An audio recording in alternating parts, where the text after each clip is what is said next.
Bam, I'm here so fast you weren't even ready. Hee hee, hello my love.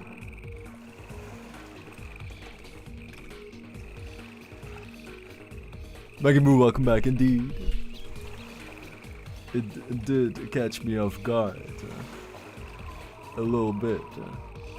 A little sideways, perhaps. Well, that's Starke. Picks up a melee kill without ever touching the enemy. Turns out that he poked him to death with his long tip. Now that's a fact. That really happened. Ooh, Death Stark with a good bounce. Gonna pick up first place off of that one. First place? Death Star. Good job, Death Star. I'm chilling today, man. I was thinking of doing Yu-Gi-Oh! Duels today. I want to make a new deck. And then try to win every duel without failing a single time or something, you know? Something like that. I was feeling the hunger, right?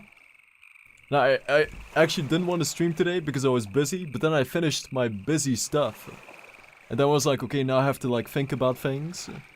So I might as well stream. So that's why I'm live now. I need you to know this. God damn. I'm currently implementing the share media functionality again, so we can watch them on stream. And on paper it's not that much work, but I'm always revisiting every feature from scratch. And I wanted to make the share media window like a separate window, right? But that comes with a couple challenges, in that you have to be able to share certain code fragments with each other. You don't want to duplicate code ever, of course. And I realized that I have to restructure some things, so I did that. It's like 60% complete, I guess. But yeah, that's the current thing.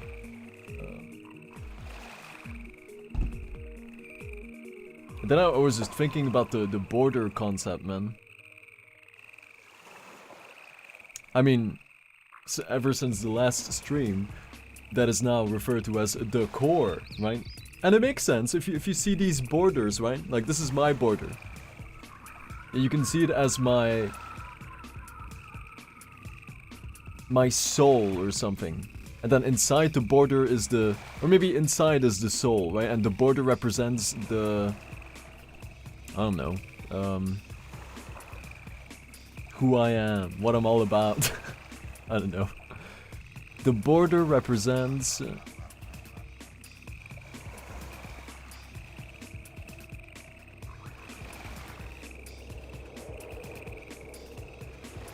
what you're all about, right? The scope of the individual. The progress obtained and attained. Stuff like that. So that means, right? With that mindset, that means that everything takes place within that border, right? Of a Maka and a Falamaka. But a normal Maka doesn't have a fancy border yet. You gotta subscribe for that, right? But with that logic, that means that all user-generated content in Starkness has to include that border, right? And which is doable, but just have to think about some design stuff. That also goes hand in hand with variations of your border while still keeping the same design. I talked about this on last stream, I know, but it's quite captivating. And even more captivating from a coding standpoint, how to achieve such a thing.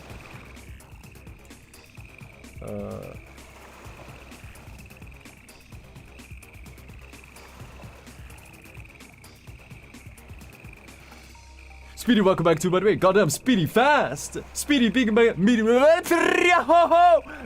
Moo to it, in a way, right? Goddamn. Laying down the law, I see. Welcome back indeed, Speedy, right? That's why I was talking about the four corners, right?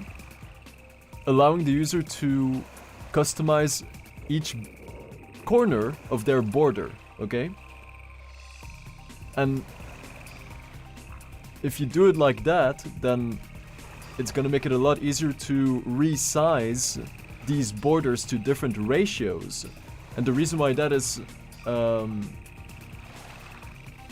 mandatory is because if I apply this whole mindset that all the user-generated content takes place within these borders, right? Every zone has its own design structure, right? Chat messages have a certain ratio. Forum posts have a different ratio. Stream messages have a different ratio. Announcements have a separate ratio, you know? Which means that these borders that you guys generate need to be scalable while still looking like it is your border, you know?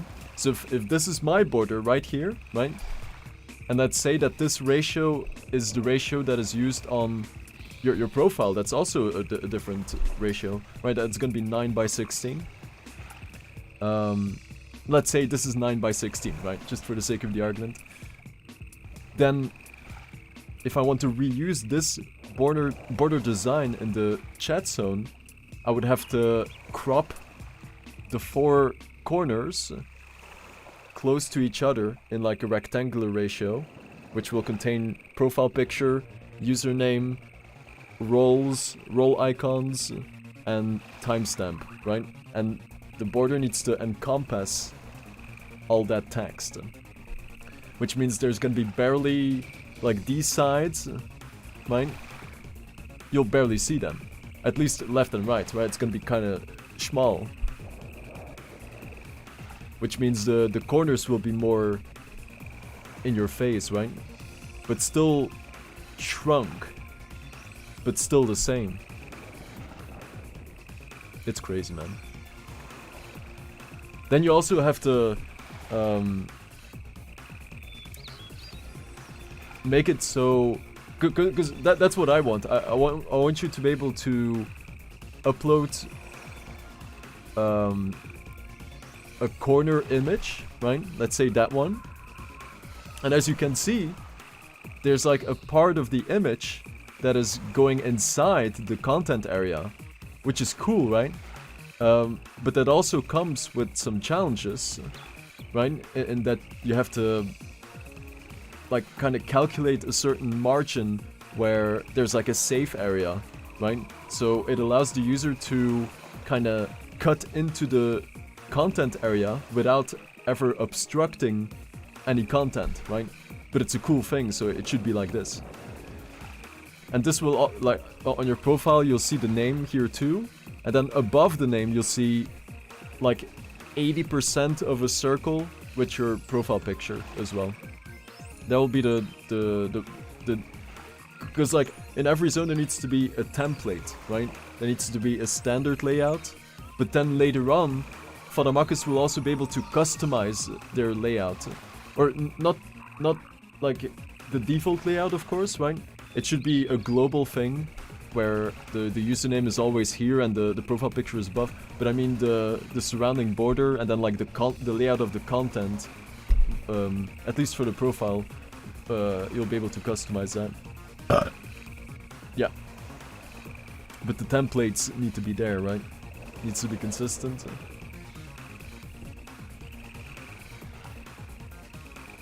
Anyway. Let's continue Half-Life, man. Been a lot of fun so far, just listening to the devs. I'm hearing a lot of relatable commentaries, I love it, right? It's nice to hear from other people.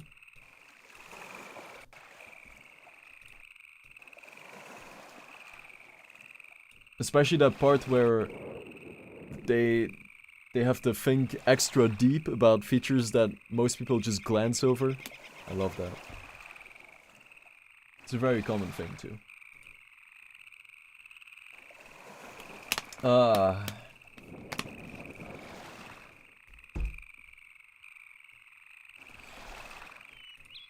And after I finish this, I'll either do another rank in GU, just to keep that going, Or maybe Yu-Gi-Oh!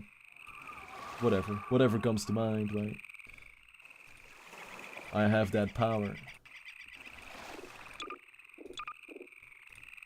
Oh yeah, I was just about to start the boat chapter, right? Ah, still no hands. That's good.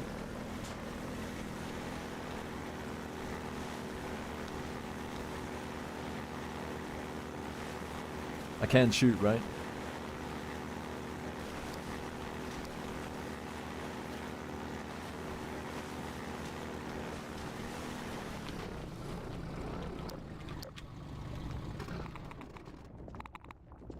Fighting motion sickness. In early playtesting, many players developed motion sickness while driving the airboat. While trying to fix this, we discovered several factors that contributed to it. We found that reducing the intrusion of the airboat into the view helped, so we made several passes on the model to pare it back. Maintaining a consistent frame rate helped as well, so it was important to keep an eye on performance in these sections. However, the single most important factor was eliminating view roll to maintain a more stable horizon no matter what the airboat was doing.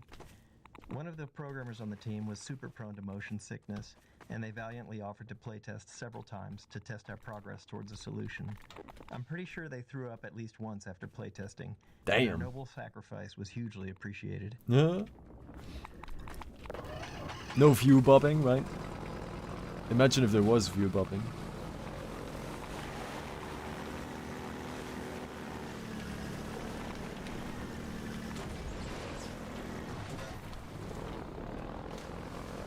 I mean, I guess there is a little bit, but it's not to the same extent as Minecraft, for example.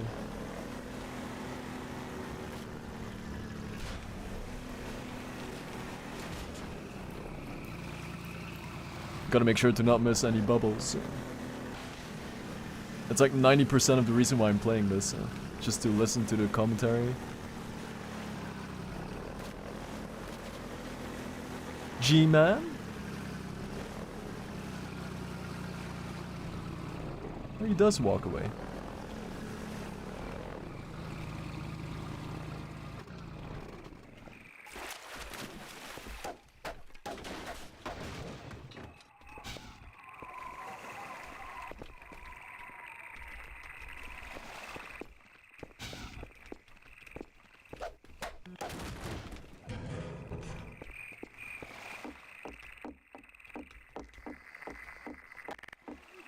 Airboat time. Finding the right balance between vehicle time and time on foot took some work. Driving at full speed propelled players through the world quickly, and in early playtests we felt that players were missing out on exploring and taking in the game's detail. Exploration and world examination are core values of Half-Life, so we didn't want the vehicle to eliminate that. To address this, we added periodic spots where players could get out and explore small pockets of dense detail. Additionally, as the physics system evolved, we were learning new ways to use it. These spots off the airboat let us introduce an element of discovery around physics, like dropping crates into the water or combining barrels to raise a ramp. This gave players a chance to interact with water and physics in different ways.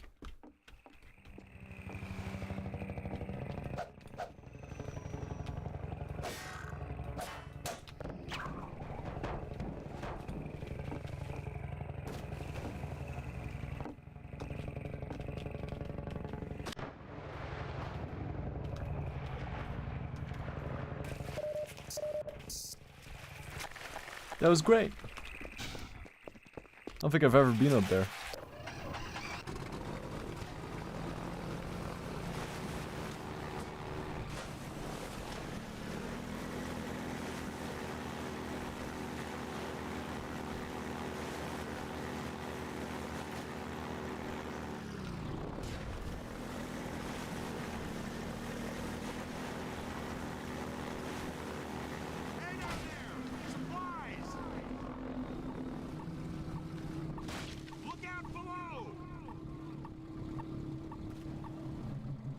Oh, he's being chased.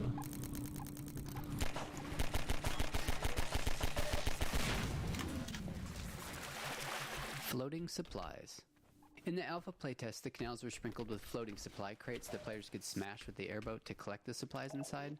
The mechanics were somewhat gamey, but helped keep the flow of the gameplay going, allowing the player to resupply on the go. To help make the premise more plausible, we wanted to tell the story of how the floating crates ended up so conveniently placed along the player's path. This scene of the citizens dropping supply crates helped sell that fiction, while also making the canals feel more alive. It also made players feel more heroic and important to be helped by so many supporting characters.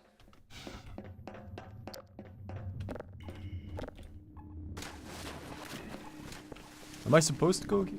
Oh yeah. Ah.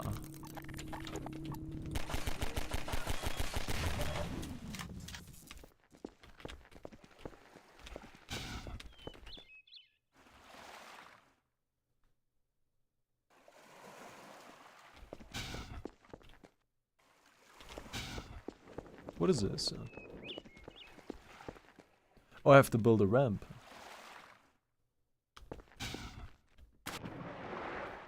Ah.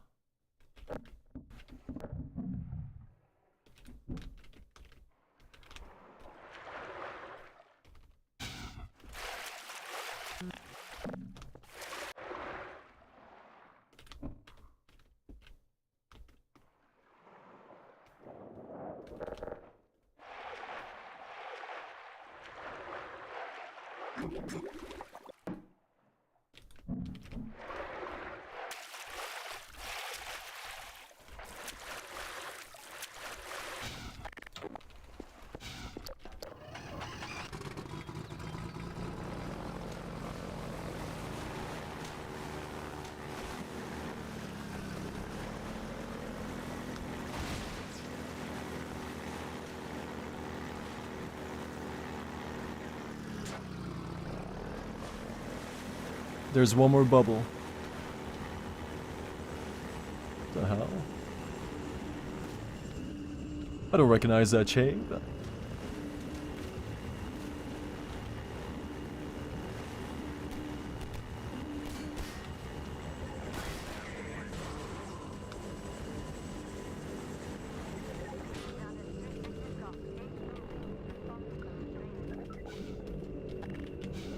Look for shapes, look for bubbles.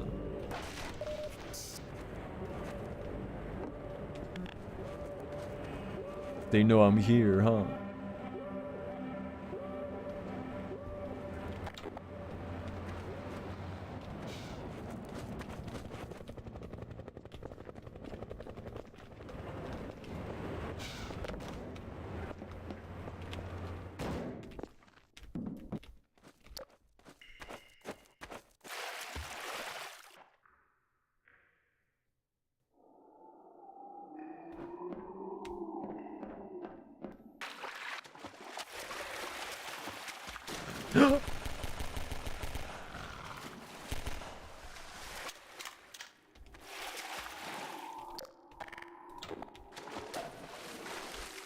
Zombie surprise.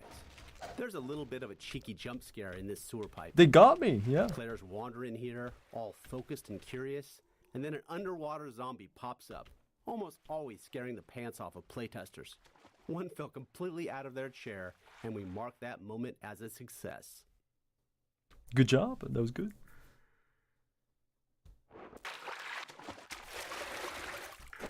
Keep it up, I say.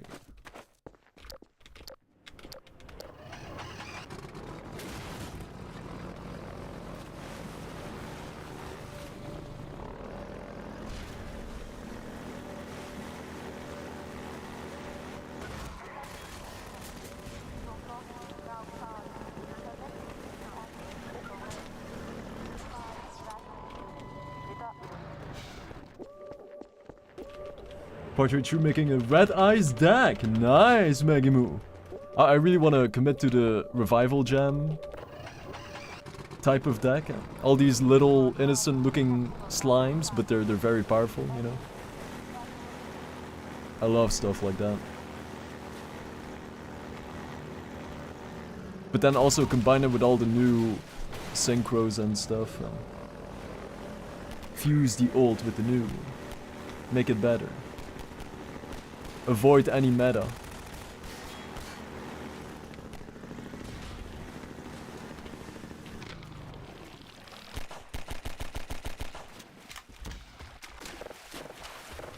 such is the way. And of course, I will include my very reliable... What's their name again? The sprite that can attack life points directly.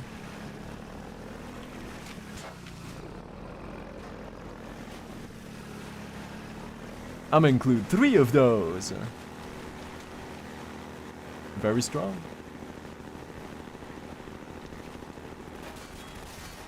You know it is. It's won me many duels so far. And also, what's it called? What's that trap card that I always play? Castle of Dark Illusions? Like the Destiny board related thing? Huge.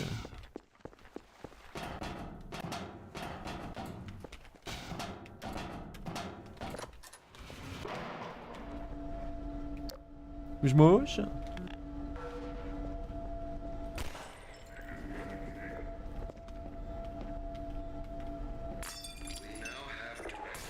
Oh.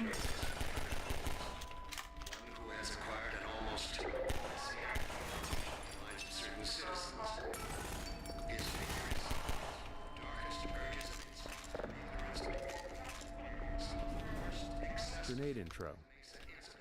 We conceived of this Combine base as both a training area and a playground for grenades, introducing them here in infinite supply crates to signal that it's safe for players to use grenades freely without fear of running out. Go wild. The Combine encounter here uses extensive markup to direct the soldier AI towards cover and provide good opportunities for players to make use of grenades. At the end of the area, the same infinite grenade technique helps players resolve the turret placement, as a direct assault is a lot more difficult if you don't.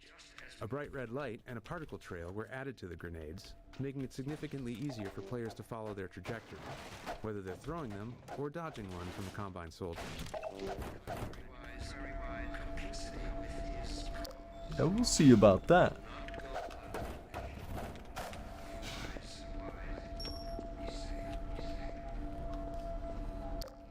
Is he gonna shoot?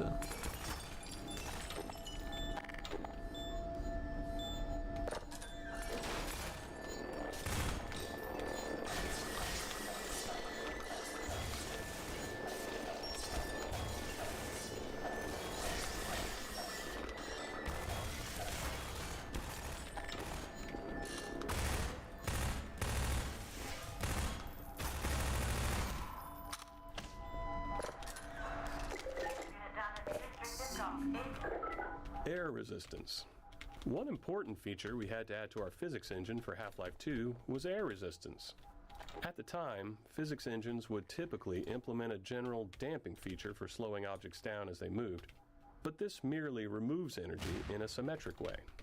In order to create more believable motion, we decided to simulate air resistance instead. This allowed us to get asymmetric behavior, where the amount the object was slowed by moving through the air was different depending on how much surface area of the object was facing the direction of movement or rotation. This feature was key to making explosions and objects thrown by the gravity gun look believable. Fast-moving and fast-spinning objects are among the most expensive things to simulate in Half-Life 2's physics engine, so air resistance also improves CPU performance in cases like explosions. It is also key to presenting different materials and masses of objects. More dense objects can push aside air more easily, and this is visible. Having this effect in the simulation helps make the difference in density between cardboard boxes and wooden planks more apparent, and really helps make the objects in Half-Life 2's world much more convincing.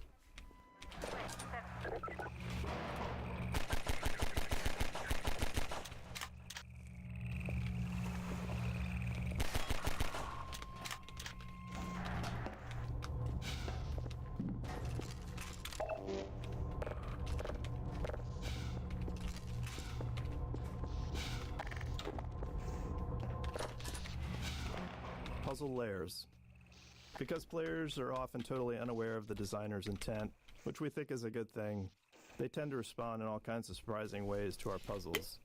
Even seemingly simple puzzles can see countless failures along the way to success.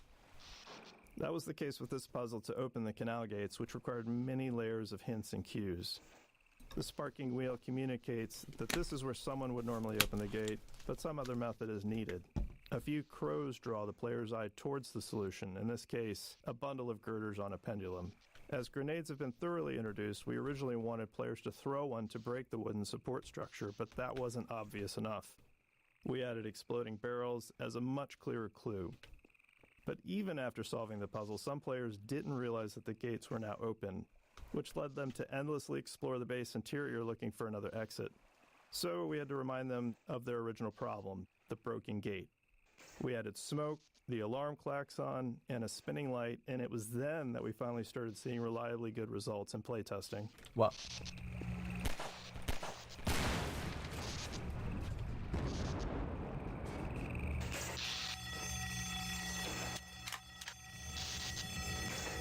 So very clever.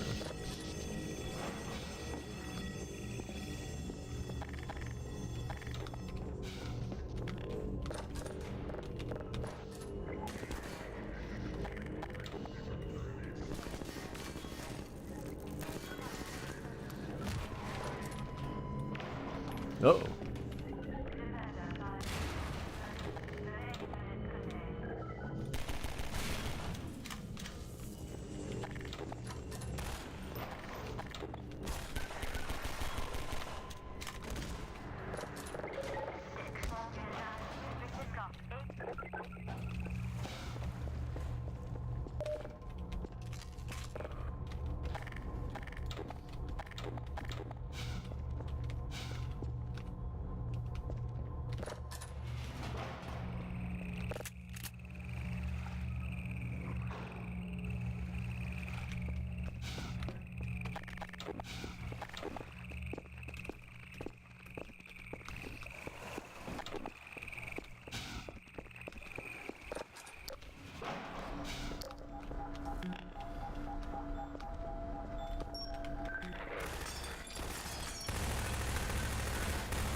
Ooh! Didn't use that one yet. Huh? Oh, so that's tied to the... Oh no, it's not. I thought it was tied to the grenade mountain. It's a separate thing.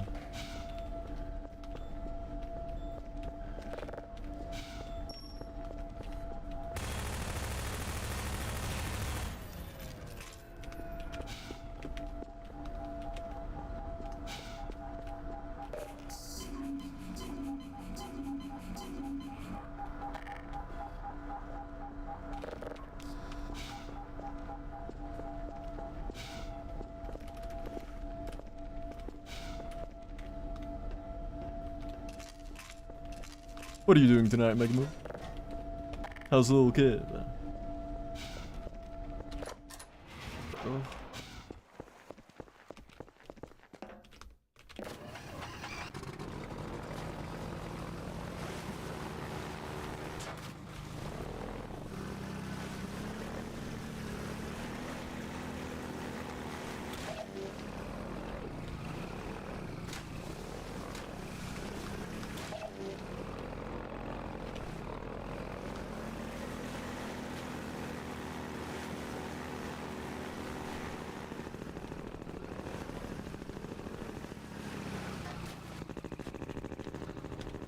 Strafing.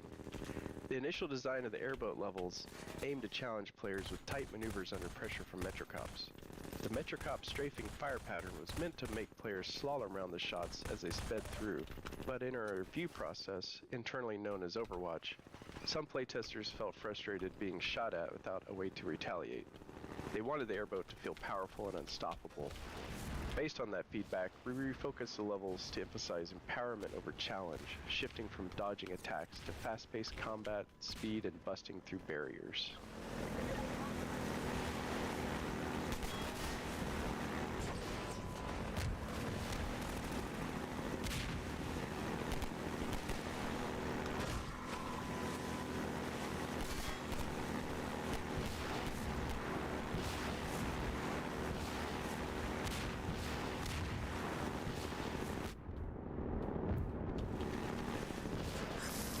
Oh, just like in the movies.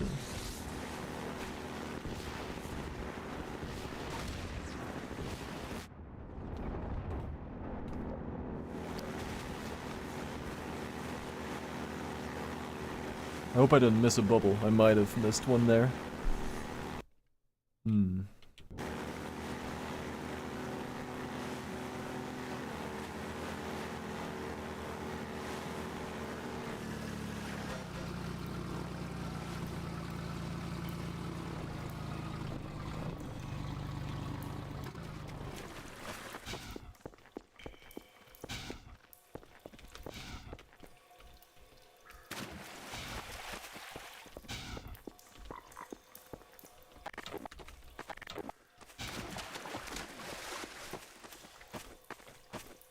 Do I have to do something here?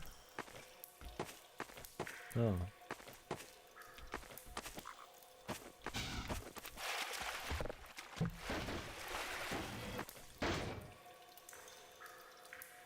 Logical logic, yeah.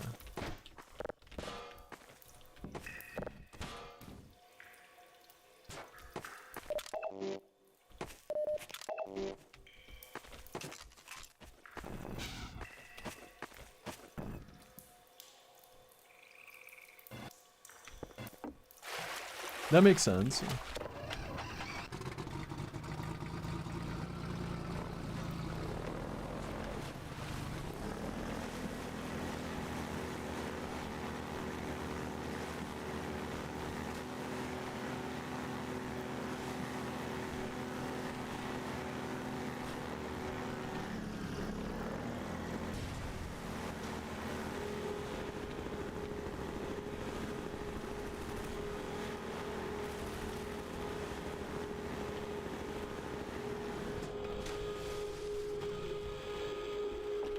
Skybox.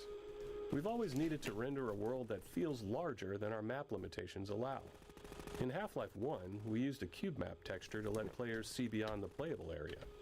But in Half-Life 2, we wanted that view into the larger world to be dynamic, not just a static texture. Our map size limitation was about half a mile in each dimension, but we realized we could create a much larger outer world if we stored it at a reduced scale. So, we invented what we called the 3D Skybox.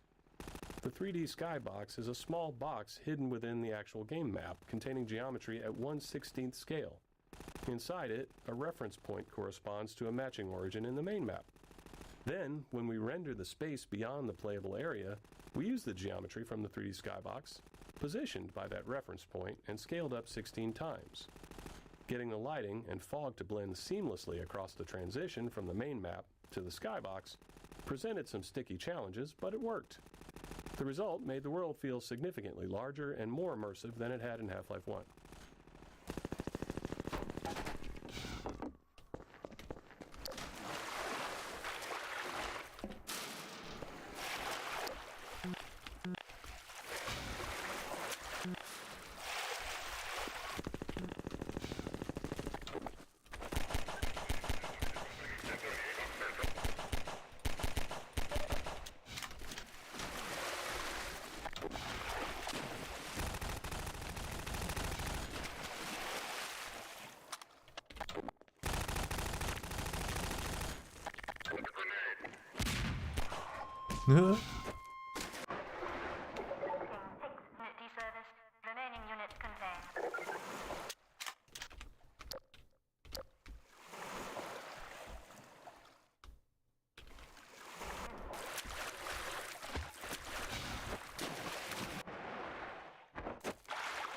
There's probably sneaky in there too.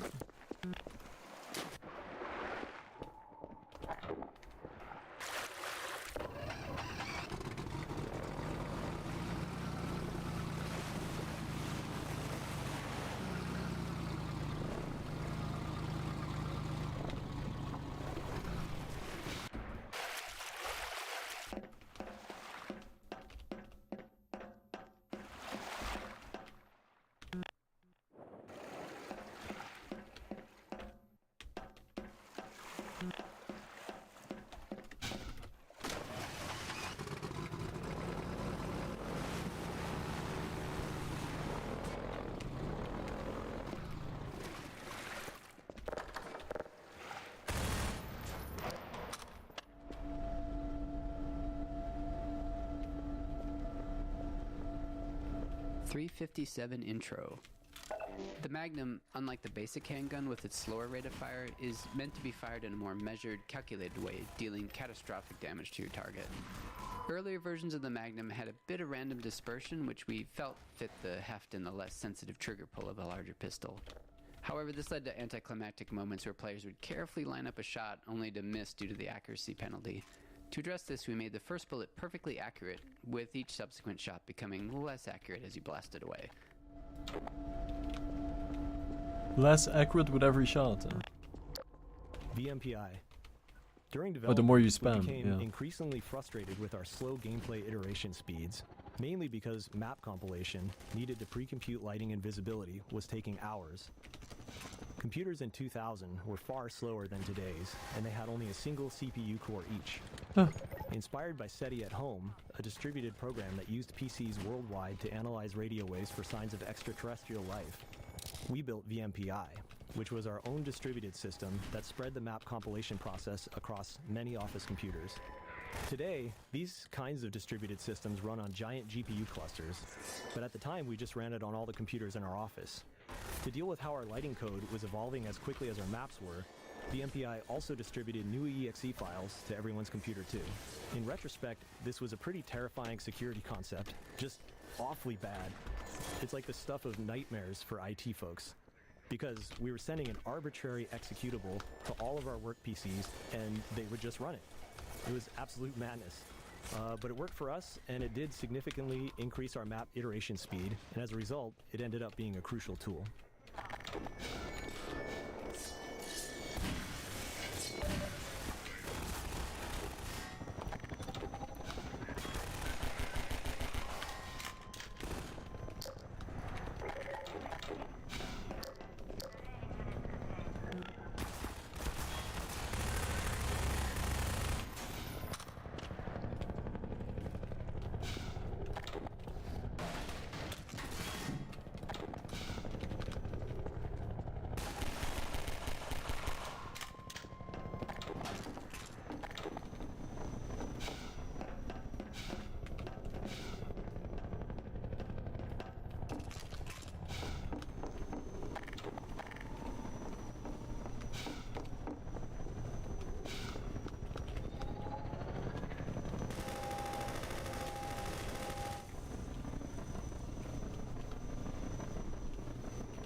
Final boss time.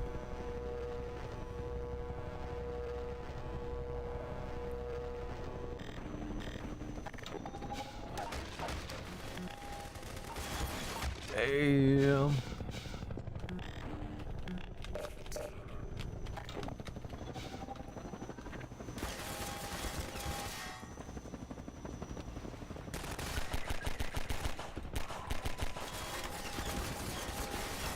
It's pretty spot on.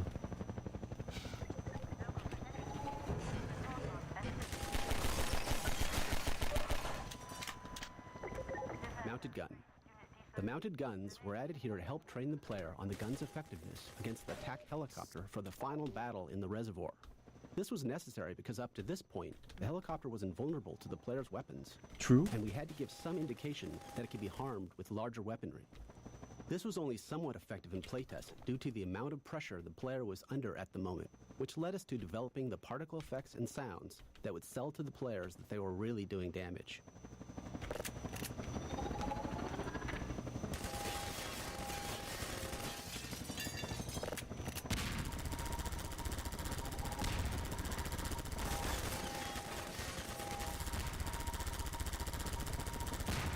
Wait, can you just do this instead? Oh wow. You don't even have to look at him. Is that a bug?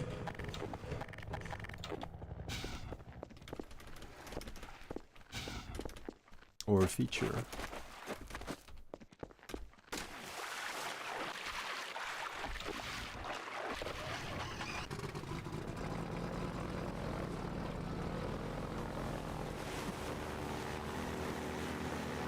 Oh yeah, I probably have to flip the switch, right? Yeah. Where's that switch? Or do I have to go this way?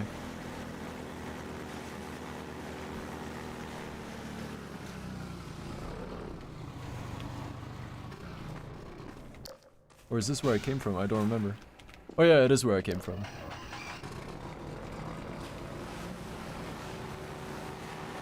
I guess it was the panel in there.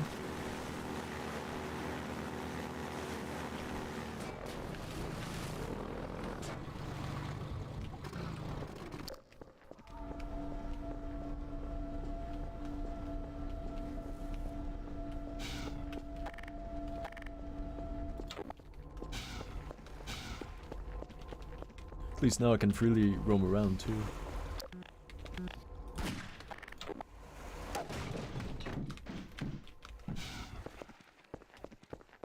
I've already seen all the, or heard all the audio logs from this level. That's confirmed.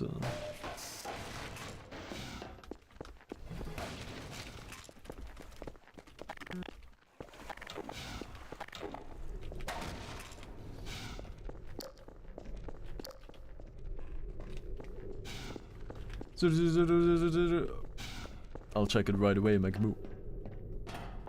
Can I watch it right now?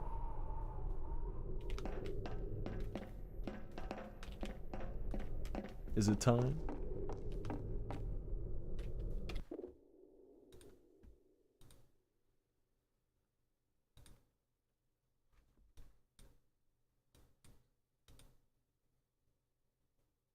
You're in ETA. I don't know what that means. Yes, he's good. I can tell.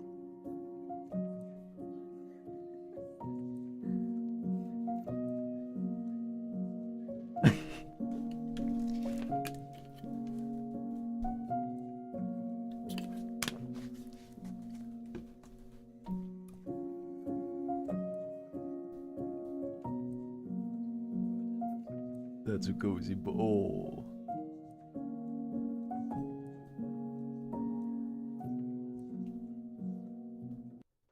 Very nice, Magmoo.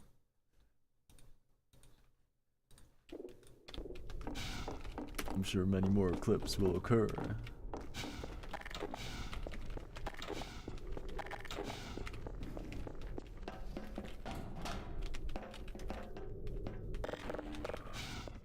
Cozy boy.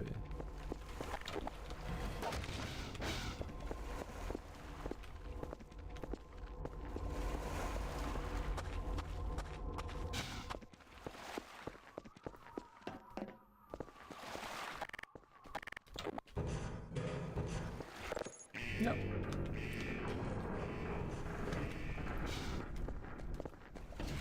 We're going home.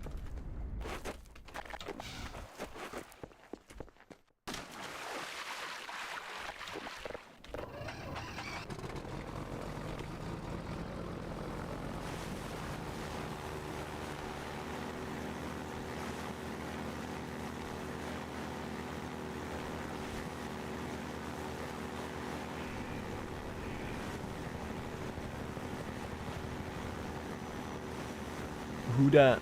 Who dat? Who dat over there?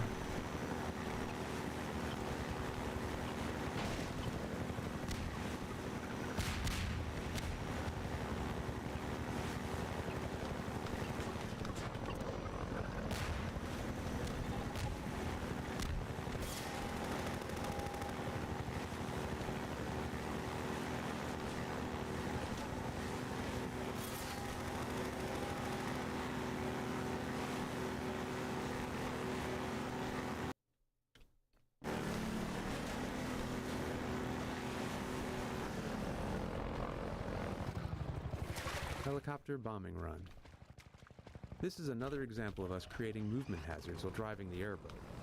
The helicopter attempts to stay in front of the player when dropping bombs, and if the player backtracks, it switches to hovering and turns to attacking the player.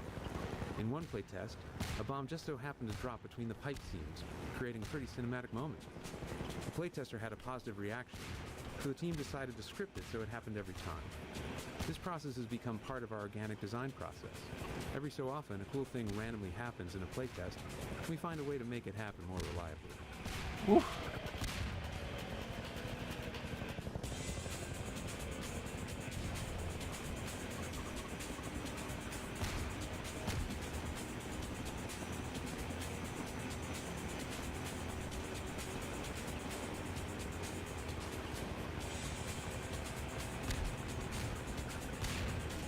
No.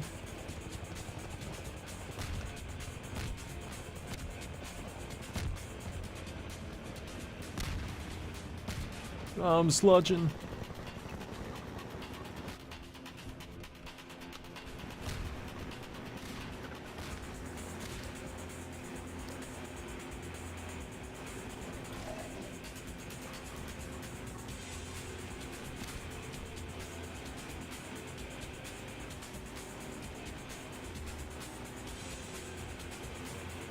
Did I shake him off?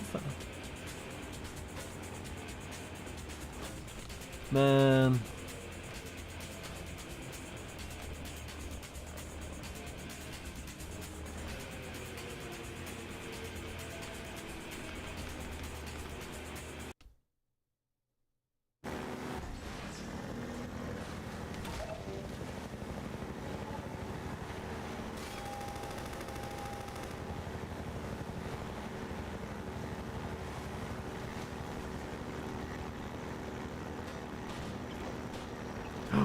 Oh, it was a crate.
smokestack collapse. When making a cinematic action game like the first Half-Life, we'd always wanted to make some big spectacular destruction sequence, but we were never quite able to do anything like that. Half-Life 2's physics introduced a system for breaking physics small objects such as crates into pieces, which provoked the idea of doing something much bigger. We took a leap and tried breaking a smokestack into pieces as it fell. So we experimented with the masses until it felt better, refined the model, and added lots of smoke and audio to sell the effect. And there we had it. We had our big spectacular destruction moment. Ultimately, our physics made the sequence just barely possible in a way that maybe seems quaint by modern standards, but felt really awesome at the time.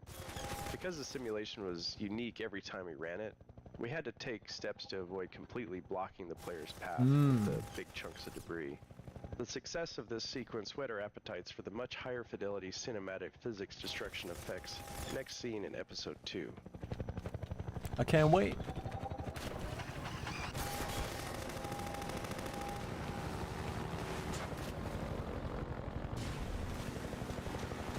So you said it's a random destruction every time, but they still programmatically corrected the pieces so they never obstruct you fully. That is cozy code.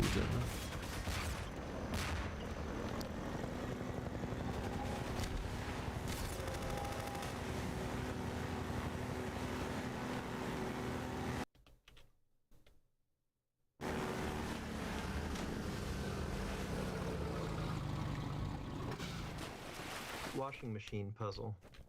We created the washing machine physics puzzle late in development, after playtesting indicated that players needed some downtime from the relentless pressure from the helicopter. Pacing contrasts like this can accentuate the high moments by resetting the player's emotional state and warding off exhaustion or even boredom.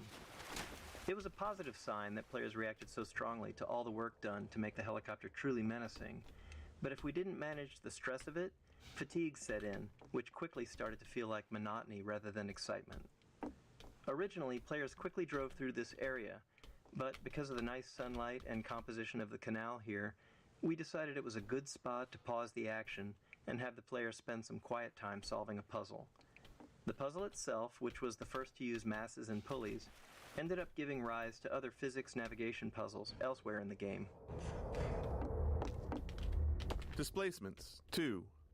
Once the initial terrain system was up and running, we expected level designers to use it for outdoor spaces. Instead, they began experimenting, adding detail in unexpected places. They used the subdivided quads on the top of walls to create ruined edges, rounded off street curbs, and even attempted to make pipes.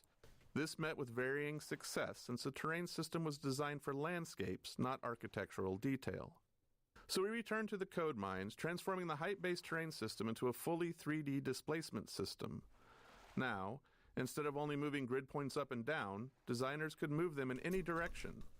This allowed them to add extra detail to all kinds of surfaces using blended textures to smooth transitions between the displacement quads and the BSP geometry.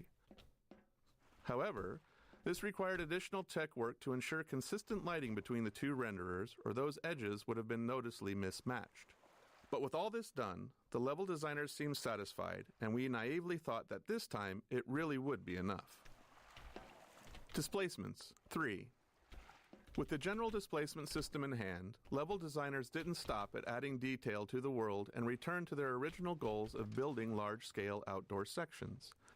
This led to another round of updates to balance performance, ensuring the system could handle both fine detail and larger ground terrain. Texturing had to improve as well, especially to support complex structures like overhanging cliffs that weren't possible with the original height-based system. Designers, never one to rest on their laurels, also started using displacements to create caves and tunnels. While these additions looked great, they required even more technical adjustment. Eventually, we managed to wrangle the competing requirements of all the ways that displacements were being used, and they shipped in large sections of our game world. Looking back, displacements are a clear example of how technology and game design evolved together. It's a chicken and egg problem. We can't foresee all the ways a piece of tech will impact the game, but we also can't build the tech without knowing what it needs to accomplish. So, as is always the case, we have to build something. We start with a solid guess, and see where it leads us. Displacements 1. After Half-Life 1 shipped, our level designers and artists wanted a better solution for outdoor environments, so we built the first version of our terrain system. It was based on subdivided quads. To visualize this, imagine a flat square divided into a grid, where each point on the grid can be moved up or down. Level designers could lay out multiple squares and then use a paintbrush tool to shape hills and valleys by adjusting the grid points. For rendering, we used a special blended texture, which combined two different textures. Each grid point specified how much of each texture to use, allowing smooth transitions between surfaces like sand, grass, dirt, and gravel. This type of terrain system wasn't unusual in game engines at the time, and we naively thought it would be enough for our game designers. We better hurry. We gotta tear down this camp and get out of here. Greetings to the free man. Come on in. I'll show you what you're up against.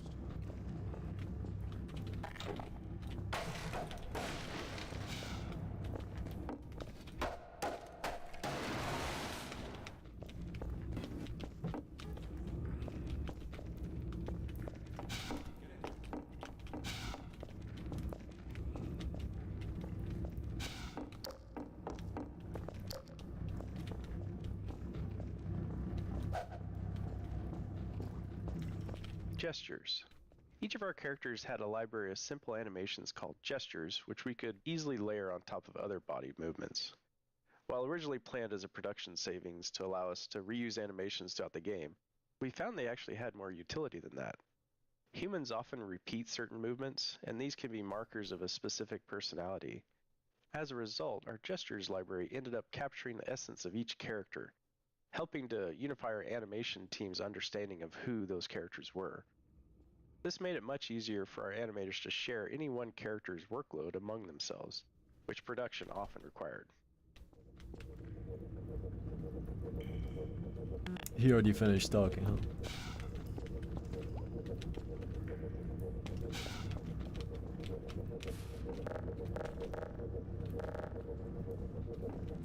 There we are. That gun came off one of the same hunter choppers that you're up against. I always like to bring a little irony to a firefight. Take that chopper down, and you should be able to tear on through to Eli's place. If we may accept this weapon, you will suffer greatly on the road ahead. Farewell, Dr. Freeman. For freedom! Give him hell, Doc. We remember the free man. We are coterminous. There is no distance between us. No false veils of time or space may intervene. We see you still in Black Mesa. Clearly we see you in the Nylon's chamber. We bear witness to the bright eternity of the Nylon's demise. You leap, you fall, we see you flash between the barriers. For a brief time you joined us, you are one between the worlds.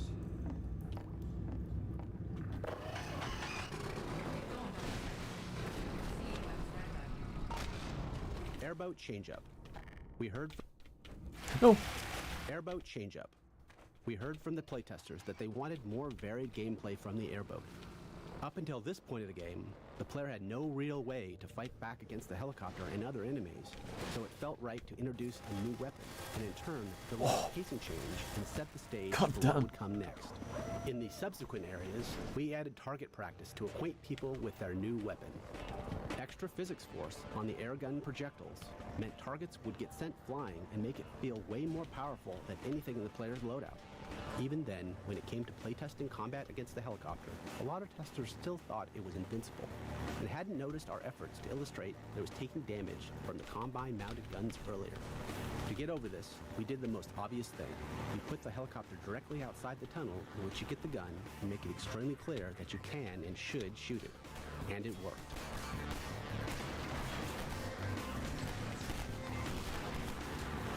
I hope there wasn't a bubble back there.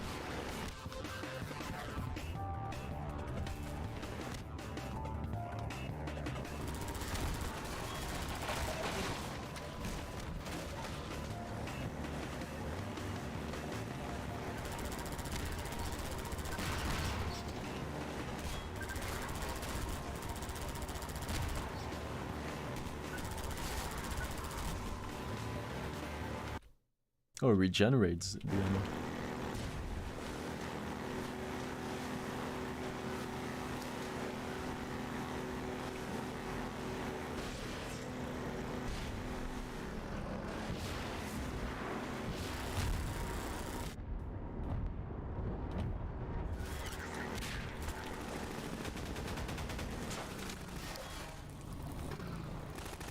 Skybox time of day.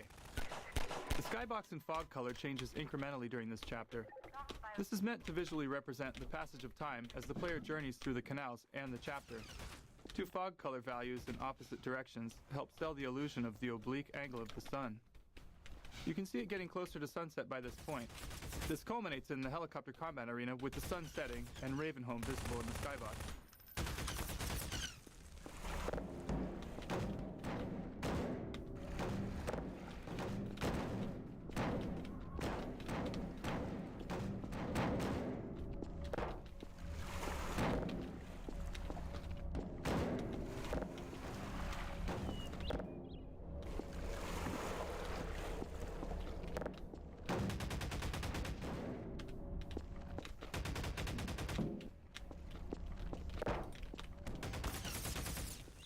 Oh, thought there was something else up here.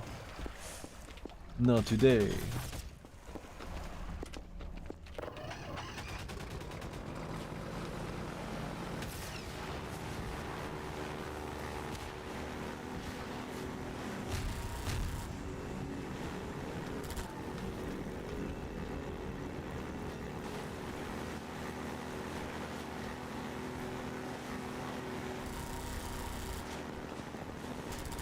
Ooh, that was the G-Man again.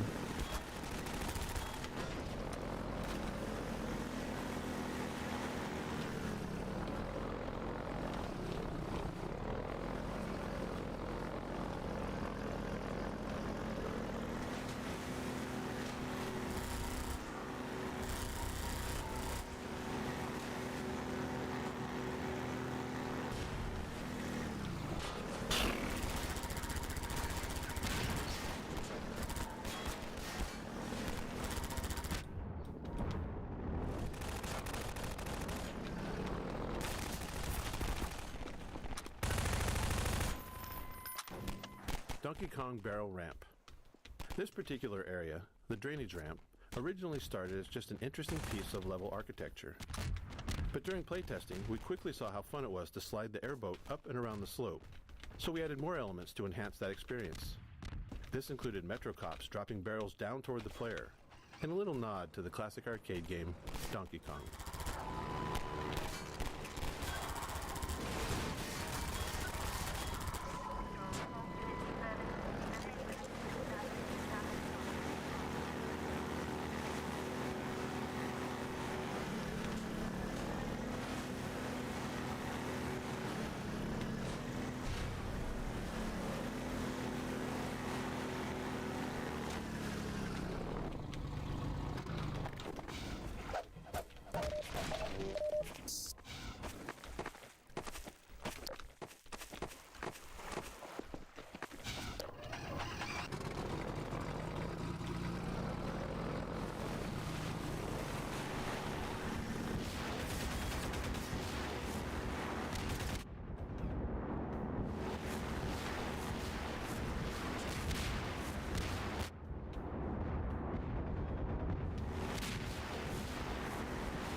Helicopter Megabomb Origins.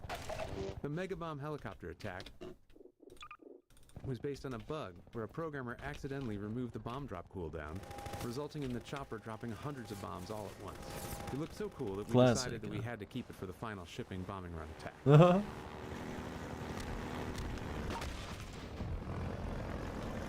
Turning a bug into a feature.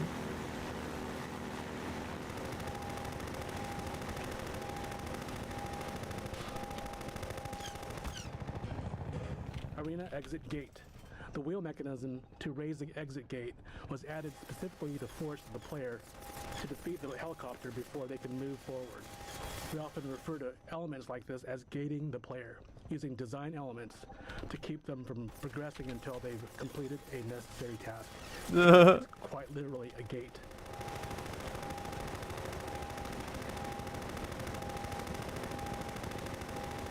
That was messed up, huh? He's not taking the loss very well.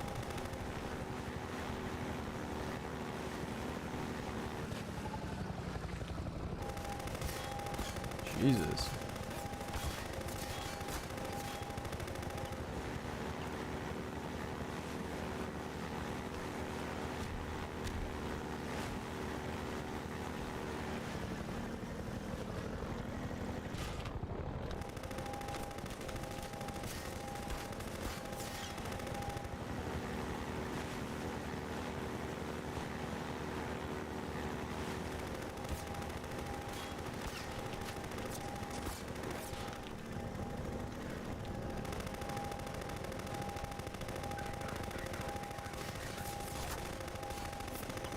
Helicopter Final Battle. We designed this area as the arena for the final showdown between the player and the Combine attack helicopter.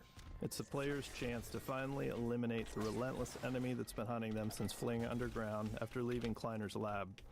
This area went through many iterations to get right. It needed ample space for fast-paced vehicle combat, a smooth movement flow with clear path options, and reliable performance. We also aimed for visual clarity suited to combat, striking but not overly noisy, while ensuring it would serve as a memorable vista once the helicopter is destroyed.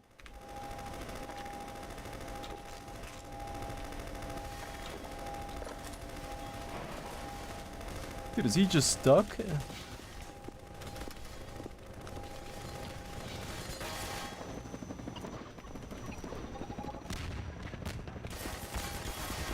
Jesus, man. Wow.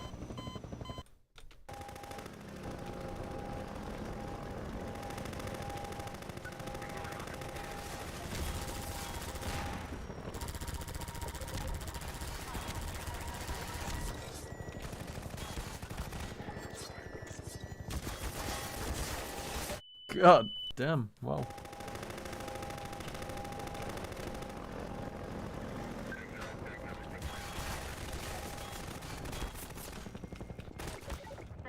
Helicopter Final Battle. We designed this area as the arena for the final showdown between the player and the Combine attack helicopter.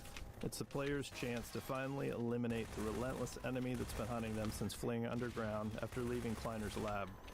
This area went through many iterations to get right. It needed ample space for fast-paced vehicle combat, a smooth movement flow with clear path options, and reliable performance. We also aimed for visual clarity suited to combat, striking but not overly noisy, while ensuring it would serve as a memorable vista once the helicopter is destroyed. I think it's already in phase 2.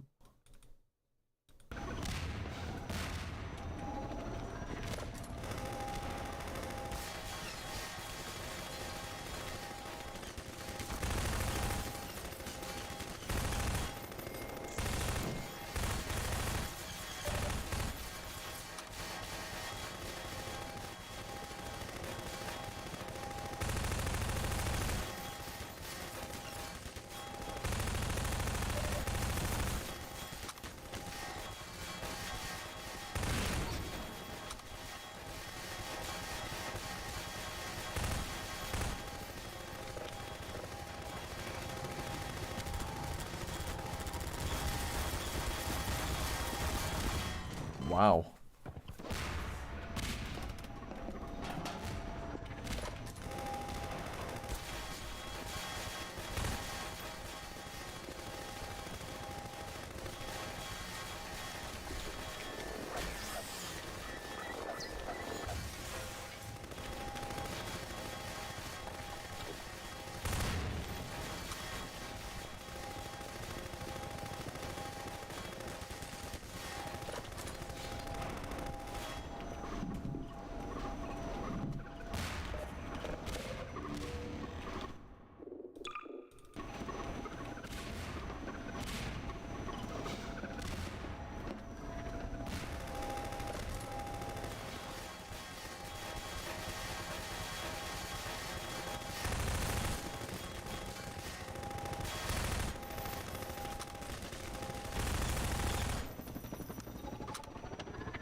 Oh, I got cramp in my foot.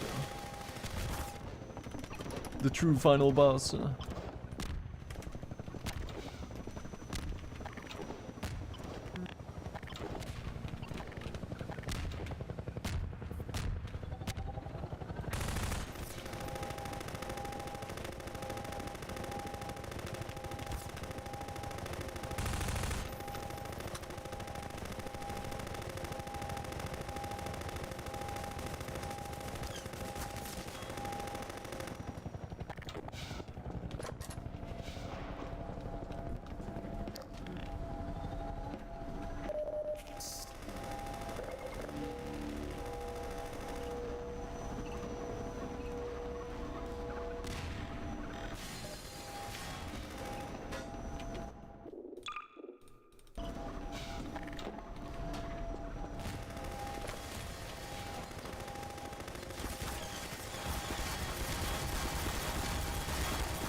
Okay.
How are you, like, does he ever stop shooting?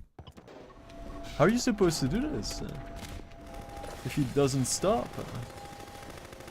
He just keeps spamming.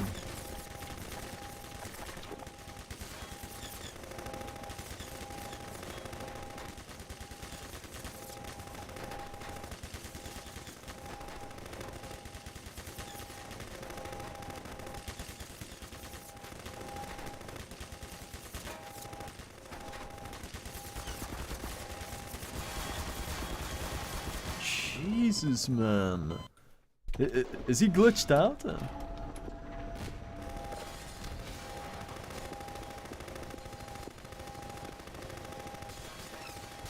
Like, the fact that he's shooting now makes me think he's bugged out.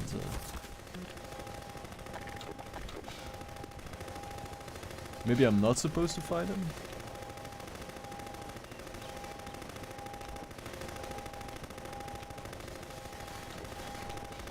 Even though the guy in the commentary said that it would make a memorable vista, right? Once you kill the chopper. But damn, that looks broken, man.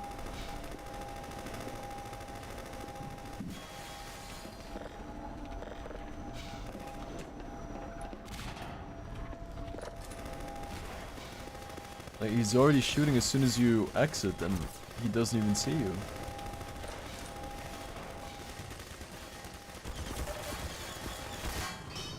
I feel like that's a glitch, man. I don't buy it.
I guess you're supposed to keep driving around.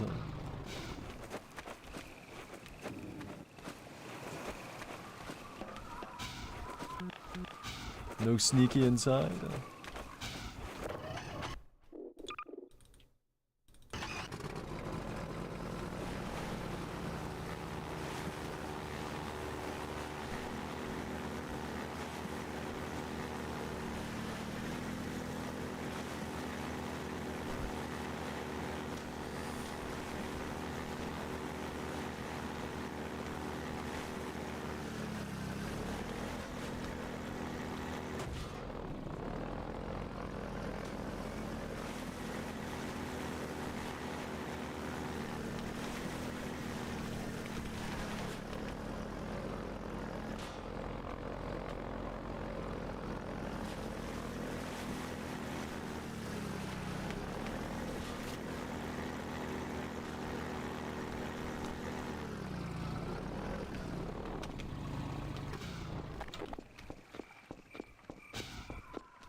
Where to now?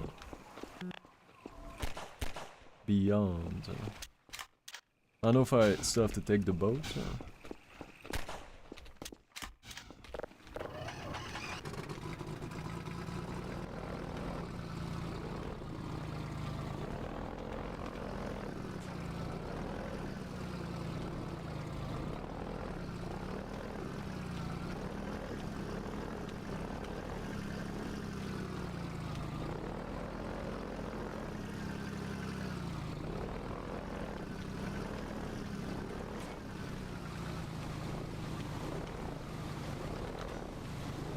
No.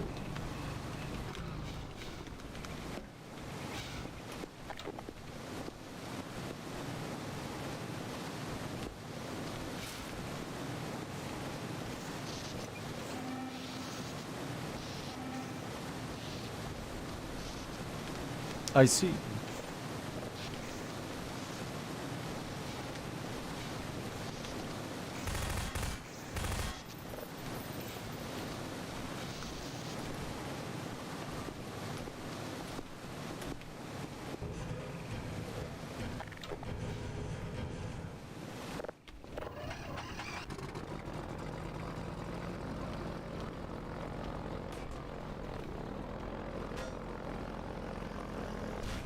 Are we free now?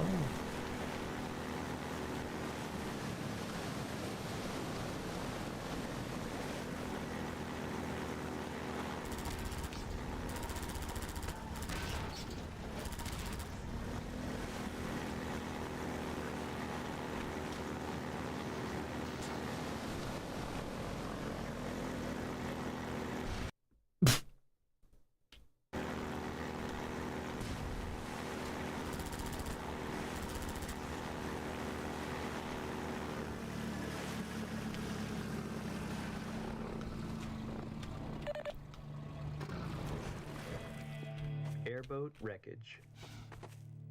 Originally, we destroyed the airboat in the jump over the dam, so this level opened with the player amidst the wreckage of their beloved airboat. In a team-wide playtest, people felt disappointed to lose the vehicle they had spent so much time in. There was a lot of internal debate about whether that feeling of loss was a valuable experience or not. Ultimately, we decided to leave the airboat intact, to allow for the possibility of the player reuniting with it someday. Some say that airboat is still out there, waiting for you. In Half-Life 3, yes. Obviously. Alex and Mossman. In our early plans for Half-Life 2's narrative, we wanted to take on the challenge of doing something less explicitly game-focused. Not just a story about the obviously good player defeating the obviously evil enemies. Instead, we aimed to focus on characters and their relationships. We thought it would be interesting to explore family as a central dynamic unit of Half-Life 2. The tension between Alex and Mossman emerged. She's gonna betray me, right? And we liked it because it felt relatable, something Oh. players could understand and Misclick, empathize with. Hey, sir. I do so envy you working with Eli and Dr. Kleiner when they were at the top of their She's field. the enemy. She's the demon. Ah, there we go. You can come through now. I'll take you down to Eli right away. He would never forgive me if I kept you waiting. She's too strong. Good to know you. We could certainly use the extra help. We've covered a lot of ground in the last few months. Things would go so much faster if we had more people with your training. We're closing in on a reliable local teleport technology. Something the Combine still hasn't mastered. Eli thinks their portals are string-based, similar to our Calabi-Yau model. I can't But defeat they her, failed man. to factor in the dark energy equations. They can tunnel through from their universe, but once they're here, they're dependent on local transportation. If they knew what we were doing with entanglement... Man! Listen to me, I sound like a postdoc. I'm just so excited to think that we'll finally have the chance to work together. My box! Oh, yes.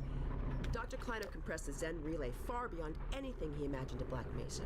We've figured out how to use Zen as an unexpressed axis, effectively a dimensional slingshot, so we can swing around the border world and come back in local space without having to pass through. Was that the G-Man again?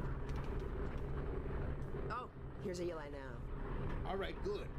Keep right on. Eli, look who I found in the airlock. Gordon Freeman. Let me get a look at you, man.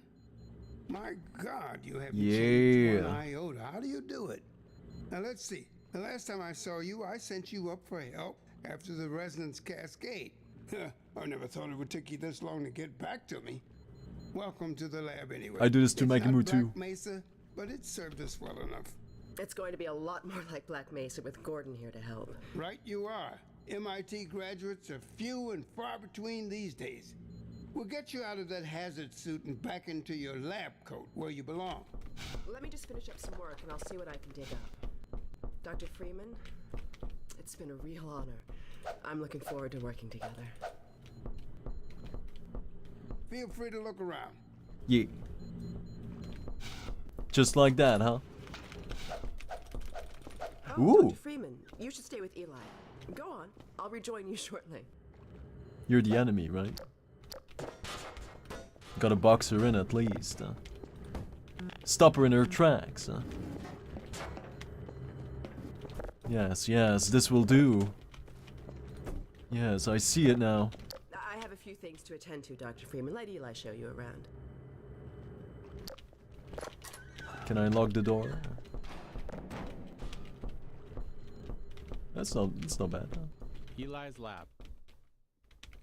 We built Eli's lab after Dr. Kleiner's, which gave us a better understanding of how to set up and design effective choreo scenes. As a result, we were able to create a more complex scenario with more opportunities for it to respond to the player. Having multiple characters doing their own thing around the room made staging tricky, and it took a lot of iteration and playtesting to get it to run smoothly. Our experience showed that, generally, players wanted to play along with the scene. They just needed enough subtle clues to know where we wanted them. Similarly, if they got distracted, the scene had to gently pause and wait for them to return. He earned it. I guess you proved you can handle yourself out there. There's nothing Gordon She winked. can't handle, with the possible exception of you. Dad, please.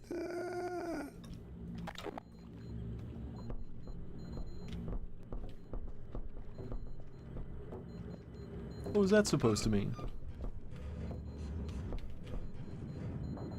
Take a look at this, Gordon. Yeah.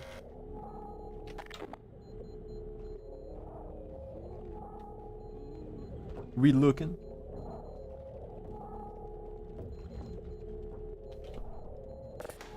Oh. Oh my.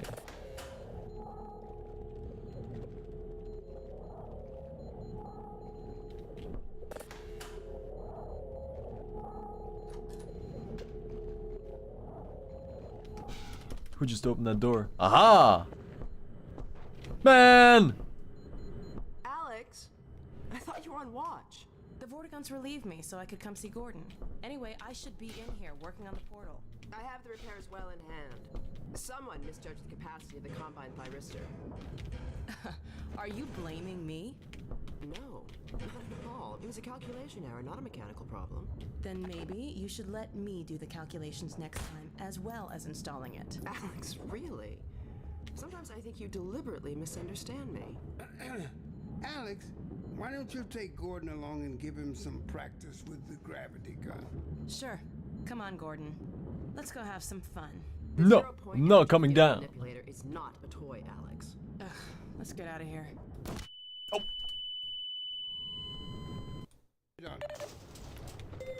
Eli, look what I found in the airlock. Oh! Eli's Well, at least lab. I can do the logs now. We built Eli's lab after Dr. Kleiner's, which gave us a better understanding of how to set up and design effective choreo scenes. As a result, we were able to create a more complex scenario with more opportunities for it to respond to the player. Having multiple characters doing their own thing around the room made staging tricky, and it took a lot of iteration and playtesting to get it to run smoothly.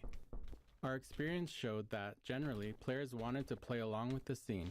They just needed enough subtle clues to know where we wanted them. Similarly, if they got distracted, the scene had to gently pause and wait for them to return. It's been a real honor. I'm looking forward to working together. We want to put this dense chunk of visual story here because it's the place the game is most explicit at telling players to explore space. Even though its primary job is world building, we still take strides to highlight the relationship between Eli and Breen, giving context to the world's central conflict. Hugs and pickups. Sometimes even little things can be a nightmare to get working. For example, getting a character to hug another character, or even more simply, just to pick up an object from a table, can cause a lot of issues. Even worse, in our dynamic environment, where the characters and objects aren't in preset positions, and the players running around getting in the way, these require a level of synchronization that can be quite tricky. They're made harder because humans handle them without thinking. As you're moving to the table to pick up a cup, you're doing all kinds of preparation with your body to get your feet and hands in the right position to allow to do it comfortably. Everything ready right when you get there. If you're moving in to hug somebody, you're both doing it at the same time, adjusting constantly based on each other's movement. To get these features to work in the game involved a lot of synchronization work, making characters aware of each other and the world, and at the same time, getting them to know more about their future plans. It's tempting to want to break up, pick up a cup example into discrete steps. Walk to the table, face cup, pick up a cup, because it's much simpler that way, and it makes the steps nicely reusable. But that's how robots work, not humans. Our characters had to know they were moving to a table with the intention to pick up a cup, so they could work on multiple parts of it simultaneously, making sure their hand grabs the cup right when they get there. With two characters, it's even more of a negotiation. Both need to agree where and when it's going to happen, and everything needs to happen in place in a seamless fashion. While these moments of simple interaction with their characters in the world are often short, they were critical to making them seem like believable people. I thought you were on watch. Feel free to look around. Balancing the player's desire to explore with the narrative goals of the scene was always a challenge. We wanted the room to be full of interesting things to look at, but many players wouldn't explore until they were sure they wouldn't miss any of the character performances. That's why it was important for Eli to tell the player to look around midway through the scene. It signaled that it was safe to explore. From there, we could trigger a variety of custom mini-scenes based on what caught the player's interest. Some practice with the gravity gun. Sure. Come on, Gordon. Let's go have some fun. The zero-point energy field manipulator is not a toy, Alex. Ugh, let's get out of here.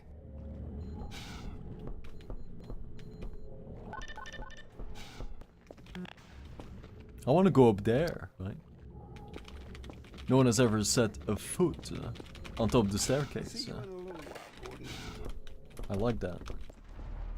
So I see you met Dr. Mossman. She's one of the main reasons I spend so much time outside. You should hear her drone on about how it should have been her in the Black Mesa test chamber that day. I'm sorry, I shouldn't be talking behind her back. It just gets a bit claustrophobic down here.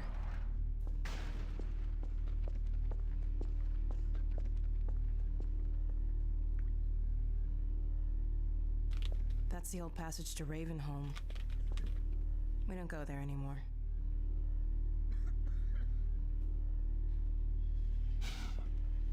Come on. Mossman. Judith Mossman was originally based on a character we had planned for a section of Half-Life 1. That section was cut from the base game and reused in Uplink, but without the character. We consider her the most complex character in Half-Life 2.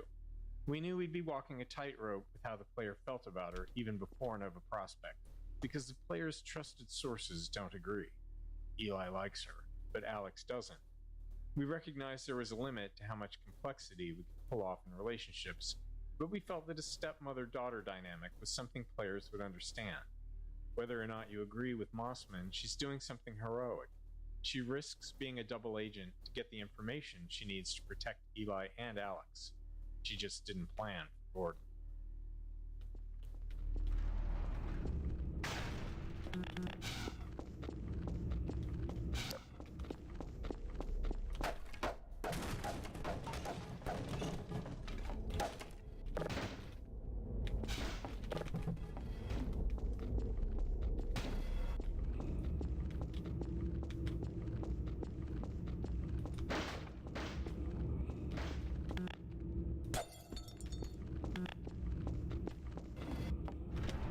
Nope.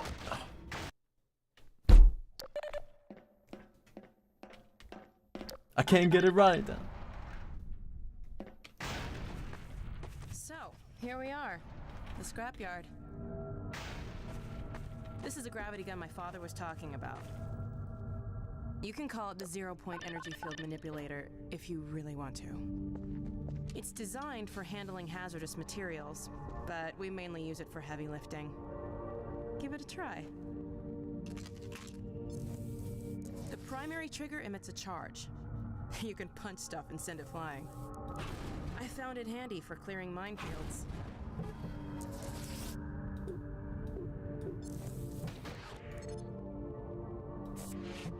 Push and pull.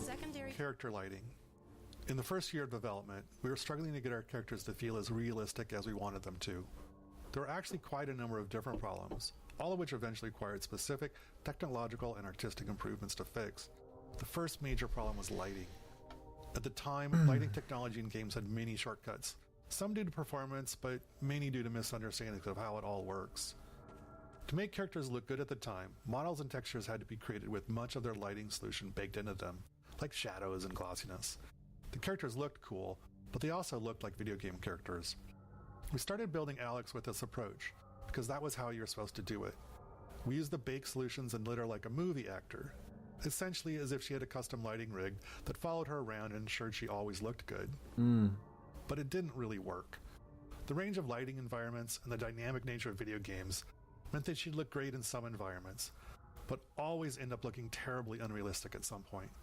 We tried iterating on our lighting rig, increasing its capabilities, but eventually it felt like we were at a dead end. Returning to the drawing board, we decided to try a different approach. We built her and the lighting and the textures from the ground up, throwing everything away, focusing on not on what we wanted her to look like in our ideal lighting, but on how things were supposed to work in the real world. Yeah. It might seem obvious, but it wasn't how it was done, at least not in video games. When looked at outside the game's renderer, these models and textures actually looked worse than the previous versions, but we managed to methodically pull out all the shortcuts and misconceptions about how light and texture and graphics cards worked and put it all back together. After all that was done, when we were finally able to look at Alex in-game with her new models and textures in a dynamic environment that kept her visually consistent at all times, well, she looked great. Totally seamless and part of the Half-Life 2 world. Facial technology. We wanted players to care about our characters, and to even have a chance at achieving that, we knew we had to invest a lot of technology for our characters' faces. It's well understood that humans are wired to pay attention to faces, subconsciously reading all kinds of information from them, so it's an extremely high bar, and if we couldn't reach it, we'd probably push players away from our characters, not towards them as we hoped. We started out doing a lot of research. It was not heartening. The best examples we could find weren't anywhere near close to being able to be run in real time, while the best real-time ones weren't close to the quality we wanted. We wanted to look as good as an animated movie, but they often took hours to render frames and were totally linear, authored by up to 100 animators, whereas ours had to be dynamic. A character might be trying to speak dialogue or a facial move derived from a player's actions and created by just a handful of artists. These requirements eventually led us to Dr. Paul Ekman's facial acting coding system, a system for taxonomizing human facial movements done back in the 1970s. It gave us a vocabulary for describing facial movements throughout our tools and code, and a target to aim for when designing our characters' faces. With it as a framework, we started a many-year process of iterating on how we built faces and heads of our characters. Where others had tried taking bits of Ekman's work, we wanted to try to use it all. That meant a lot of time spent figuring out how to do each piece within the tight performance constraints we had. But we also spent a lot of time just looking at people and faces, trying to find the extra features that would add the most value, like skin elasticity, teeth shadowing. In the end, while we weren't able to do everything we wanted, we did manage to get the pieces we thought were the most important to a convincing facial performance level on our characters.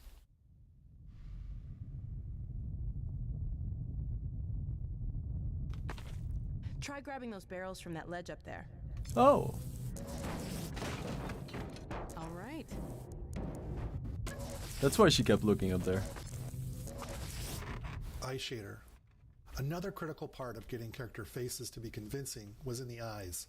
Humans are great at reading eyes. It's all in the There's eyes, a part true. of your brain dedicated to it, down to knowing where somebody's looking based on the reflections on the eyeballs. But there are all kinds of subtleties that matter. Eyes aren't actually spheres. Eyelids get distorted by the cornea moving around underneath. Eye movement can increase the odds of blinking. Eyes don't actually line up. Eyes don't grow. The pupil. They're shifted slightly. All these little details might feel small or unnoticeable, but the absence hurts the believability of the character. We worked on eyes for a long time, iterating our eyeball model and feature set little by little. Some things required external interfaces, like what things in the environment were interesting to look at, where others were automatic, at a subconscious level in the AI, like blinking, an obvious requirement, but one that's subtly confusing if it's wrong. Eye reflections had a particularly large impact. They're ultimately a tiny amount of real estate on the screen, but the difference they made was enormous. We knew we were finally done when we reached the point where, with our eye shader off, a character looked like a doll, human-like, but unconvincing in some way that was hard to describe. But when we turned it on, suddenly it felt like a human was looking at us. As soon as you get born, the eyes are full-sized. Moving the gravity gun. When the gravity gun was first prototyped, we planned to give it to the player midway through the game. But as playtesting progressed, we saw the strength of its design and realized the gravity gun, and more importantly, the ability to launch saw blades at zombie faces, needed to come earlier. That meant Eli's lab also needed to move earlier too. It was a significant change, but it was crucial to Half-Life 2's success. It serves as a good reminder that storytelling and gameplay are intertwined, and neither can always take priority. They have to work together.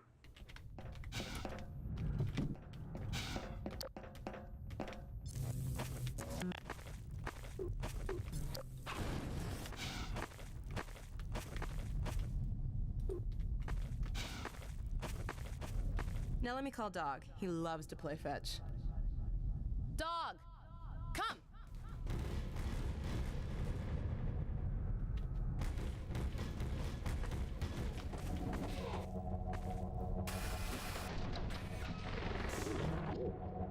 Good doggy.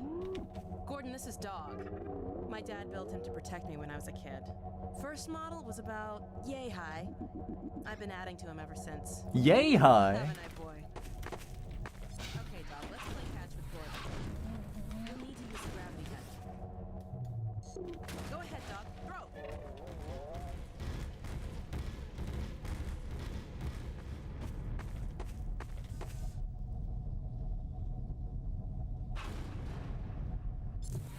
Good catch! Throw another, Dog.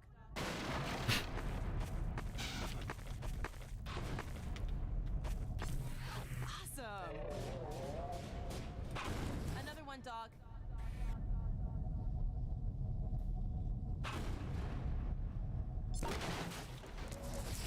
Go ahead, ahead, dog. Throw.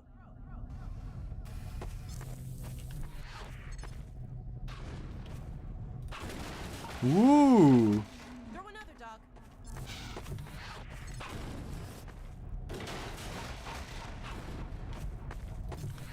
Excellent. Dog, go get your ball.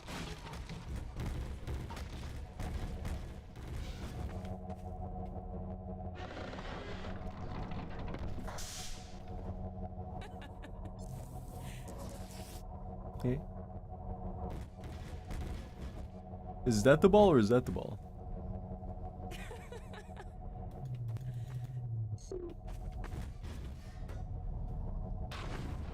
Oh.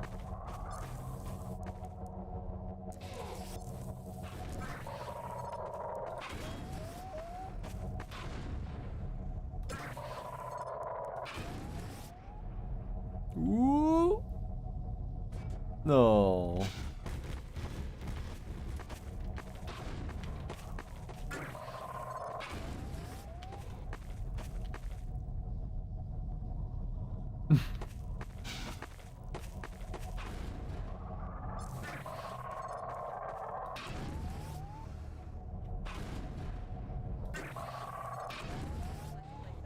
I didn't tell you who you're fetching, did I?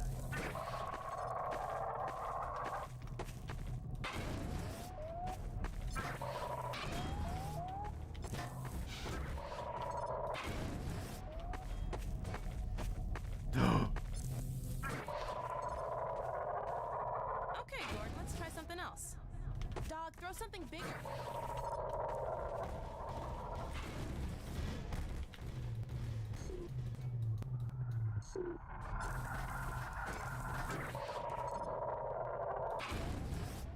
No, dog.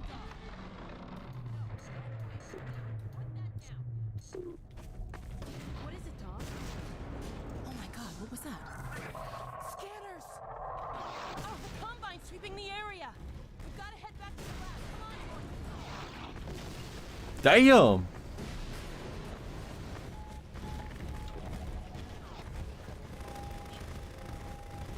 Oh, the audio log.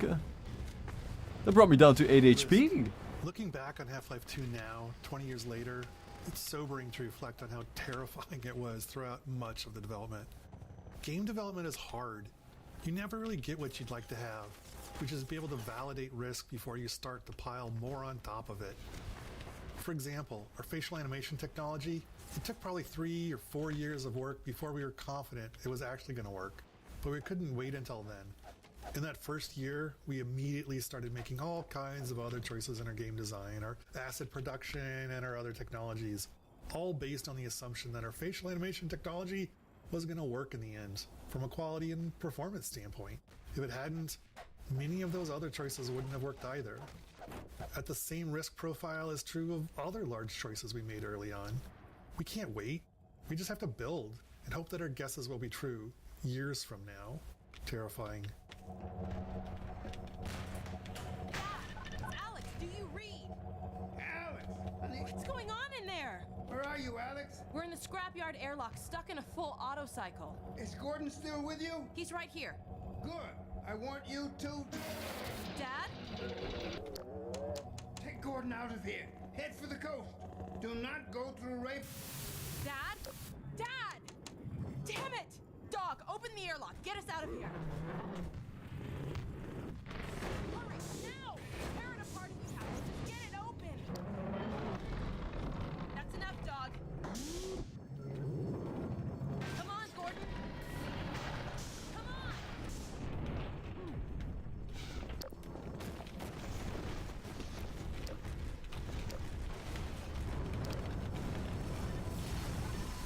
Harry! Wrong! Gordon, you need to get out of here. I can't leave my father. Dog, take Gordon to the Ravenholm tunnel, then circle around and try to meet up with me. Hurry!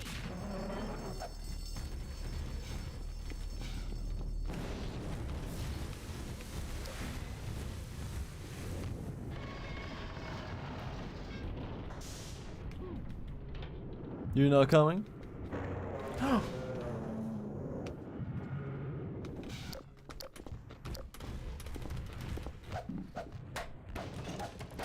Solo once more, huh?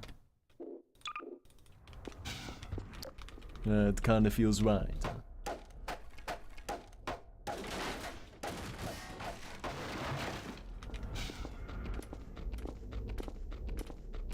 This is the kind of stuff that I kind of wish for, just you're being released on the journey, but you're by yourself, and your adventure begins. I like that. You're going into the unknown.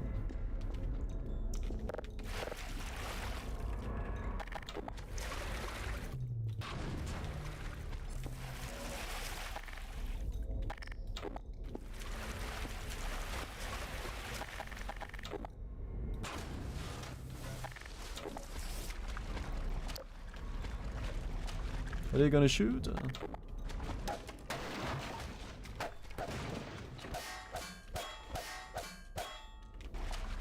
No. Ah.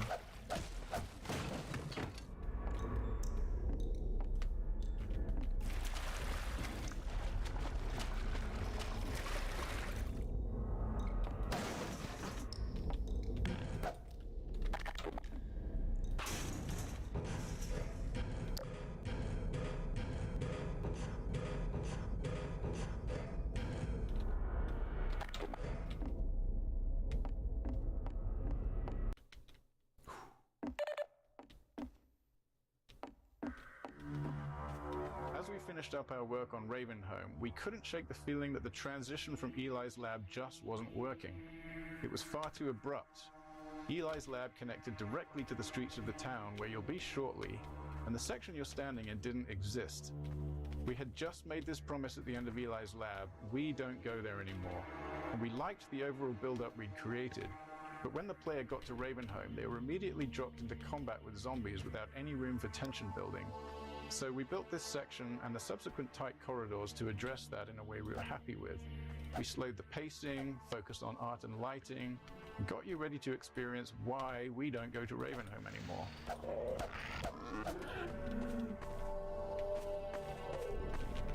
That's why right there.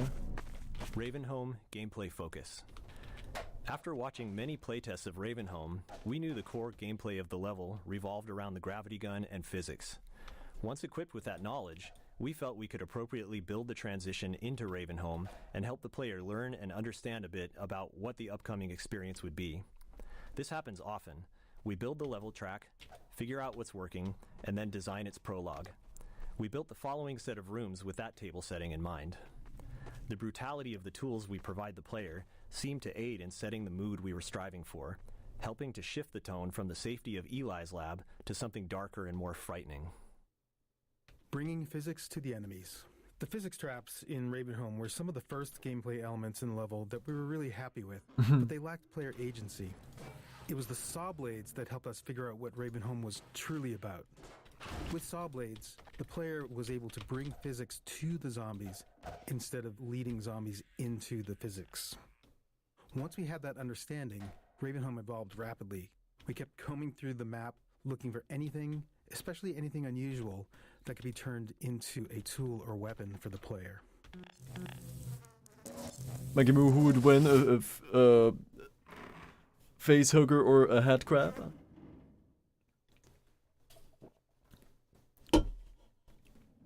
Who would claim victory? Player tools. By this point in the game, players have a lot of experience with Half-Life 2's physics, but they've just received the gravity gun, which provides a whole new way to interact with the physics objects in the game. We iterated on a variety of the physics objects that the player could play with, things like saw blades, the catapults, explosive canisters, traps, spears, and so on, and honed in on the ones that worked well with the physics gun and cut the ones that didn't.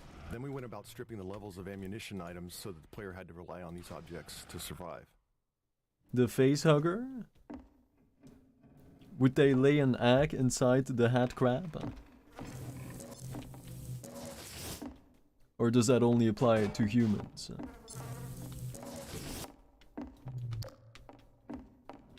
I'ma take a blade though.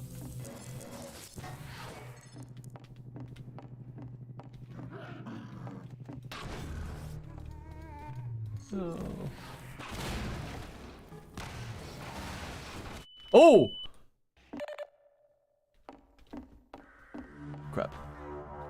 finished up our work on Ravenholm, we couldn't shake the feeling that the transition from Eli's lab just was... Ravenholm Gameplay Focus. After watching many playtests of Ravenholm, we knew the core gameplay of the level revolved around the gravity gun and physics. Once equipped, bringing physics to the enemies. The physics traps. Player tools. By this point in the game, players have a lot of experience with Half-Life 2's physics, but they've just received the gravity gun, which provides a whole new way to interact with the physics objects in the game. We iterated on a variety of the physics objects that the player could play with, things like saw blades, the catapults, explosive canisters, traps, spears, and so on, and honed in on the ones that worked well with the physics gun and cut the ones that didn't. Then we went about stripping the levels of ammunition items so that the player had to rely on these objects to survive.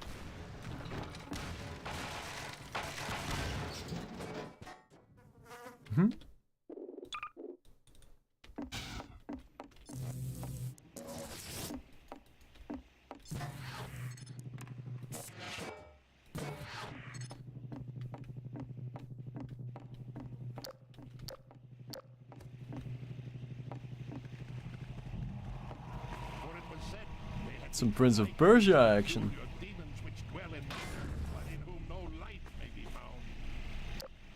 Who is that? Who goes there? Contrived setups. There's a pretty obvious contrivance in a bunch of the gravity gun and physics object training. The player pulls a saw blade out of the wall with the gravity gun, and right on cue, a zombie stumbles around the corner, just begging to have a saw blade launched at it. Voice then crack. The player crawls under a spinning blade trap to turn it off, and suddenly 3 zombies appear, taunting the player to switch the trap back on.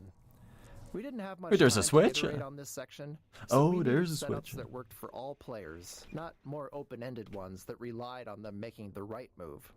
While this kind of design has the potential to reduce players' creativity, in this case, we found that they didn't seem to mind that we forced their hand a little bit. The days of my life have vanished like smoke, and my bones are parched like ash.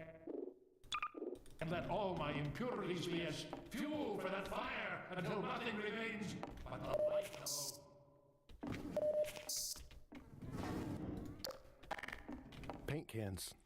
Once we started to succeed at making the gravity gun and physics gameplay the core of the Ravenholm experience, we started to go through the levels and look for objects that we might have overlooked as we were busy working with the really aggressive things like saw blades and exploding canisters. One of the things we found was the paint can, and it was simple enough for us to sort of reinforce player expectations by having the paint can splatter paint on the zombies when you threw one at them.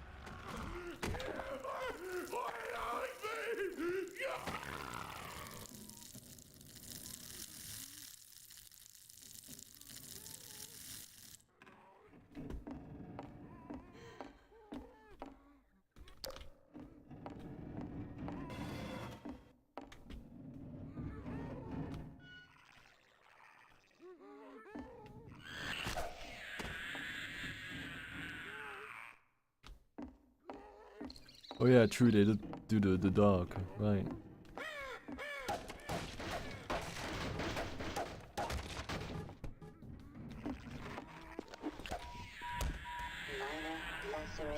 A face hugger is kind of a head crab with extra perks, right? If you think about it. What can a head crab do that a face hugger can't? Ravenholm's development. We began developing Ravenholm early in the production of Half-Life 2, so it went through more than one full development pass.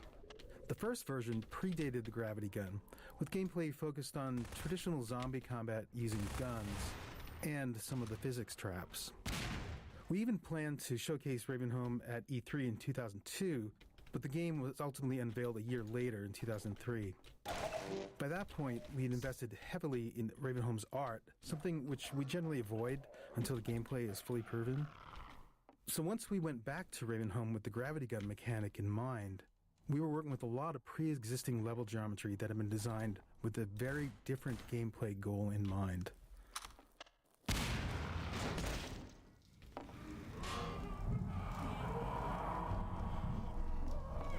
Misteaching flinches. Another memorable playtest and example of the danger of misteaching players occurred in Ravenholm. One of our design principles is for the game to respond to the player as much as possible. So when designing the gravity gun, it seemed obvious that if the player pointed it at a zombie and pulled the trigger, something should happen. It was simple enough to make it zap the zombie for a tiny amount of damage, causing the zombie to play its flinch animation, which felt good and responsive.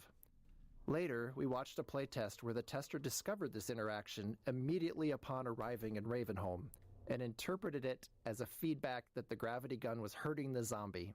Which it was, just not very much.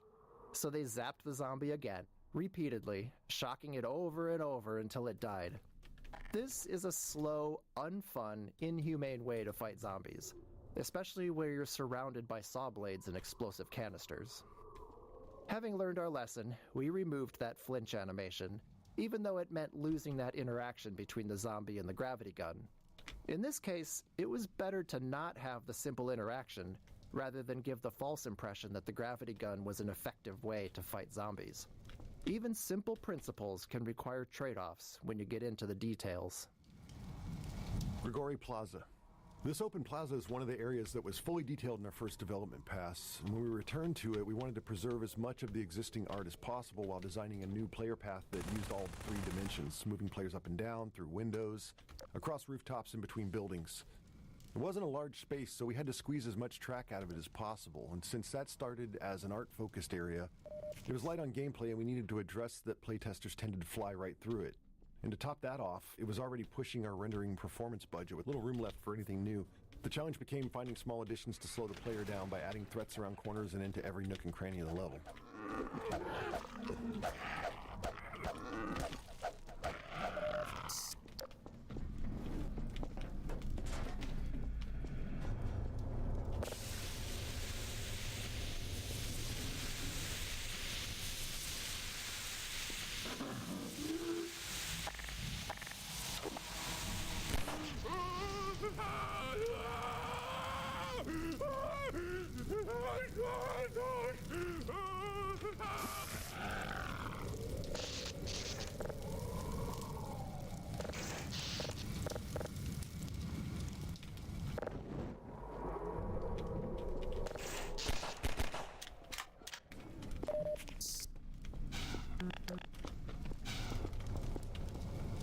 Fire trap. This fire trap was originally intended as a visual showpiece for the fire system before a level designer repurposed it as a gameplay element for Ravenholm. It was almost cut many times during development due to the performance impact on the low-end PCs because of all the overdraw involved with the transparent sprites. In the end, there was a programmer who felt that it was important enough to the gameplay that it was worth doing the work to solve the performance issues and make sure we could get it into the game. Hallway cupboards. These junk-filled hallways were a simple solution to our need to slow the player down. With the constraint of preserving as much of the existing geometry as possible, combined with slow-moving zombies as the main enemy, it was tricky to stop players from just sprinting through here. Luckily, having Grigori as the crazed inhabitant of Ravenholm made these setups easy to justify. It makes good sense that he'd clog the stairwell to keep himself safe on the rooftops. In the end, Grigori's solution and ours were one and the same. Just throw a bunch of furniture in the way, because if it stops zombies, it'll probably slow the player down too.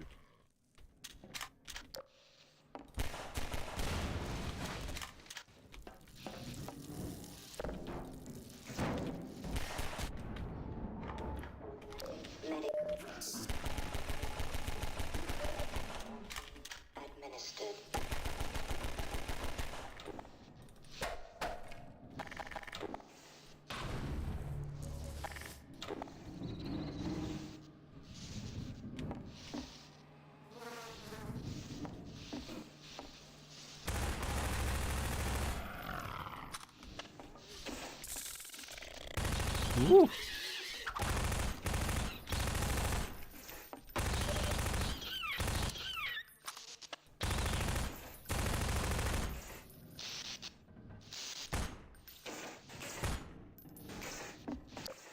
A burned head crab? Poison head crabs. Poison? This room unintentionally introduces poison head crabs.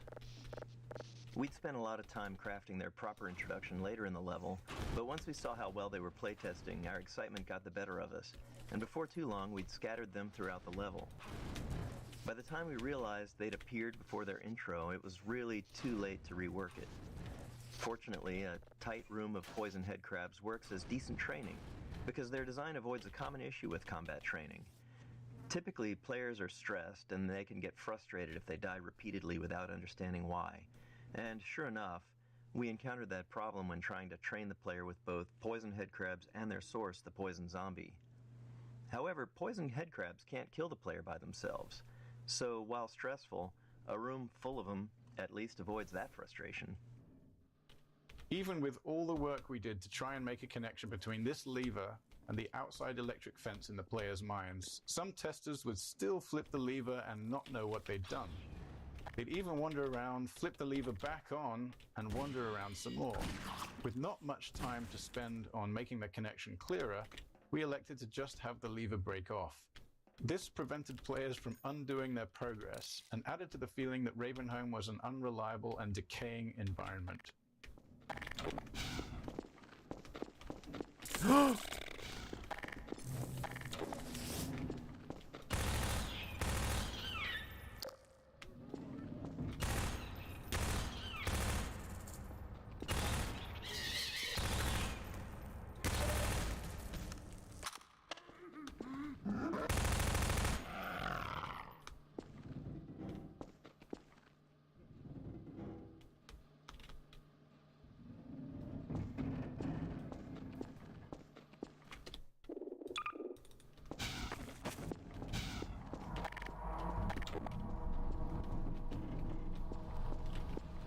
How?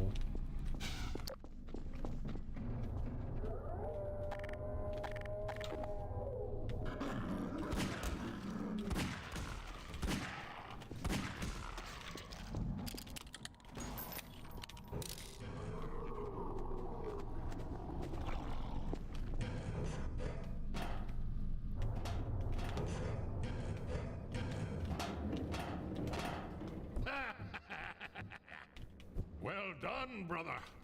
Make free use of my traps, but take care not to fall in them yourself. Behind you! In Ravenholm, you do well to be vigilant.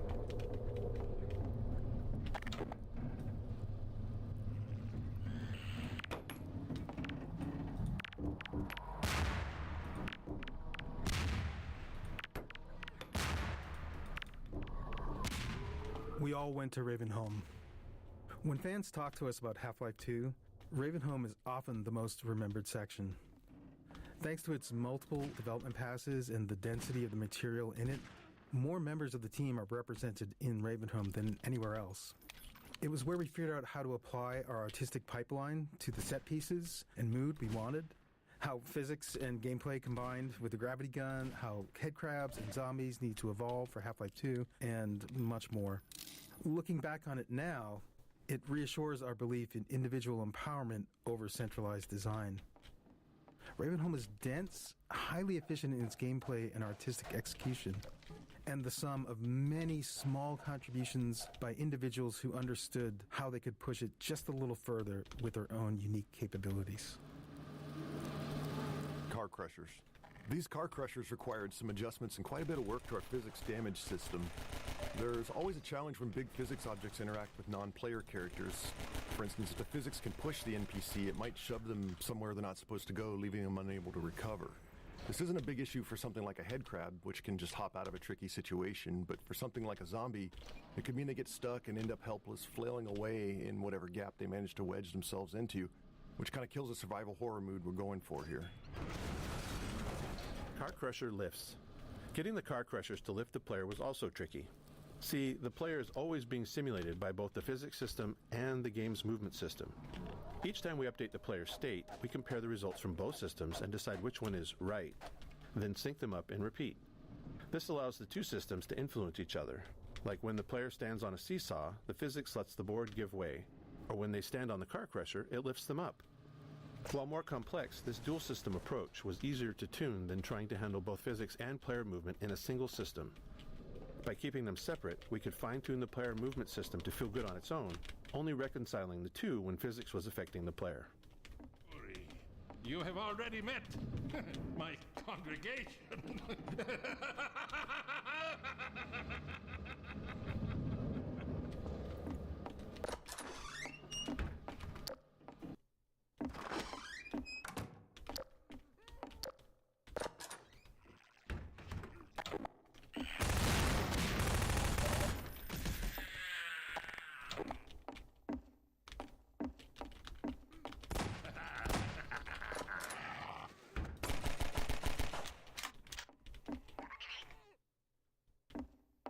Baby. It is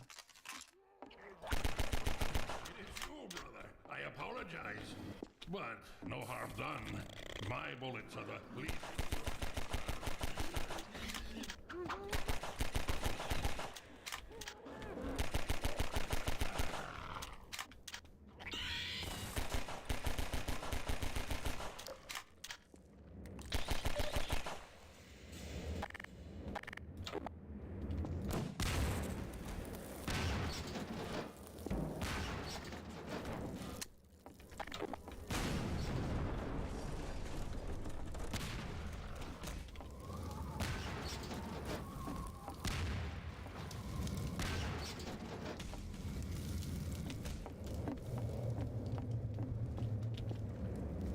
Guess I have to jump down.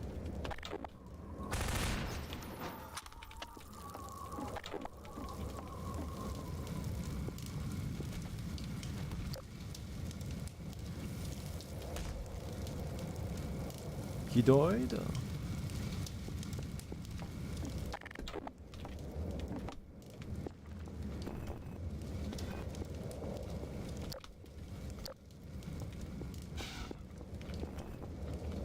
Pacing switch. Now that the player's through the training section, we can start shifting the pacing from moody, claustrophobic spaces to more combat-focused action arenas. With the player familiar with the various physics tools in the environment, we can start mixing those into open spaces and just give the player the freedom to choose their approach.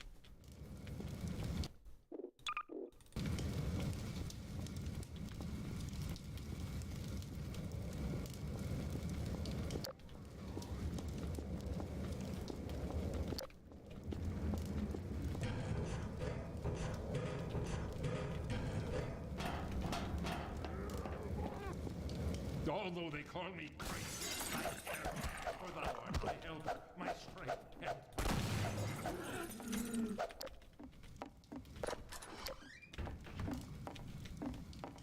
Tables and bodies. Towards the end of Ravenholm's production, with all the major pieces in place, we went through and tried to fill out every bit of empty space with something interesting. In doing so, we had to be careful to use what we already had and not create anything new, as we couldn't risk introducing more bugs. Often, as in this room, we were trying to add new moments of gameplay, while also adding more detail and storytelling to the area. Small scenes like this allow an attentive player to think about what they're seeing and what it might mean for what they'll encounter next.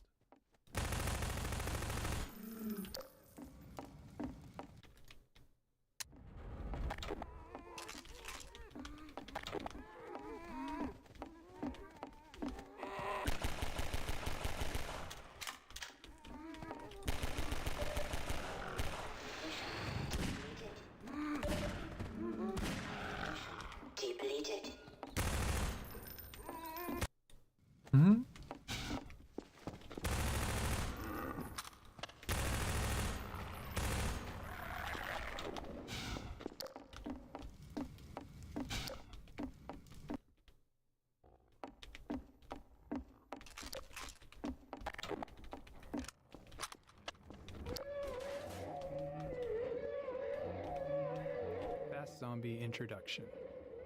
This space was another area originally built for E3 2003, where it showcased the player fighting against a squad of Combine soldiers.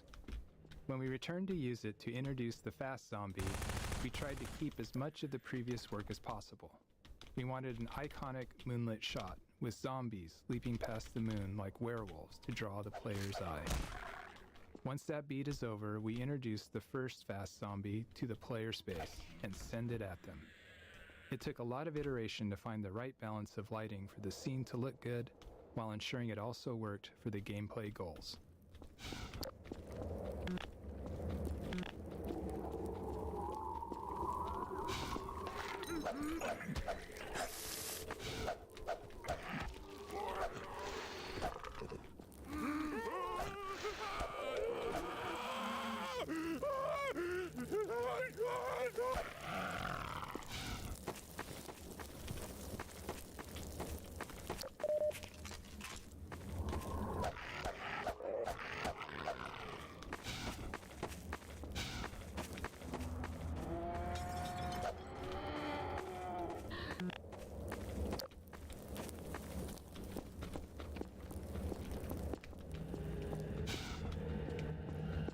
Physics object consistency. All physics objects have a variety of parameters that define their behavior. Their mass, the amount of damage they take before breaking, what they break into, and so on.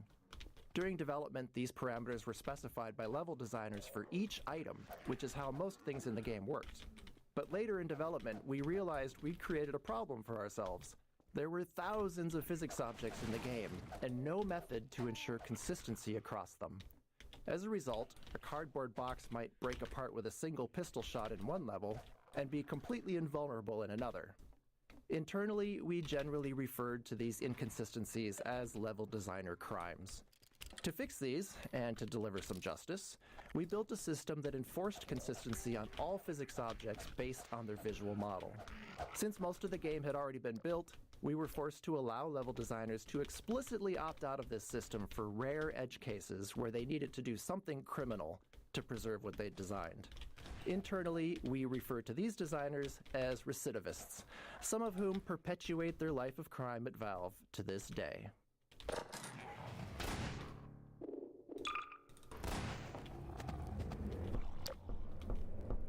Here, brother! Come closer. You've stirred up hell. A man after my own heart. Here, I have a more suitable gun for you. You'll need it. Catch! Ooh, I was about to say, will I get that shotgun? My advice to you is, aim for the head. Hush. They come. Ooh. There is no rest in Ravenholm. Move on and I will meet you at the church.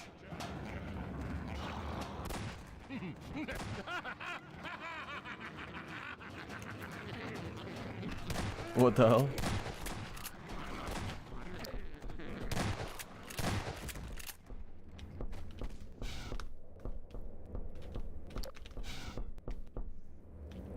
Do I jump in the water?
Poison zombie introduction.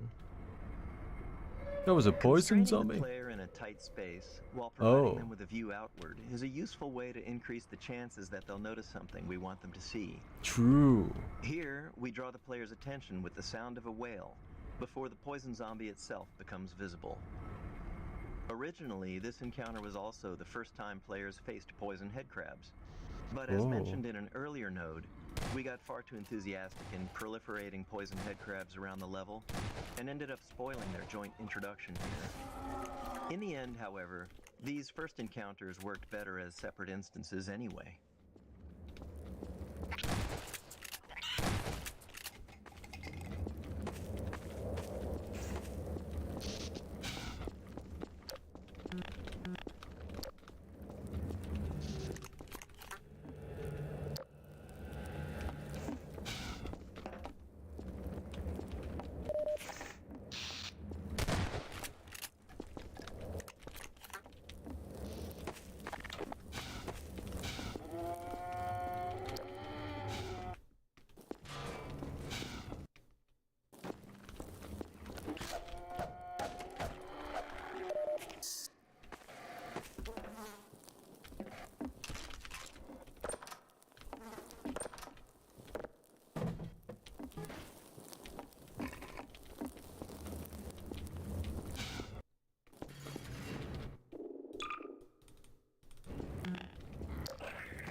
gamma correction.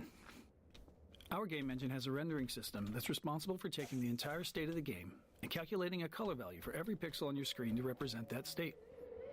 But code and software from other people are involved in the process of calculating those pixels as well.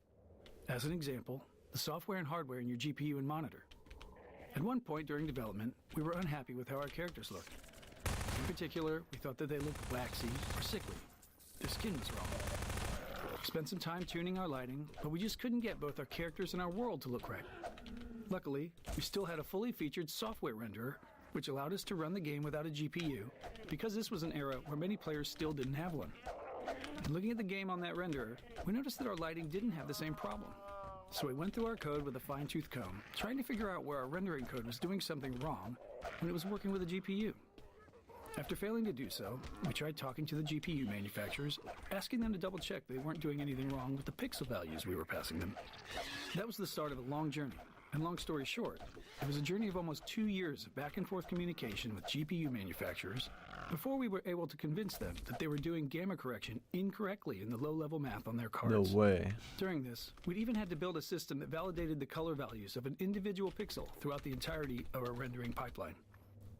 But eventually, at the end, we finally got new drivers back from them, and our characters immediately looked like they should, matching the software render. Wow.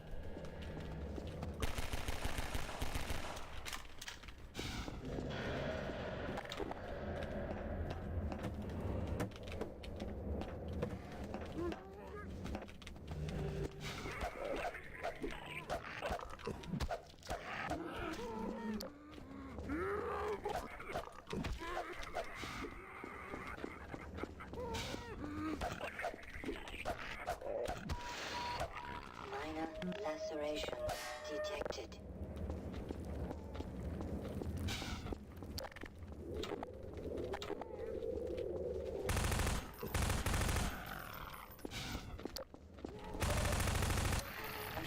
Deep.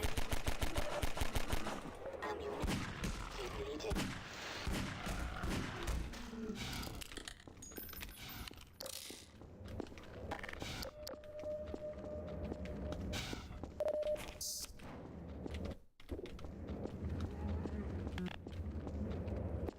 At this point in Ravenholm, the player has learned all the gameplay elements available to them and can predict their interactions. This allows us to build more complex setups, providing a greater level of threat and more freedom in how the player can approach each scenario.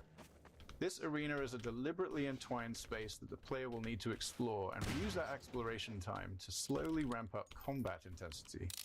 The faster the player explores, the faster we ramp it up.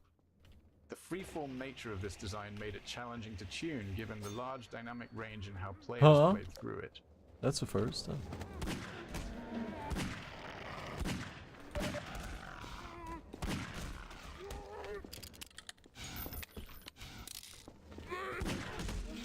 Depleted.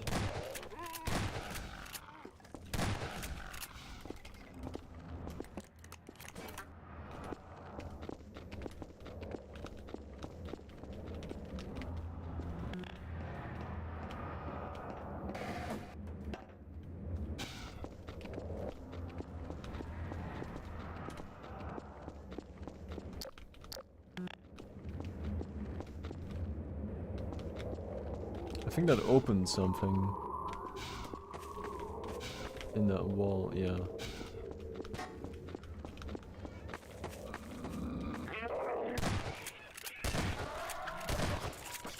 Warning.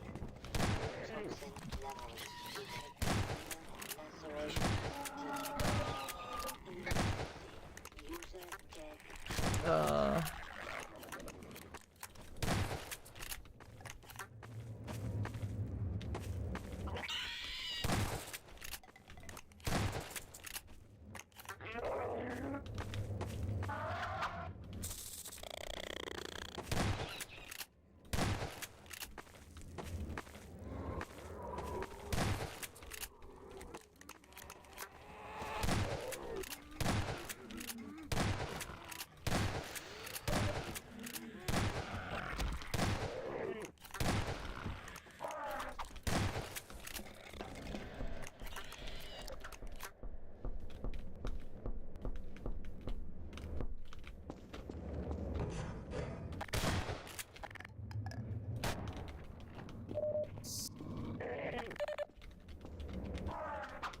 Well, I guess it didn't.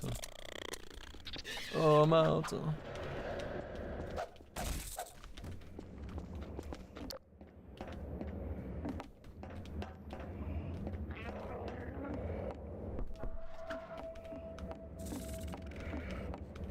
Playtester archetypes. Iteration and regular playtest were the lifeblood of Half-Life 2's production. Every week, we'd quietly watch over the shoulder of a player going through the section we were working on, taking notes on what worked and what didn't. It was important for us to test with a wide range of skill levels to be sure that we weren't making decisions that only worked for some. Over time, we learned to choose specific types of playtesters based on the development stage we were at. Early on, we used experienced gamers, usually teammates, who could handle rough, unfinished areas and were good at explaining their thought process. For combat testing, we'd find players of all skill levels, especially those creative in their usage with the tools. Finally, as sections became more polished, we'd focus on beginners, people who didn't play games much or weren't familiar with first-person shooters. Even if they weren't necessarily someone who might buy the game, we often learned something valuable from watching them. Very true.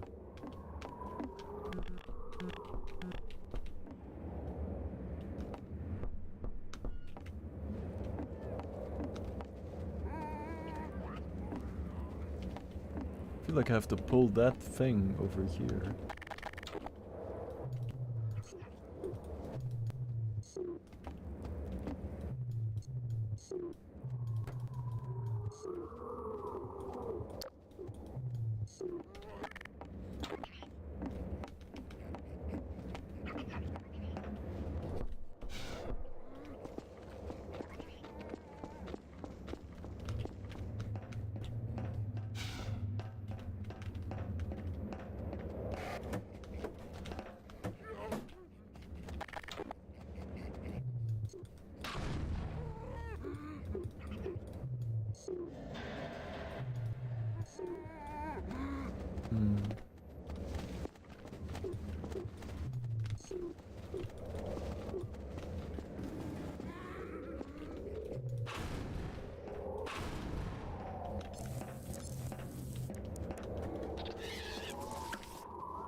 What am I missing?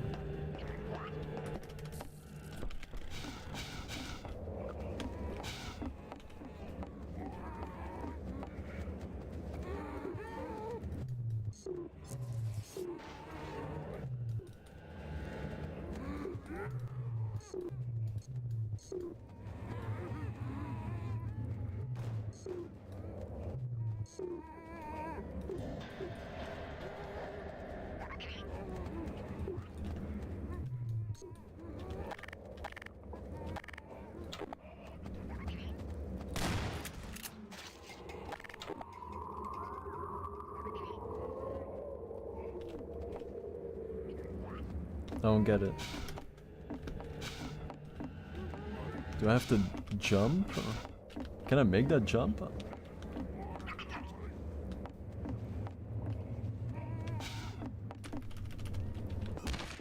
Barely.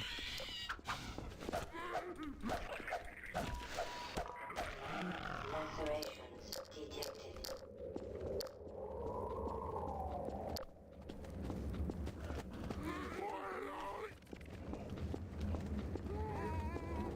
This doesn't lead anywhere, so it needs to be in the middle.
There's either a switch or I have to pull it, but it doesn't let me.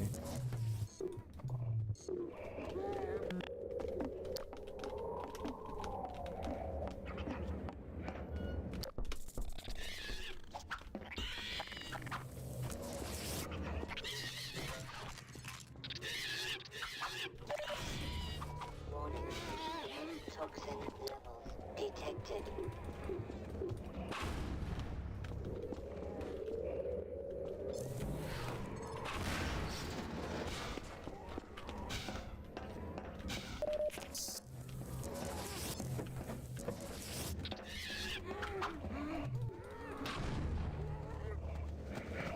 I don't get it.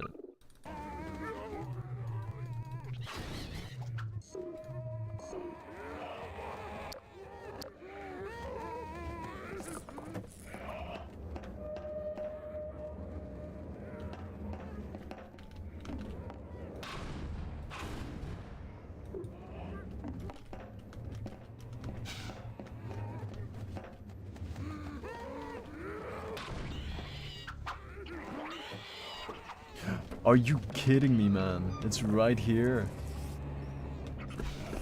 Oh, that is unlucky.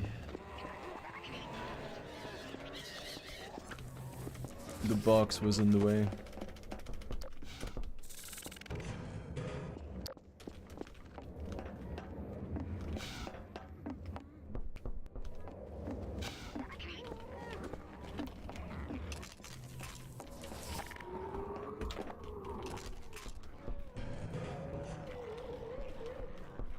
May the light of lights be with you.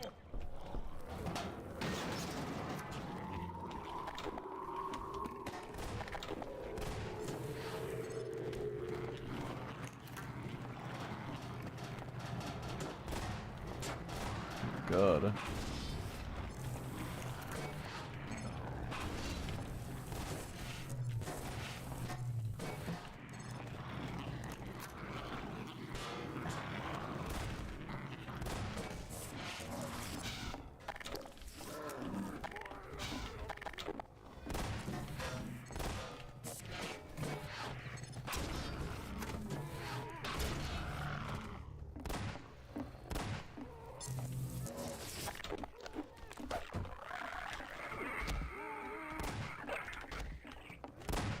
Where'd it go?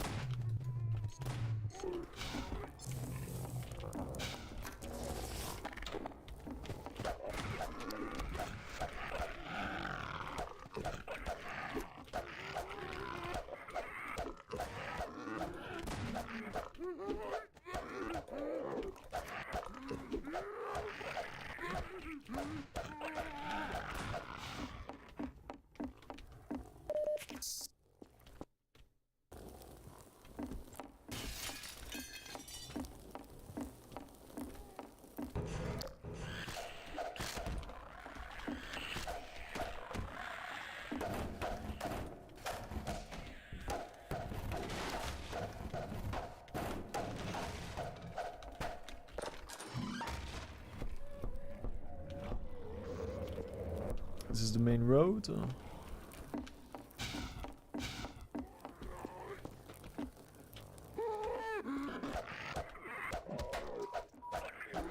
Lacerations detected. Oh, we went full circle. Oh.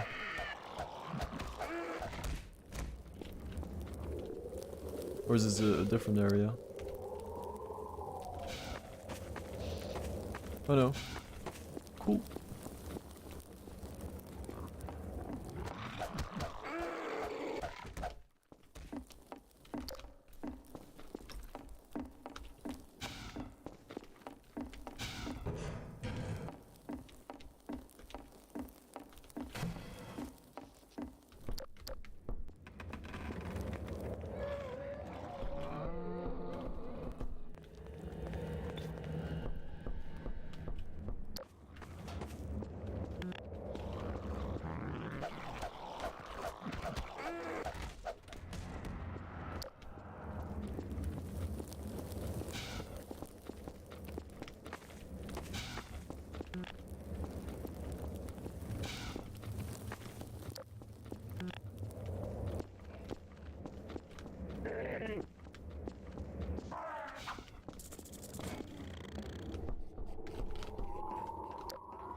Final arena. When we finished the first pass over Ravenholm, this rooftop was intended to be the culminating fight. Like other spaces in Ravenholm, it had begun life as a space purely focused on being an interesting visual location. We felt it was important that, as the player left Ravenholm, they had a moment to look back over the town they had just survived and get a glimpse of where they were headed next. Multiple gameplay groups took a shot at building a fight here, but the tight geometry and performance constraints meant we never really created a finale we were happy with. Not unlike the Half-Life saga itself, it seemed as if Ravenholm was destined to not have a real ending.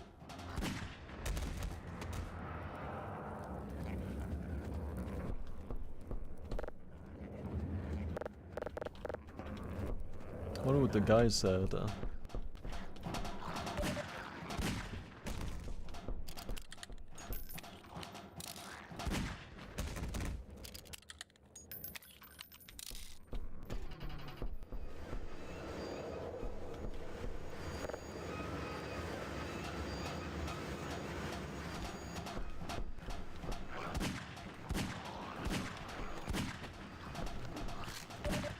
No!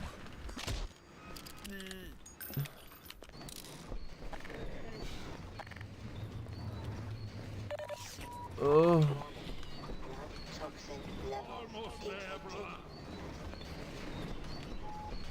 For real though.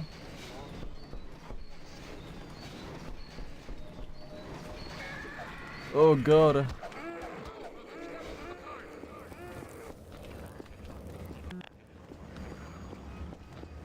I wish.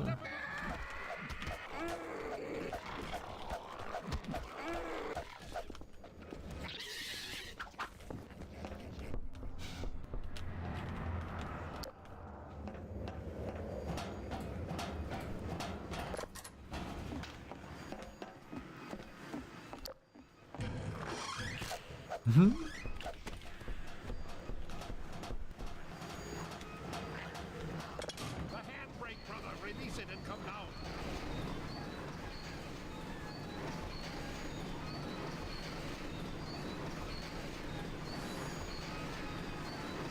Oh, my shoulder hurts, man.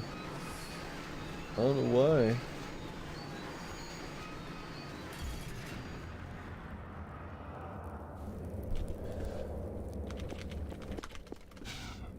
Greetings, brother.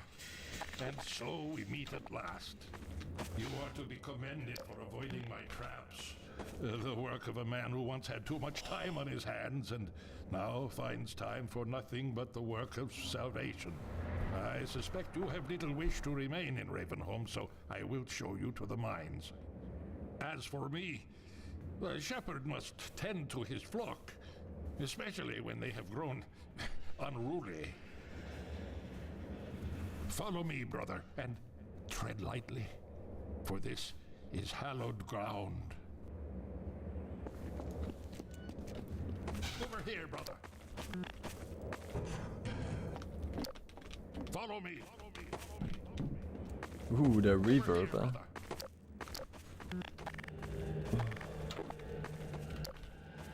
You gonna get me out?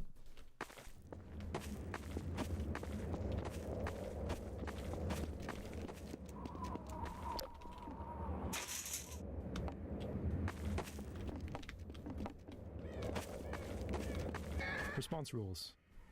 We knew early on that we wanted a lot of dynamic dialogue in-game, so we needed a system to handle it effectively. We aimed for a system that allowed sound designers to add and tweak lines without involving programmers, made the dialogue tightly responsive to the game's state, and minimized repetition.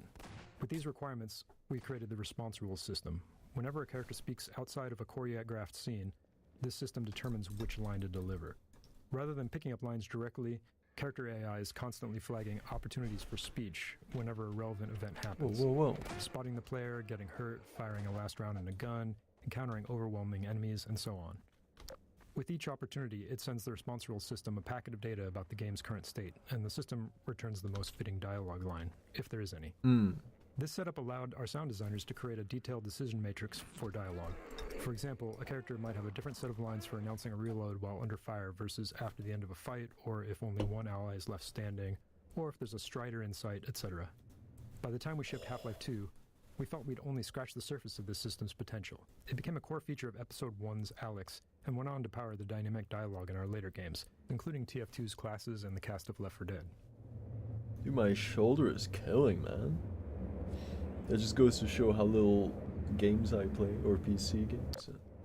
The body isn't used to it at all. The real final arena. Very late in the development of Half-Life 2, when we were reviewing the entire game for final improvement opportunities, we decided we did, in fact, want a real finale for Ravenholm. The rooftop fight wasn't enough. After some discussion, we chose to add this final fight through the graveyard with Grigori alongside the player. It was risky, development-wise, but we felt the game needed it. Since we were near the end of production, we had a mature set of gameplay tools to work with, but even more importantly, by this point, we understood our own game. Making a game is often a process of learning what it is you're actually creating. Why is our game fun? How is it different? What are the most important elements? As we built the game and watched playtesters go through it, we learned answers to those questions and, in turn, got better at making it. So the graveyard came together quickly and required far less iteration than many earlier areas of the game.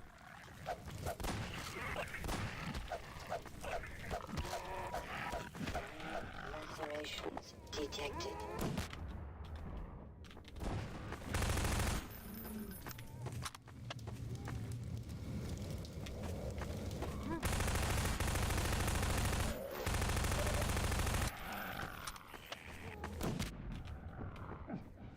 Follow me.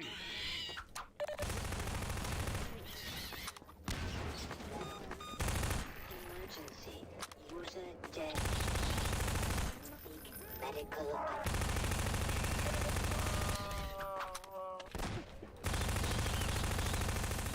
You want but the light that shines through.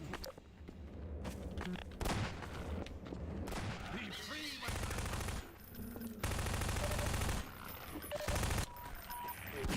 Oh! Lacerations detected. Depleted.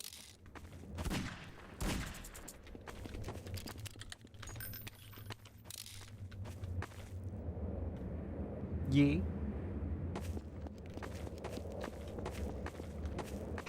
Hurry while I hold the gate. Go quickly.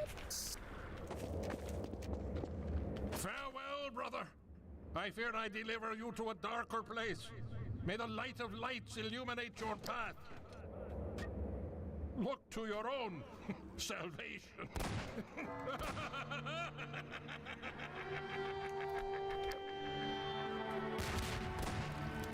Oh yeah, he's gonna be just fine, huh?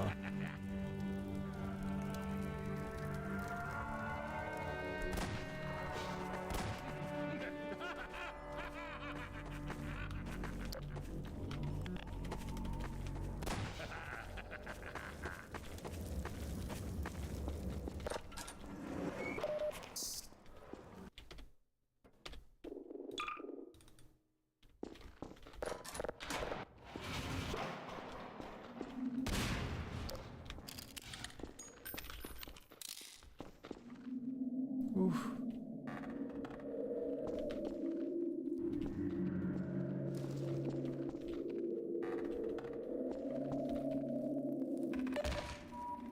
Major fracture detected. Okay. Oh. So many spidey things.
Ooh.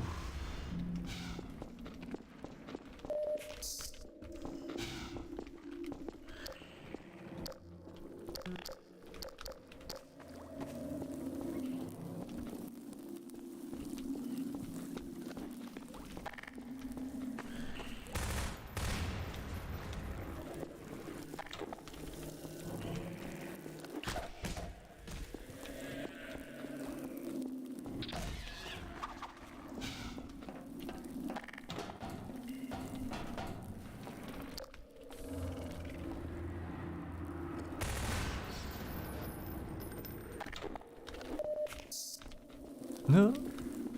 Get yeeted, huh?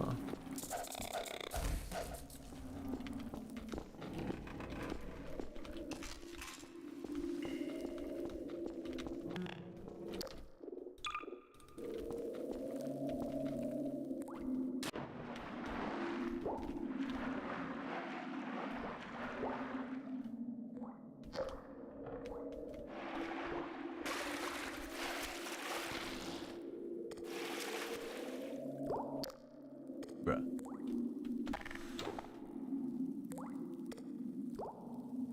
What if you kill him first? What happens then?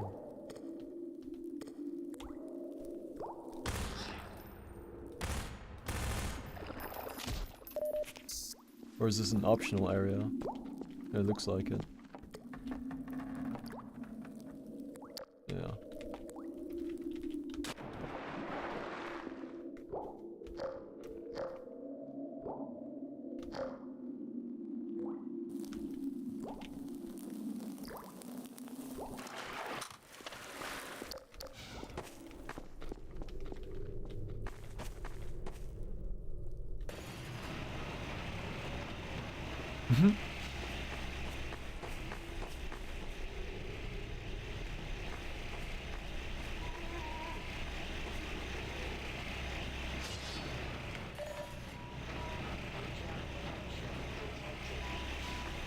Major lacerations detected.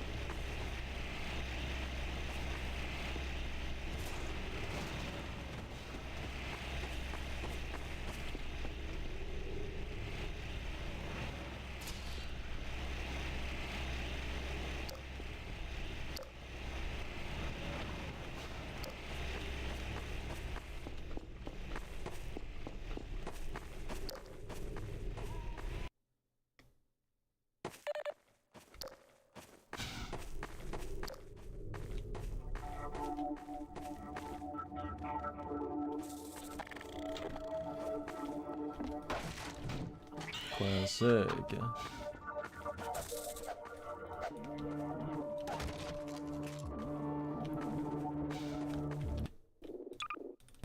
1 HP playthrough. Sniper Alley. This section of game track was added late in development, after we moved Eli's lab and Ravenholm to come before Coast.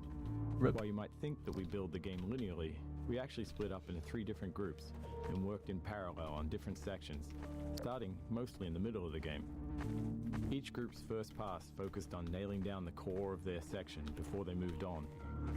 And then once we had a rough version of the whole game laid out, we went back over each section to polish it, adding successful elements from other areas and removing what wasn't working. In some cases, such as in Ravenholm, entire sections were moved. And then, after Ravenholm was relocated, we needed a new piece to connect it to the coast, which is the area you're entering now. Given the time constraints, this short section was built using existing, proven gameplay elements, like snipers and combine soldiers. Oh shit! Funny. Half-Life 2's physics gave us a variety of tools to make combat more exciting. For instance, when enemies miss the player, we subtly redirect their shots toward breakable objects nearby, adding mayhem and creating that action movie feel. We also employed physics to add hints. We created what we called ragdoll magnets across the game to make enemy corpses fall in interesting and dramatic ways, such as off ledges or into the path of a train.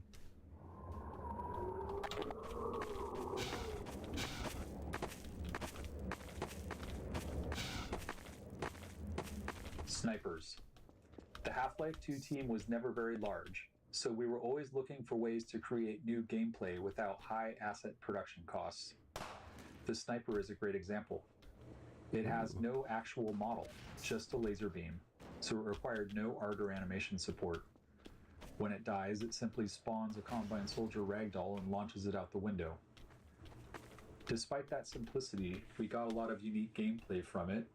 We were especially happy with how it interacted with the physics objects in the game world.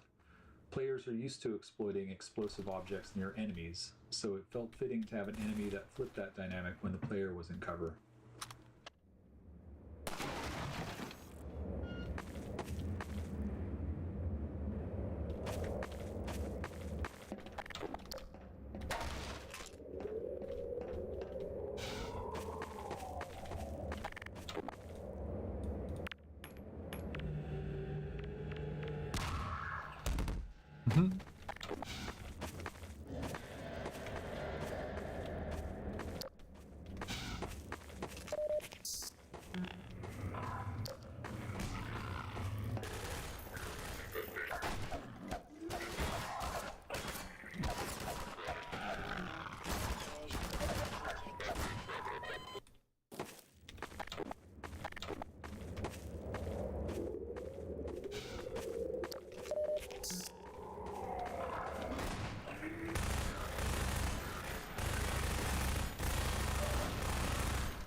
friendlies. Winston's been hit. Patch him up and get him to the back as soon as he's stable. Gordon Freeman. It's incredible you made it. We've been getting communication from Alex.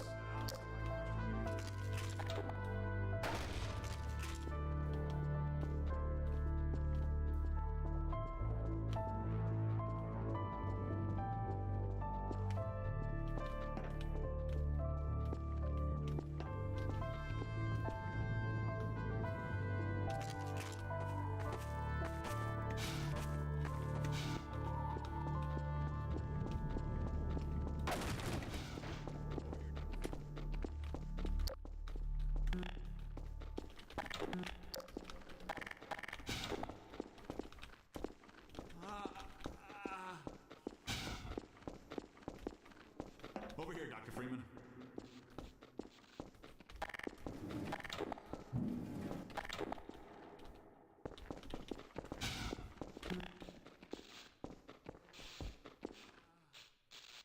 It's Leon. We're all clear. And I've got Gordon Freeman. Dr. Freeman, you're kidding. Look, I've been on the line with Alex. Her father's been captured. Over here, Dr. Freeman. Man. Eli Vance is indispensable to the liberation.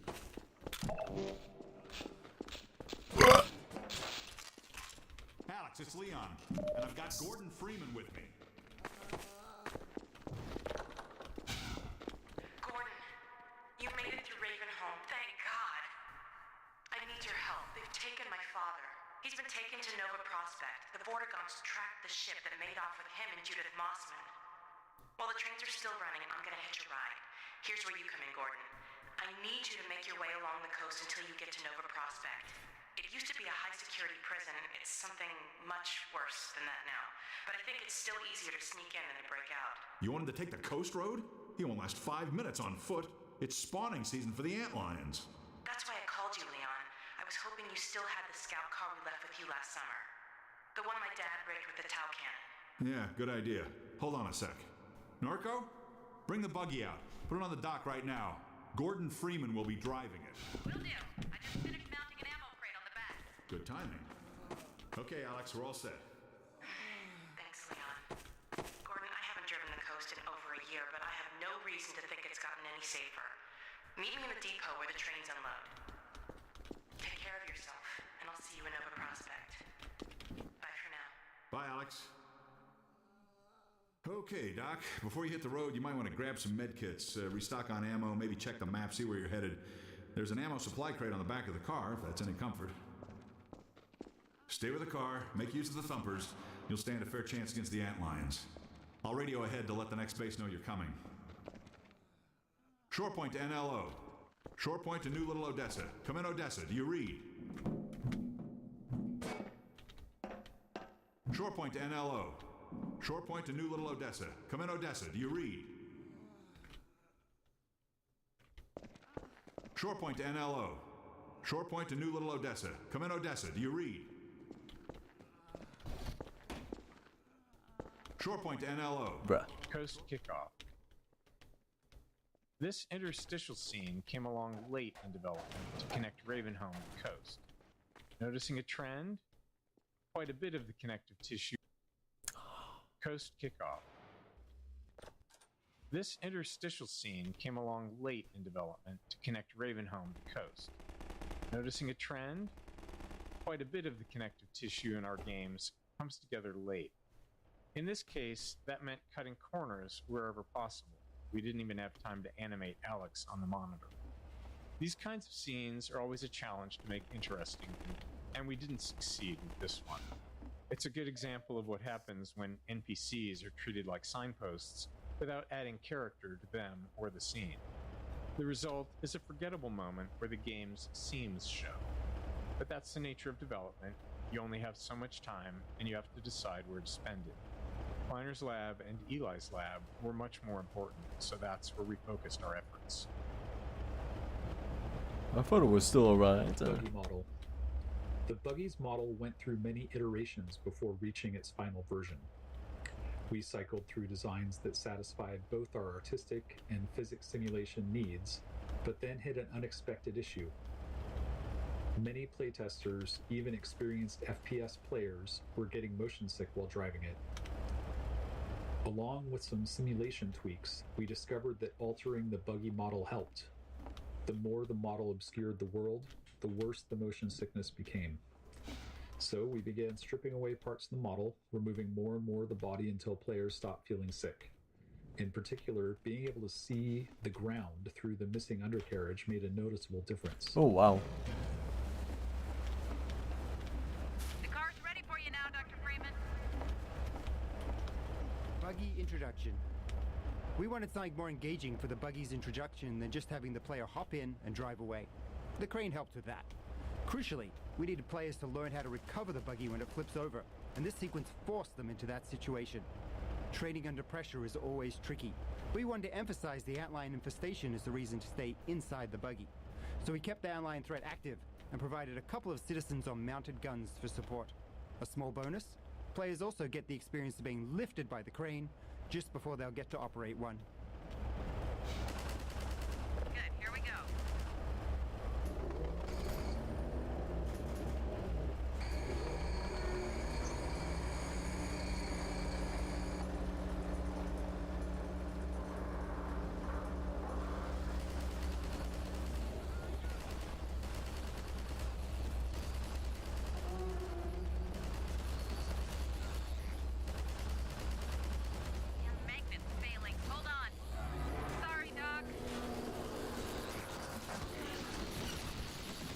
The hell? Is that normal?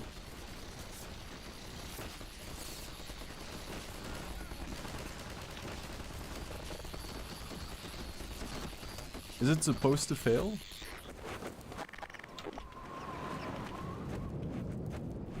Get that car up, right? Get the hell out of here! Okay, they died pretty fast.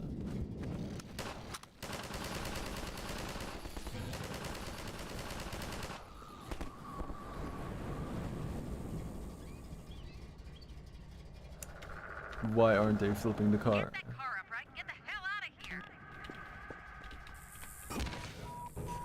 Major fracture detected.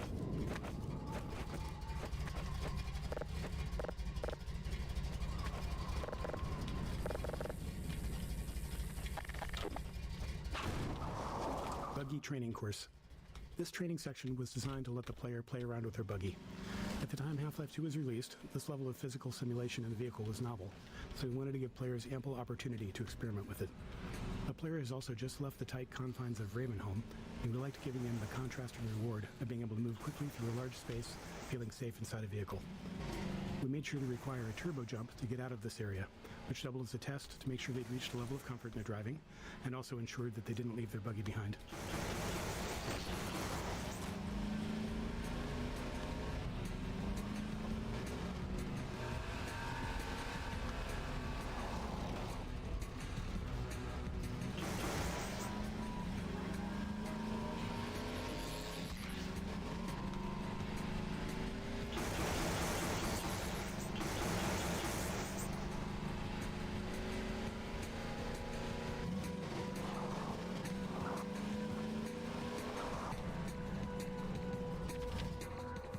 Buggy physics. The physics for a buggy took a lot of trial and error. We wanted it to feel fast, even though its top speed was only about 35 miles an hour. So we had to do some cheating to make it work. We added extra vertical force to the turbo jump and a bit of kick to the rear when using the handbrake to power slide. Without those, the low speed meant the buggy just wasn't fun to drive. On top of that, the world was full of unpredictable physics system-driven chaos. Players were bound to drive the buggy into all kinds of collisions, so we had to make sure that they could always get out. This took a lot of experimenting and playtesting. In the end, we settled on a pretty goofy, unrealistic simulation that made the buggy more forgiving and harder to flip. Its center of gravity is super low, and the wheels, while they look like they turn a lot, actually don't. It was our first attempt at a physically simulated vehicle, and we learned a ton from it. Thanks to that, we were able to make the muscle car in Episode 2 much easier to drive.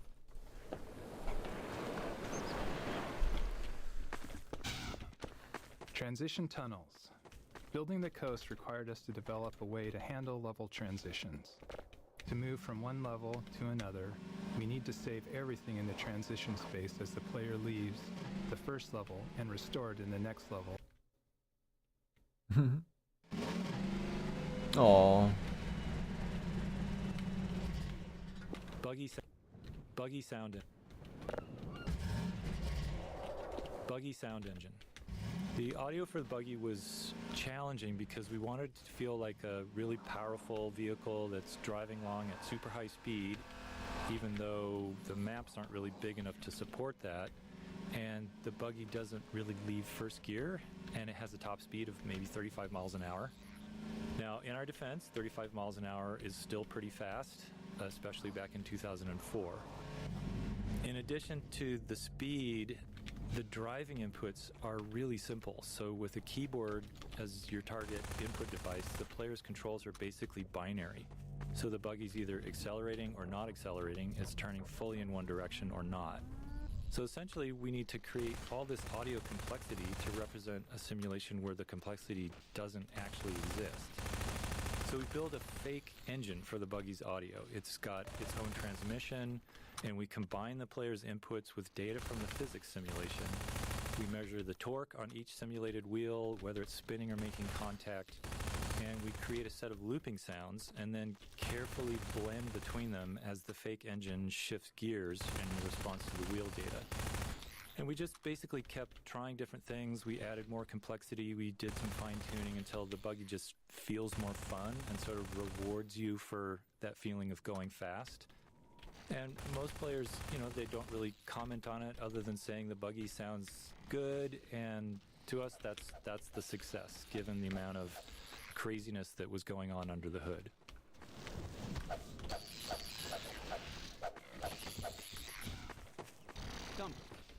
Whenever possible, there's a lot of value in players feeling like they've figured something out on their own.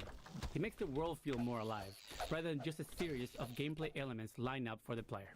If we can accept the risk that some percentage of players might miss an element entirely, we can take a more subtle approach.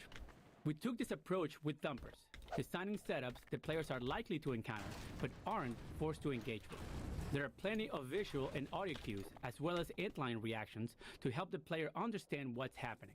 It doesn't guarantee all players will figure it out, but playtesting showed that most did.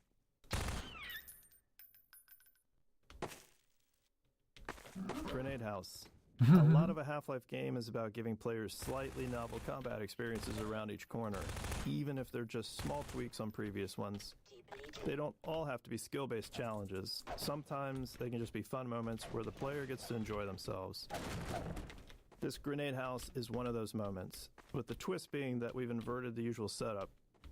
Instead of letting the player drop grenades on enemies below, we've put the enemies above. The unlimited grenade box is a somewhat clumsy way to encourage players to engage with the scenario, but its invulnerability also ensures the players can still climb up to the floor above, even if they've blown up everything else.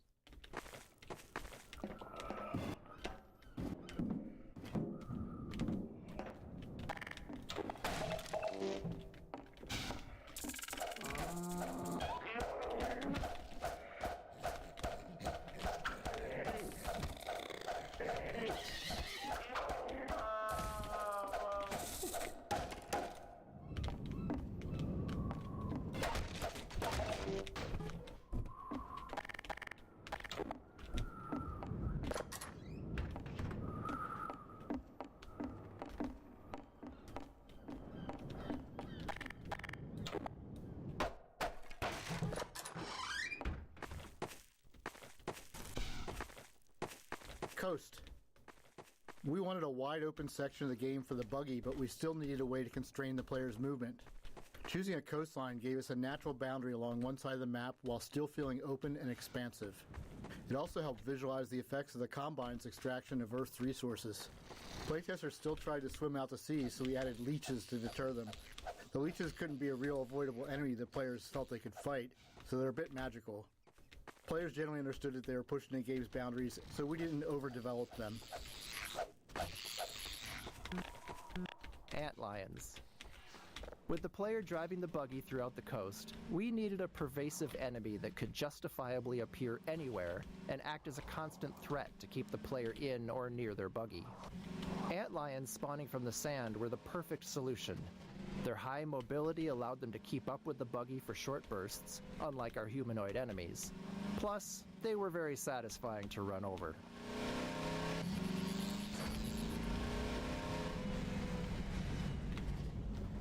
Antlion design.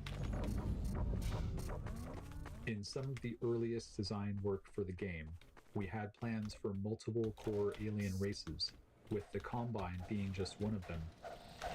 One of the other races was a religious insectoid species, and antlions were part of that. Later, as we developed Coast, we started viewing them more as pests that came through the Zen portals, along with head crabs and other creatures. While they aren't actually from Zen, they infest the corners of any world they enter, a lot like cockroaches.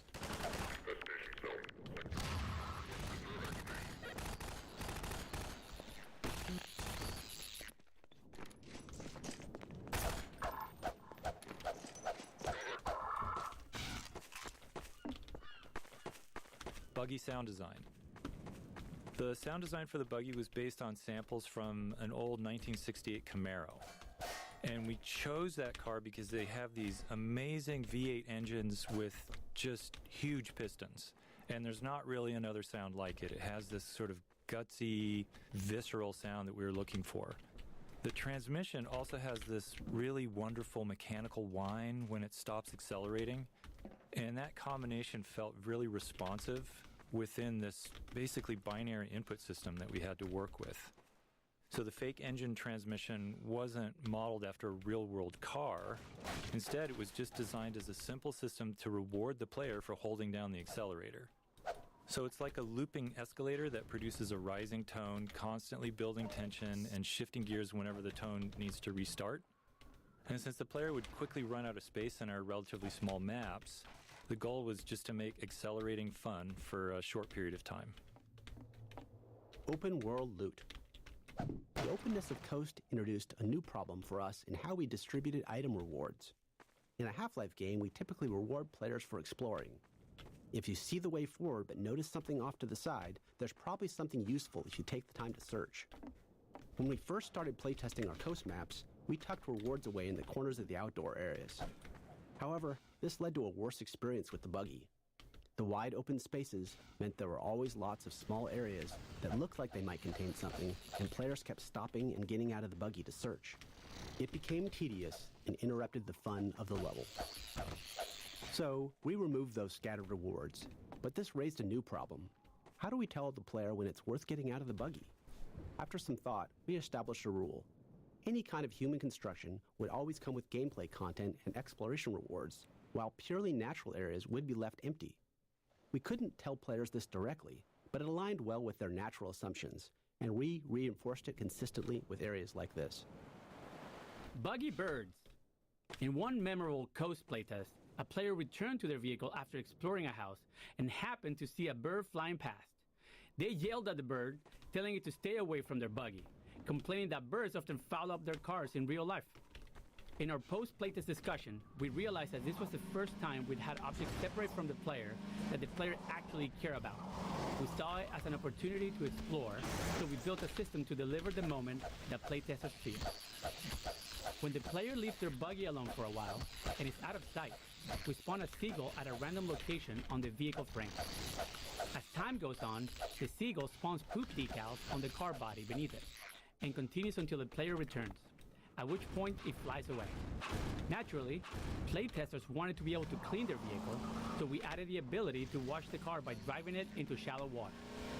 It was late enough in development that we already had the tech for all of this, so the feature was quick to implement. It's one of those cases where we know only a small percentage of players will discover it. But if we can implement these kind of details efficiently and have enough of them, most players will encounter at least one.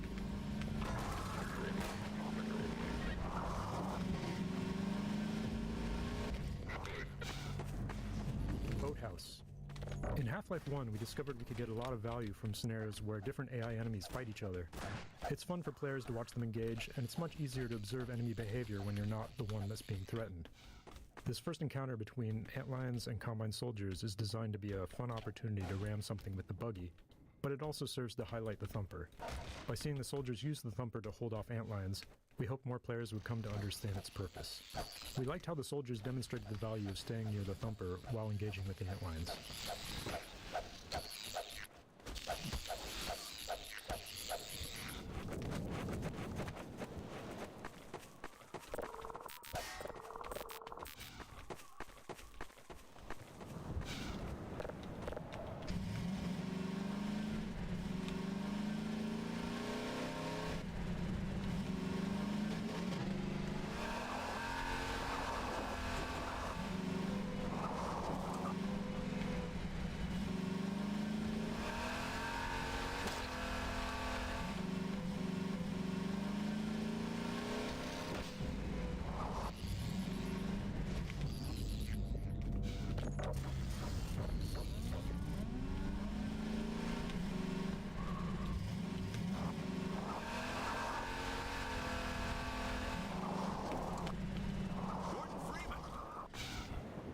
Get in the basement. We're expecting gunships at any moment. Colonel Cubbage will be glad to see you made it.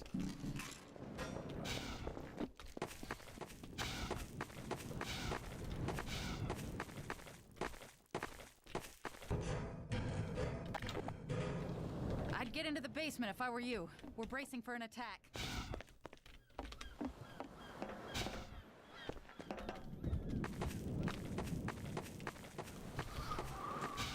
Combine gunship. The gunship was an interesting problem. We had a helicopter flight model already and didn't really have time to build something completely new. So we tuned the helicopter's flight model until it felt different enough, and then derived the gunship's organic animation state from the values coming out of that simulation. We also tried to keep it as truthful as possible. For example, there's a limit as how much it can turn its head to aim its cannon, and if it needs to aim beyond that, it has to alter its flight path to bring the cannon around to bear. It's not allowed to just cheat. The other key feature was its engine sound. We have sound spatialization, so the player can tell roughly where it is, but the gunship is a fast-moving object and it's up in the air, away from any nearby reference points. As a result, it can be hard to tell exactly how far away it is and how fast it's moving. To fix that, we added a Doppler effect to the engine sound, pitch shifting it based on the gunship's velocity relative to you. It's a subtle effect, but it's extremely effective at subconsciously helping you perceive the gunship's location and direction, critical information letting you know that you're being hunted by it. Flying vehicle audio. The large flying enemies in the game present a unique audio challenge. During combat, they're much more mobile than other enemies, and they often move a significant distance away from the player. They're also really dangerous if they have line of sight. So these factors led us to focus on an audio solution specifically around occlusion. In other words, when you can see the enemy and when the enemy can see you. And we wanted to make a clear audio distinction between when they have that line of sight. So the flying vehicle engine sounds are made up of multiple looping sounds that we play simultaneously. And some of those loops are processed by the DSP system based on the space you're in, while others are played directly and unprocessed. So the DSP system adds more of an environment echoing effect when we run sound through that system. So when the flying object is occluded behind something, it can't see you, we increase the percentage of loops that go through the DSP processing, and it sounds like that object is a little more distant.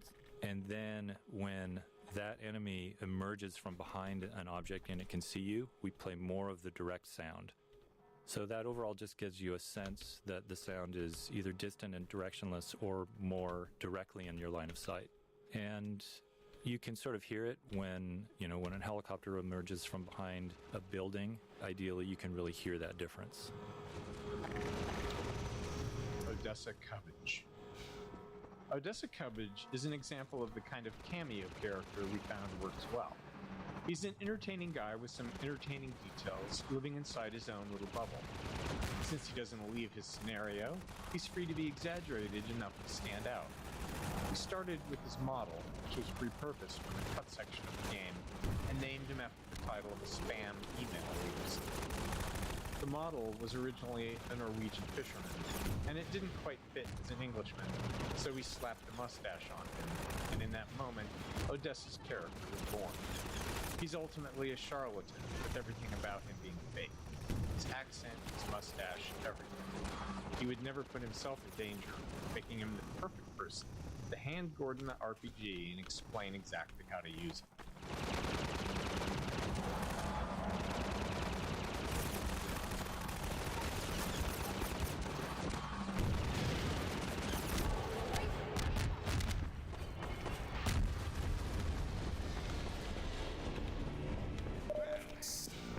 Laser-guided RPG.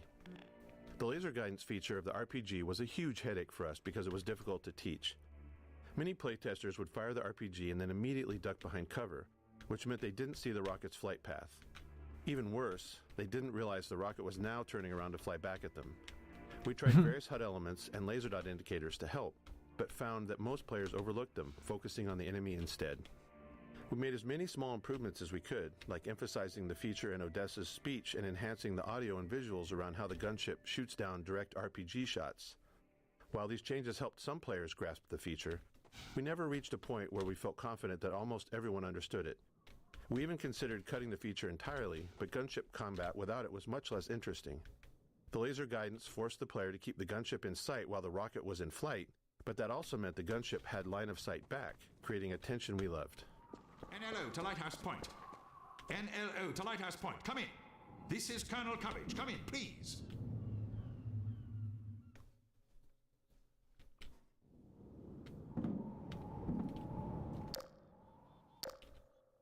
NLO to Lighthouse Point. NLO to Lighthouse Point. Come in. This is Colonel Coverage. No way. So welcome back. So early. What's going on? Get your car, Doc. You won't get far on foot. Alright, the car. That's what they were waiting for. How you doing, Soto? Good evening, good evening.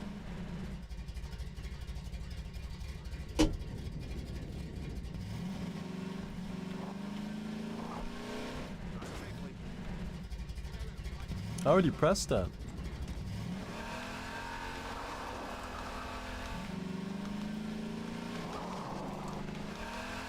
Driving on the right side of the road, right? That's why it's called right, because it's the right side to drive on. You know?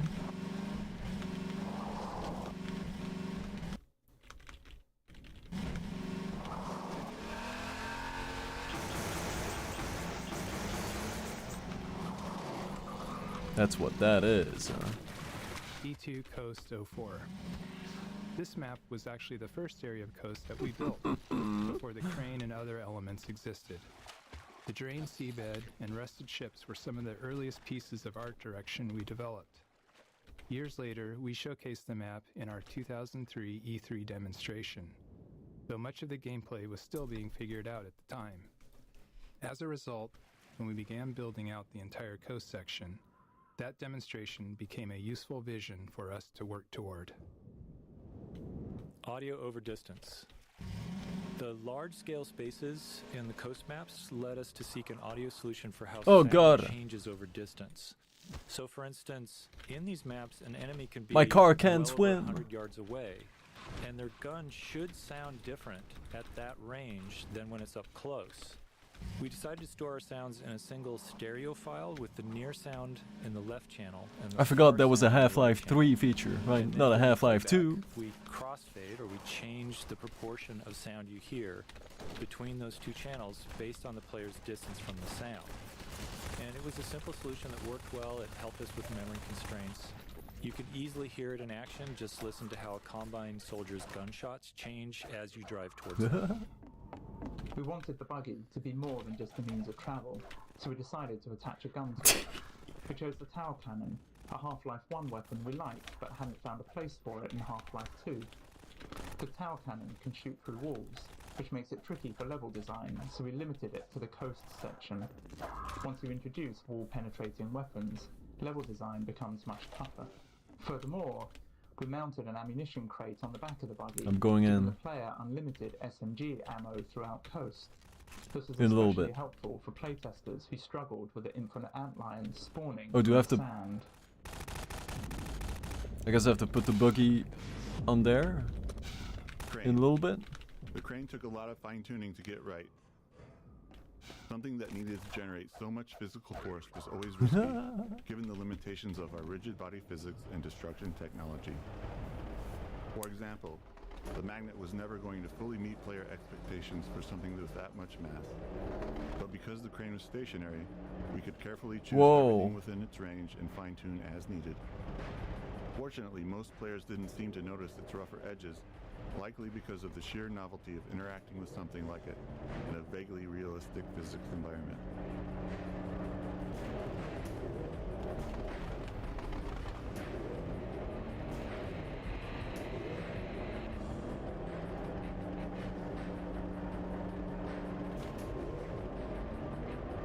I get it. There you go.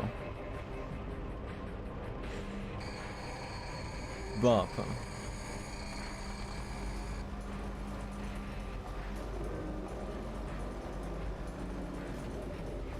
I almost got stuck. I would have become deaf stuck. Right.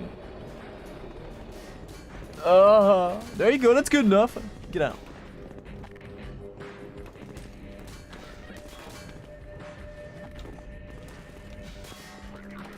Now to find the next audio fragment, right? How do I get there?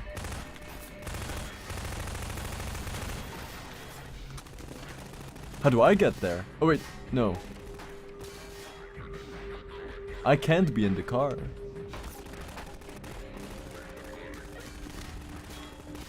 Is there a ladder? They got my car.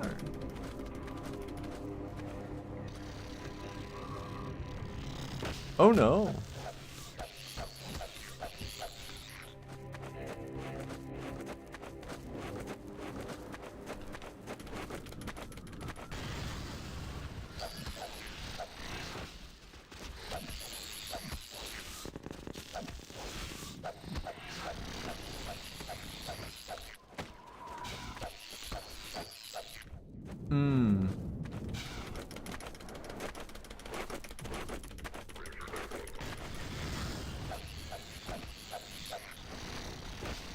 I do not have time for you right now.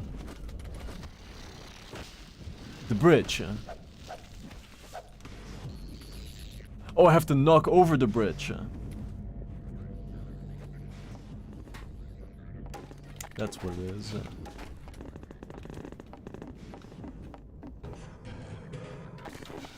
I could have done that one audio commentary ago.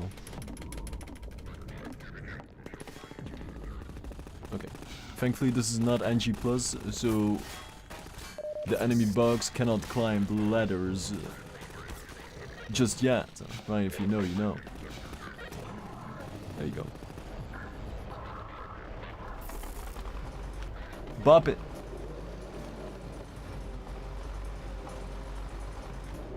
A direct hit.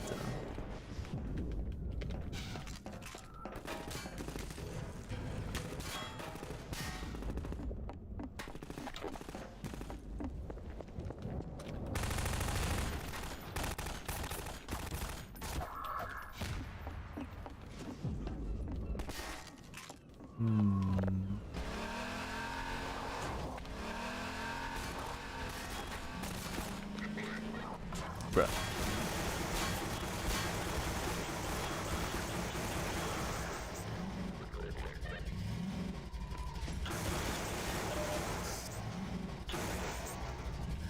Damn, that doesn't explode in one shot? Hello?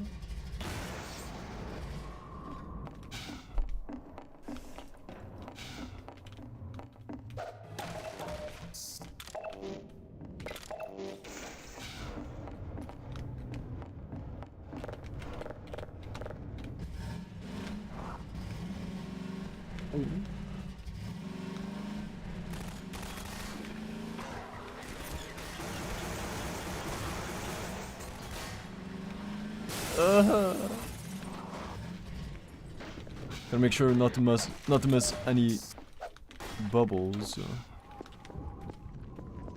I'm trying.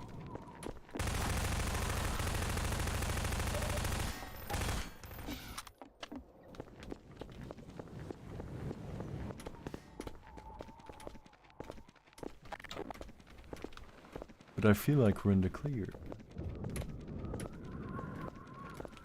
Oh!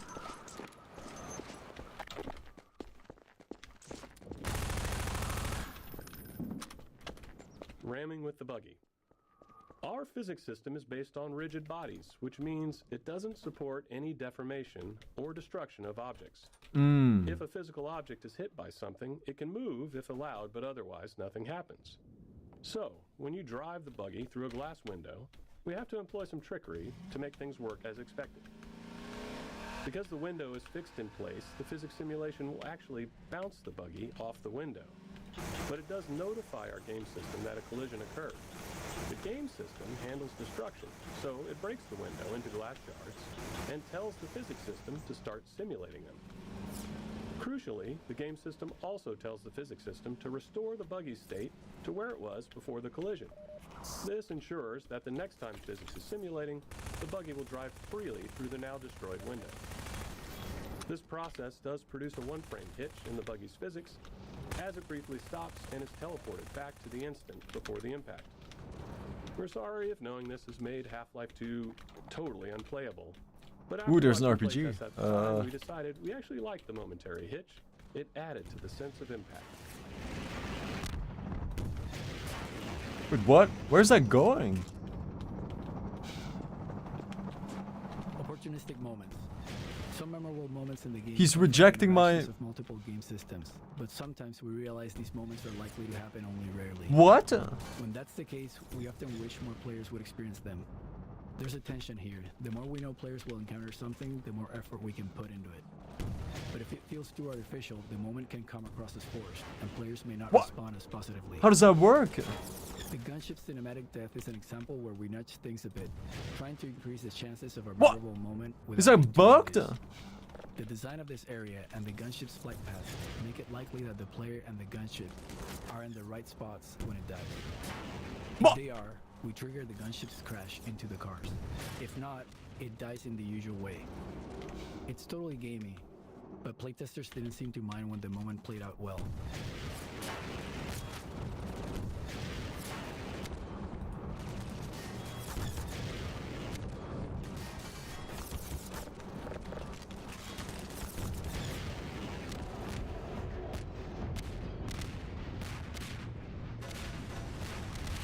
Shoot while shoot. Wow. I didn't see that in the first fight, that they can reject my stuff. Do I have to go on foot now? Nah. Nah, there is a way, is there not? Yes. Yes, indeed. Ah.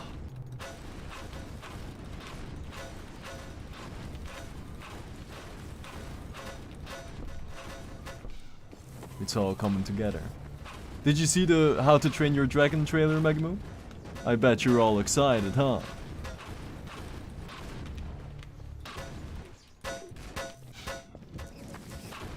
There. I'm going home.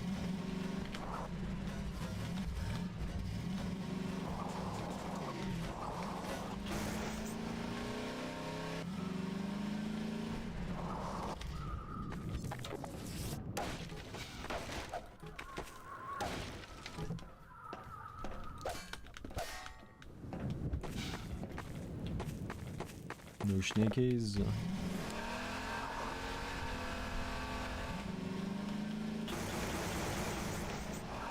That is it. Oh, wow. No, no.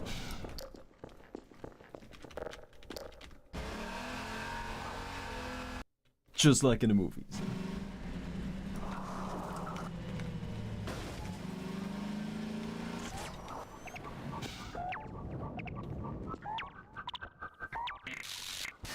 Huh?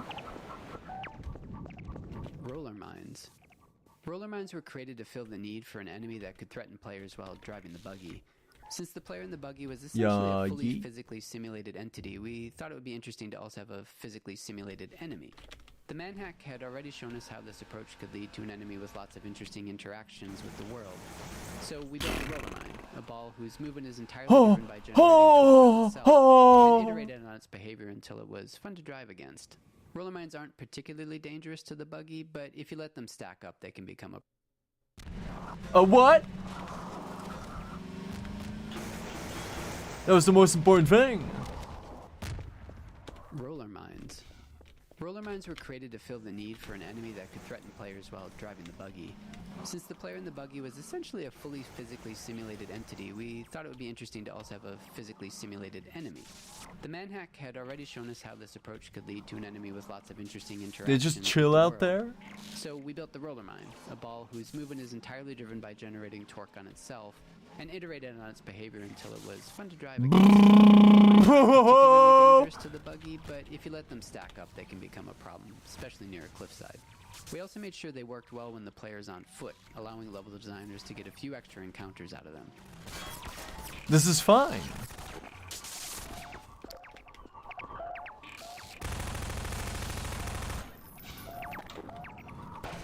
At least now I know no one's gonna try to steal my car. Who wants to drive that? It's gonna drive them crazy. Oh, they attack?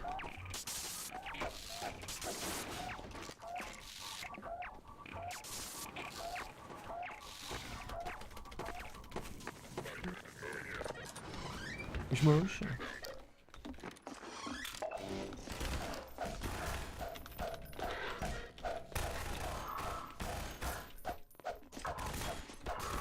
Y'all boys were thinking you were gonna have a quiet little shift, huh? Ambush. One of the general challenges of a Half-Life style FPS is that the player is constantly moving forward into spaces they don't know. This means that when they find themselves in combat, they're in unfamiliar areas with no 4 dudes, 1 bat? We use many different methods to help the player with this problem, and this ambush is one example. Upon arrival, the player fights a group of Combine among these houses. During the fight and the exploration after 1 bathtub, 4 dudes? Then when the player explores up into this attic, we spawn a second I don't know. Combine. In that second fight, the player now has the advantage of knowing the layout, allowing them to make more tactical decisions in defending against the ambushers.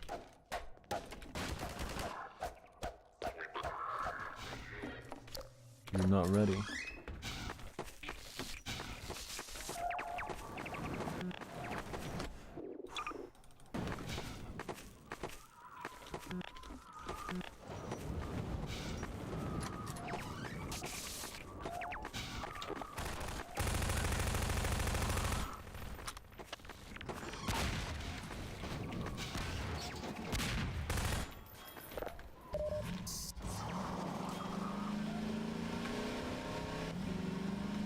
I feel like there's still a ball on me.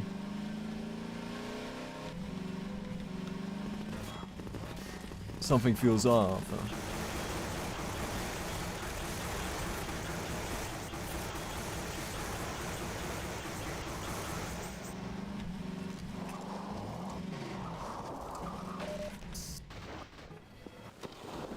Now we're in the clear. But I know what I'm feeling.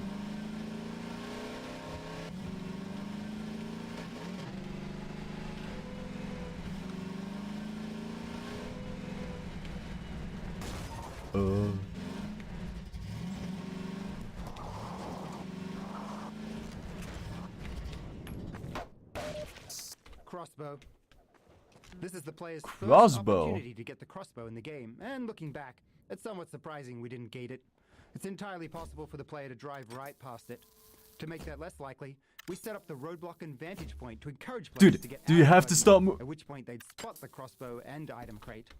Playtesting showed that almost every player stopped and collected the weapon, but this is a case where the difference between playtesting and real play might matter.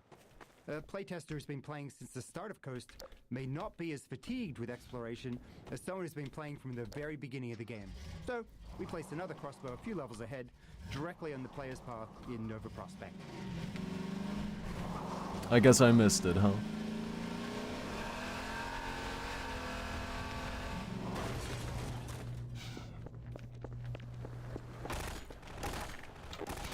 This is a ward gate. What precisely does it do? Should you so much as touch it, you will be burned as by fire. The Seraphim have raised these wards all throughout Meridian. We can go no farther this way. Oh. Follow me into the sewer.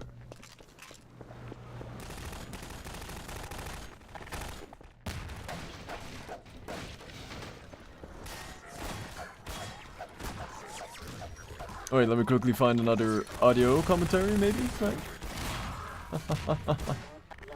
So I can survive. There it is. Gas station. Ah. We had grand plans for this encounter.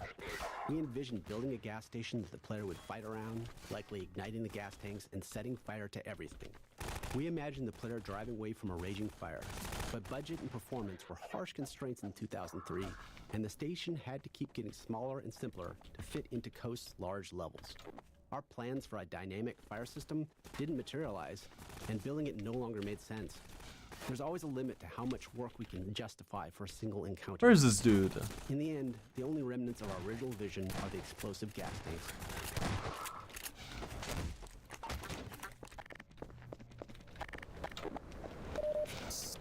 Very good talk, huh?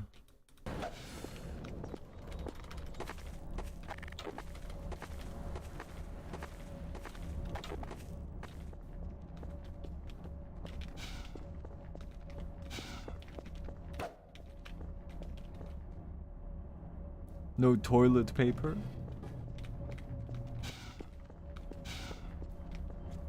Then how are you supposed to prevent the splashies from happening?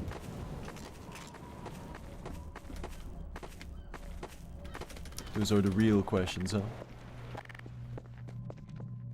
There was a switch, huh?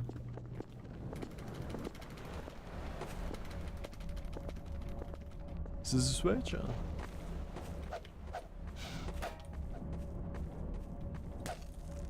Ooh. No way.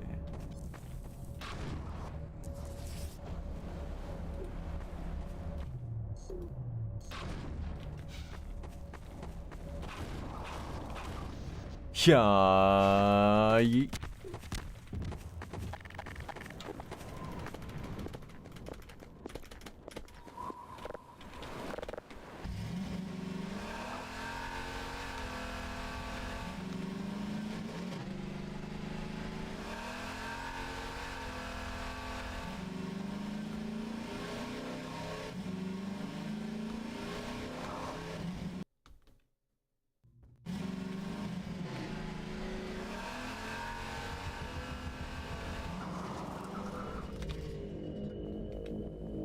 Portals.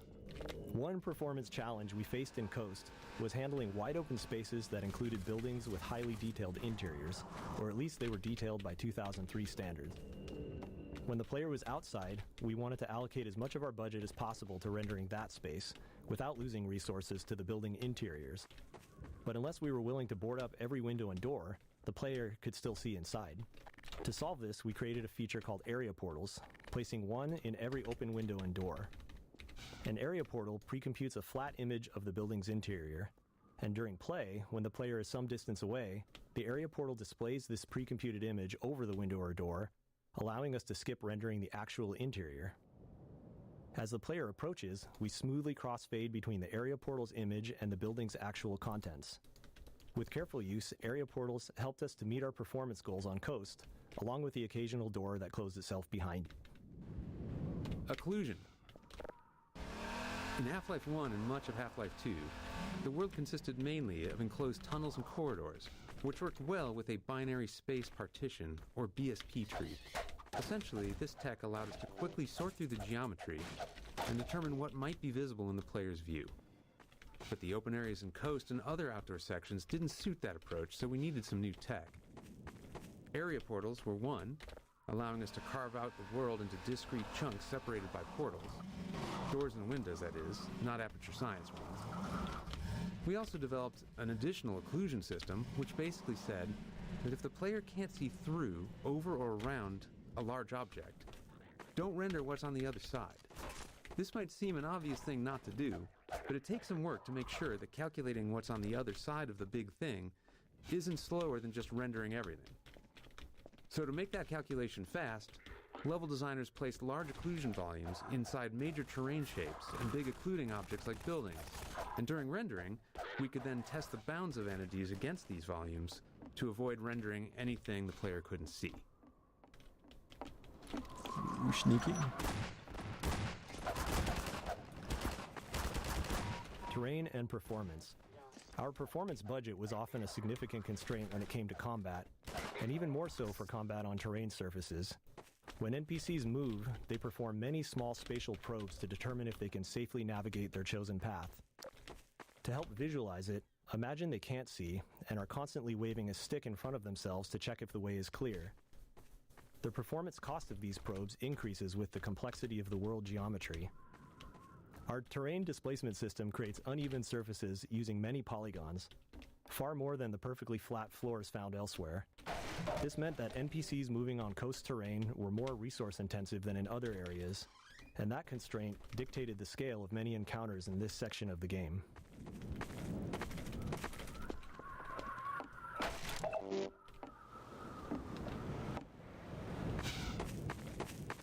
I'm supposed to go here. This looks like the main road. Yeah.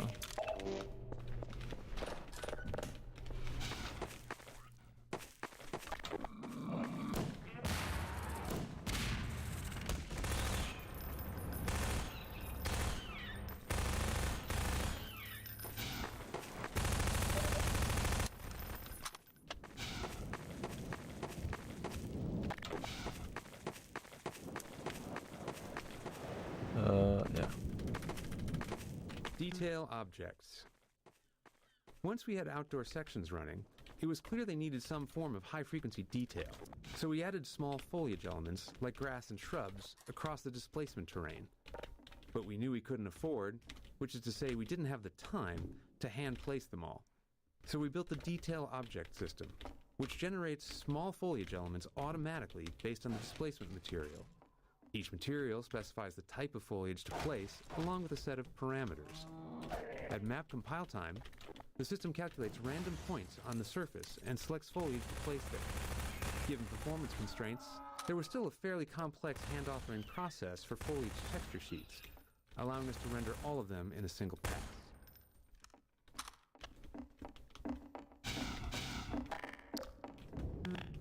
Clear.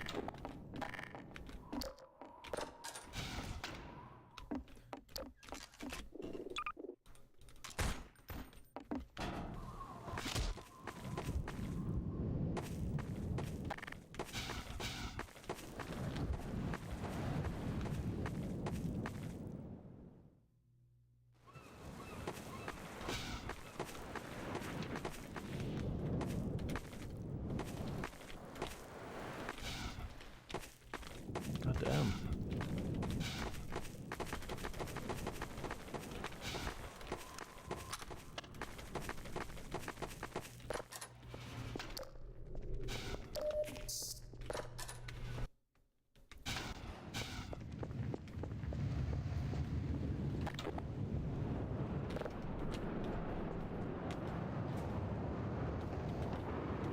This is the way, huh? The bridge. This bridge section was inspired by the Deception Pass Bridge, just up the road from Valve's office. We initially built this section as a pure navigation puzzle, gradually layering more gameplay into it. It also became the primary test case for our players' edge friction. In our movement system, we subtly increase friction on the player's deceleration as they approach the edge of a surface. Players have never noticed it, likely because it aligns naturally with their goal of stopping at the edge to look down, matching human tendency to move more slowly and carefully near a drop. But it's a critical feature for this part of the game. We know this because at one point during development, we accidentally broke it, and suddenly all of our playtesters started repeatedly falling to their deaths.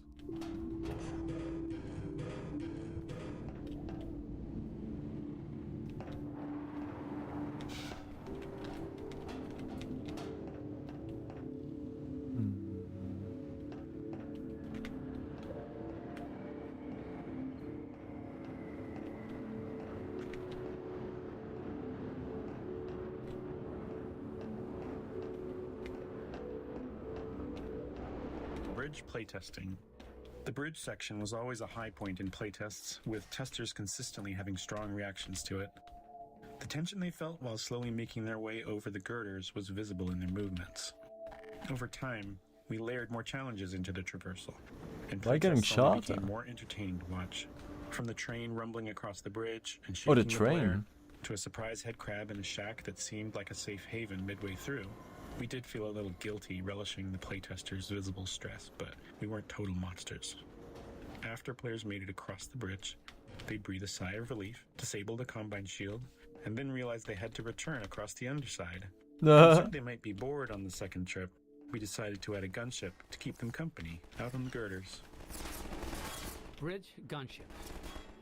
We were particularly happy with the gunship fight, despite it being tricky to set up given the level geometry.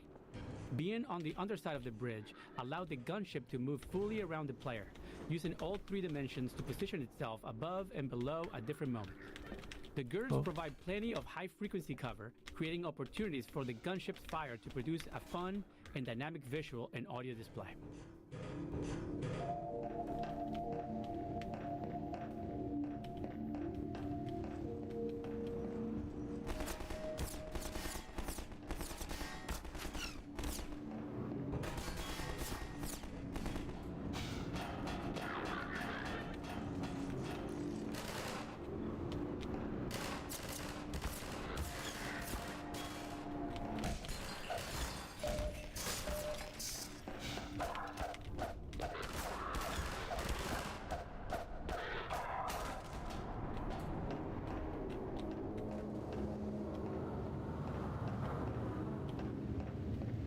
What gunship, by the way?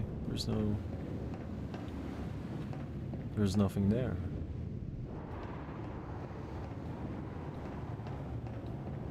Ooh, looks a little dodgy and fishy. Oh.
Wow.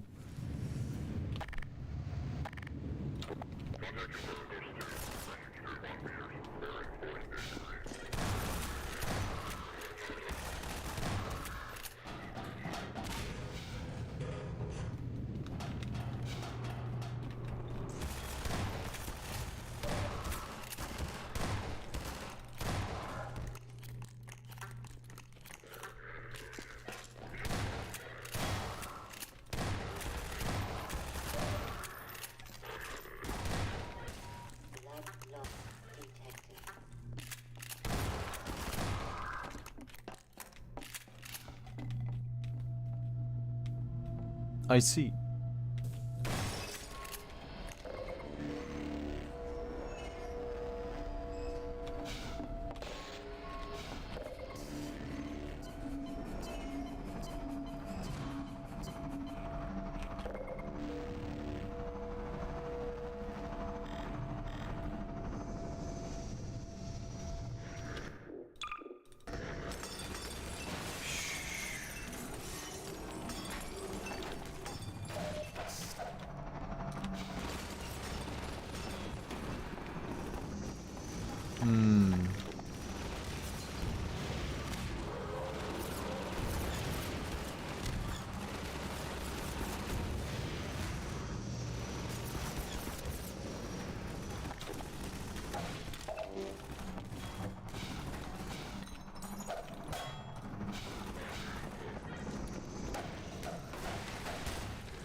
Oh!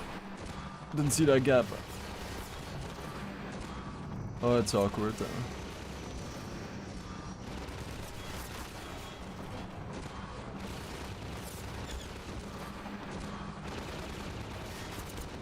Oh, I'm stuck. Am I?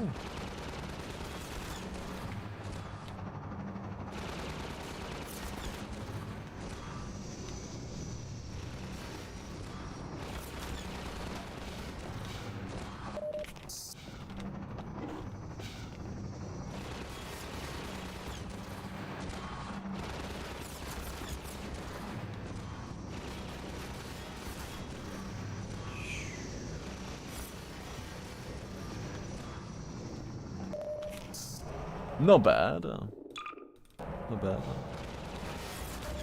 That's good.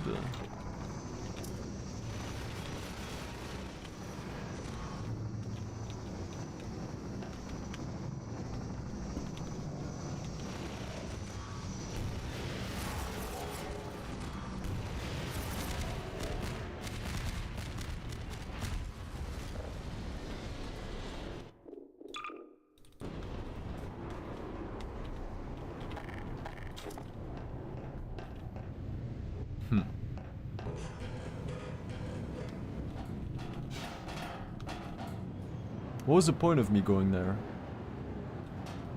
I flipped the switch and then...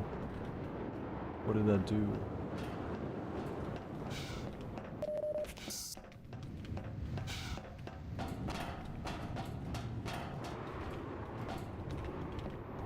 Ah!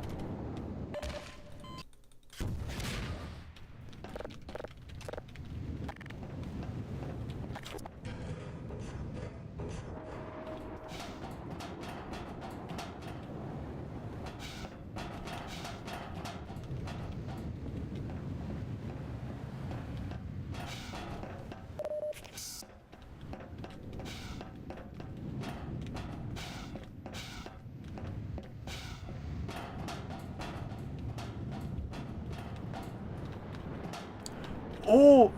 You can't stop on that second bar.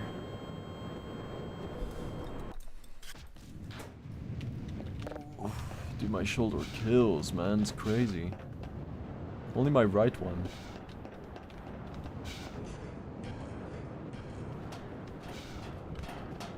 I need to play more video games, right? That's the only fix. Gotta crank up those numbers. Oh! Oh!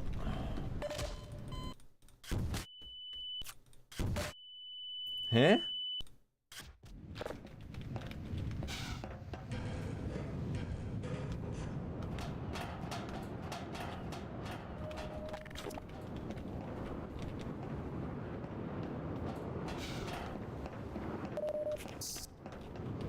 I keep saving here. But then it respawns me further away. Ah.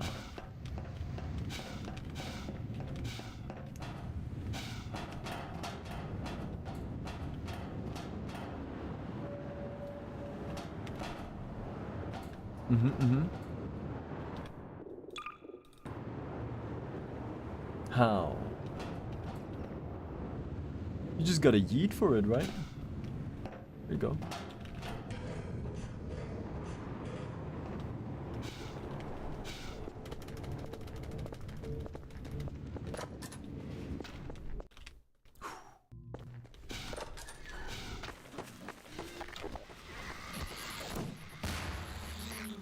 Get off my lawn.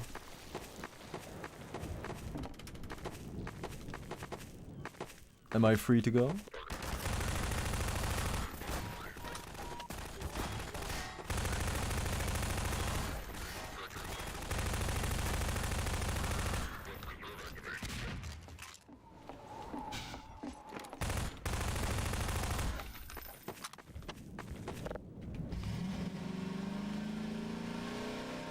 What did I just flip the switch for? What changed?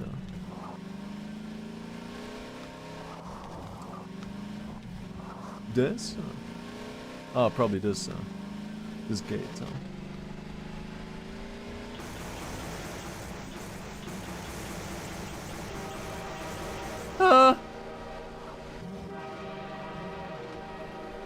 Way of right. Ah!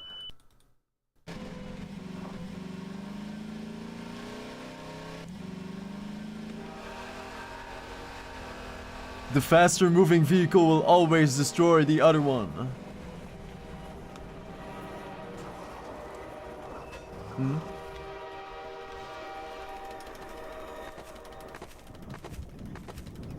And I was right. And I would do it again. To prove that point. You didn't see the trailer, Megamoo? Now is the time. Before it gets cancelled and removed.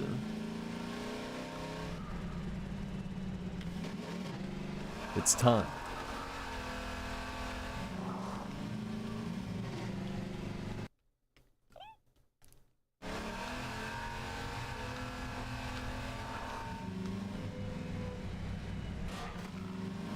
I'ma let you live, I'ma let you slide. 28 transitions later. After stringing together a few levels with dark tunnels as transition spaces, we realized we could subvert player expectations by building another one that appeared to be a transition, but instead contained something else. Like everyone else, we saw 28 days later in 2002, loved it, and immediately wanted to create an escalating zombie encounter in one of our dark tunnels. It came together quickly, and we were pleased with the result. Years later, we met Alex Garland, the writer of the film. He had played and enjoyed Half-Life 2, and we confessed that his movie inspired this section. That's cool. Ramming zombies with the buggy. As human beings, we have expectations for our physical world, as mentioned a few times in this commentary. One of those expectations is, if you hit a zombie with your car, it should get absolutely booted into the air. But getting this effect in-game isn't as straightforward as it is in the real world. For performance reasons, enemies like the zombie use a simplified collision box during gameplay. This is a box that fits snugly around the zombie with no part of the model sticking out. But when the zombie dies, it's converted into a ragdoll with more accurate per-limb collision boxes. So this is more expensive to simulate. This change in collision representation adds further complexity when you ram a zombie with the buggy, beyond just the frame hitch. When the buggy collides with the zombie, it touches the zombie's simplified collision box. The game then kills the zombie, converting it into a ragdoll that the physics system begins to simulate. Now, with more accurate per-limb collision, the closest part of the zombie may be several inches away from the buggy. As a result, the next time the physics system simulates, the zombie starts falling from gravity because the buggy is no longer pushing it. While it's only a short moment before the buggy reaches the zombie again, this small discrepancy made ramming zombies unsatisfying. They often fell out of the player's view. To fix this, we saved the force the zombie's collision box received when hit by the buggy, and applied that same force to the ragdoll after conversion. It makes sense. We also added a slight upward force to the ragdoll, launching it a bit. With these tweaks, zombies reliably folded over the front of the buggy when hit, which better matched player expectations. Flashlight power. The decision to have both Sprint and the flashlight share the HEV's suit power was a controversial one in Half-Life 2.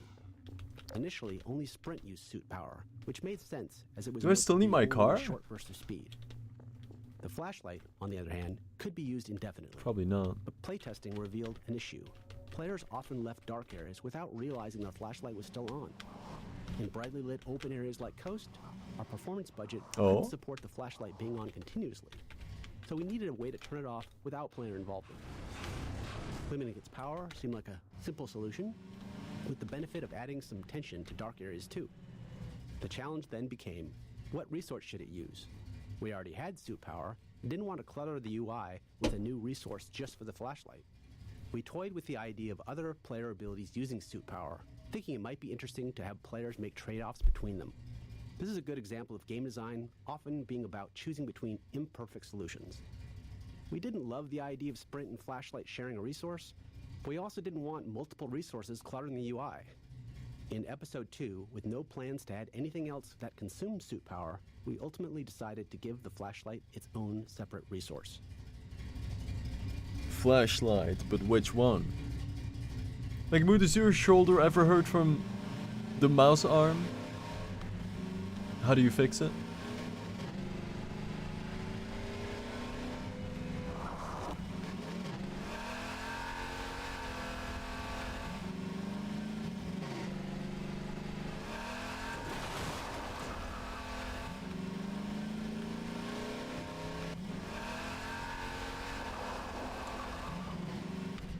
Such an annoying feeling, man. Do I simply need to play more games? Coast 9. Late in Coast development, we reached a point where our game code was far enough ahead of our level design that our gameplay programmers were looking for more code to write and new tasks that could help Half-Life 2 ship. This was largely due to the demands of Coast levels, which placed a heavy burden on our level designers with their sheer scale and extensive terrain usage. As a result, our gameplay programmers began designing smaller scale encounters. Later, when our level designers caught up, they created this level by stitching together 3 separate encounters from the programmers and performing all the necessary finishing work to prepare it for release.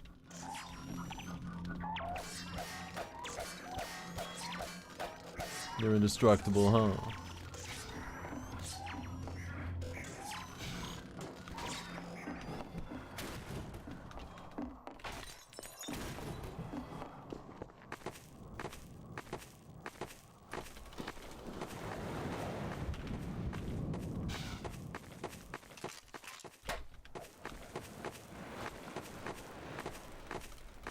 Closer to the mouse.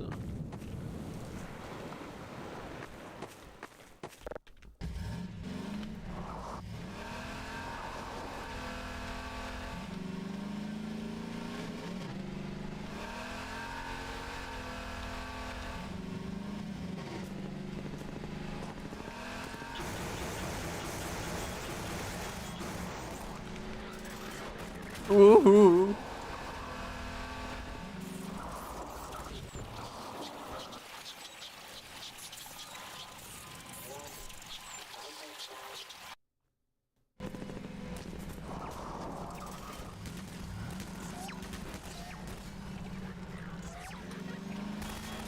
I'ma let him slide.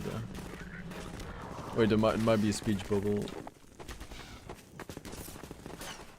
somewhere.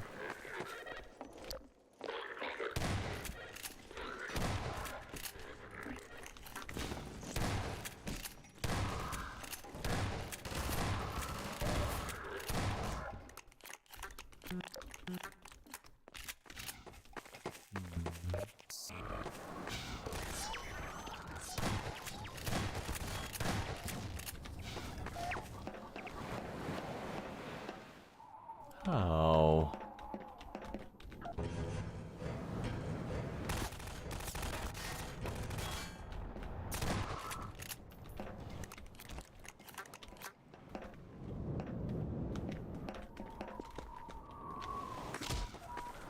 Major fracture detected. Engaged. Morphine.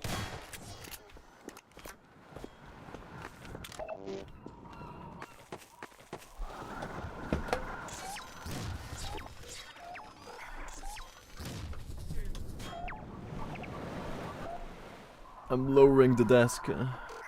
Okay, now the arm. I have to lower it even more.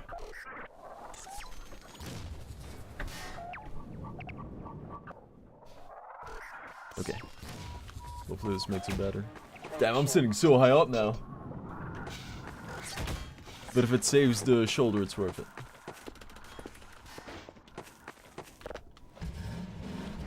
Because goddamn is it annoying.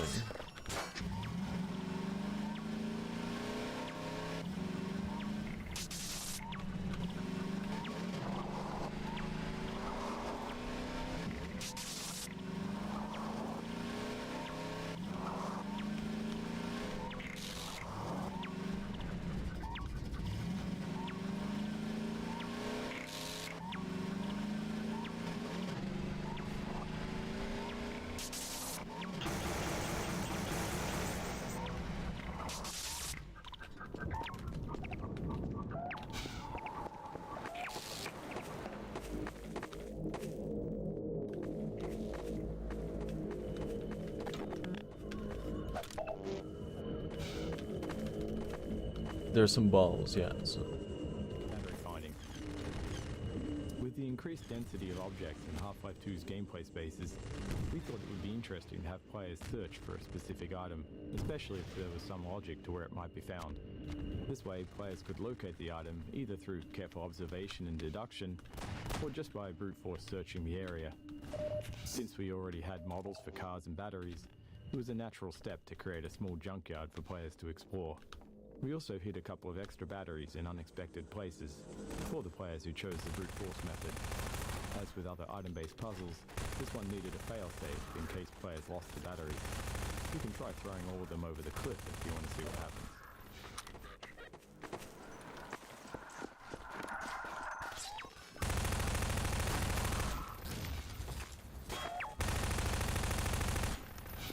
Now be gone.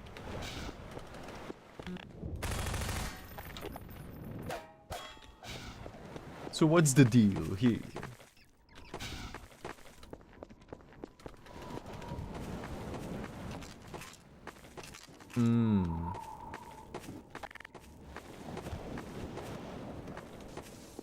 He mentioned battery.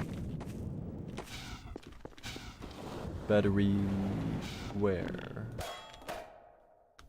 Battery how? Battery? Looks like a battery.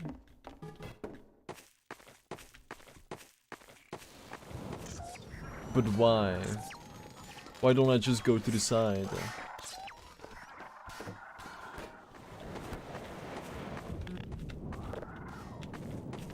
I can cheese my way around.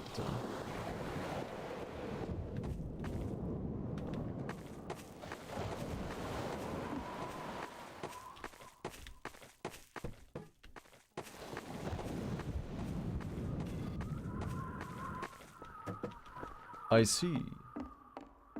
Oh, I yoinked out the battery. Wasn't one of them green?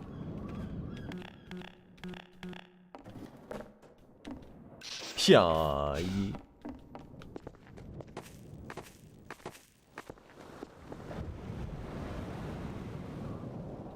What?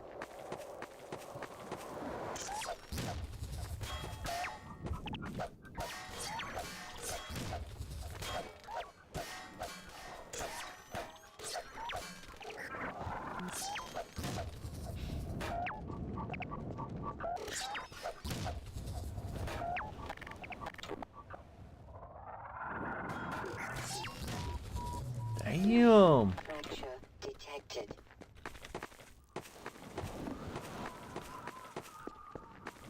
Is it not hooked up? Oh.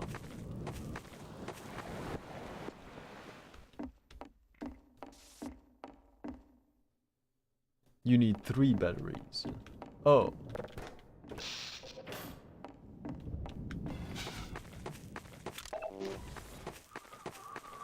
Where is the 3rd battery?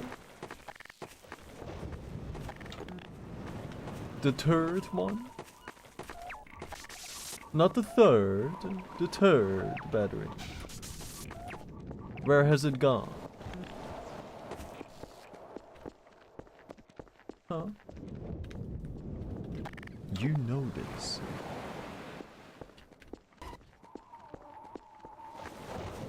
Did they yeet it in the sea? If I was a battery, where would I be? Definitely outside of the device that I used to be plugged in, because if I'm not used in X amount of days or months, I'm probably gonna make it explode. Right? Like the PSP.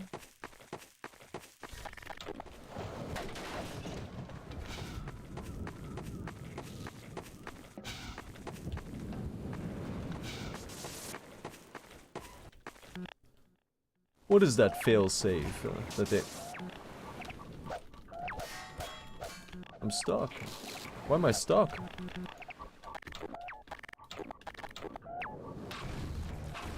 Damn!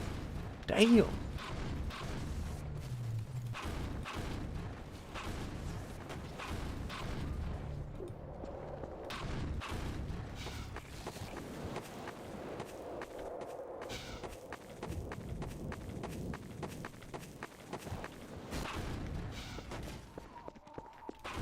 Oh. Thought I saw some cubicles in there.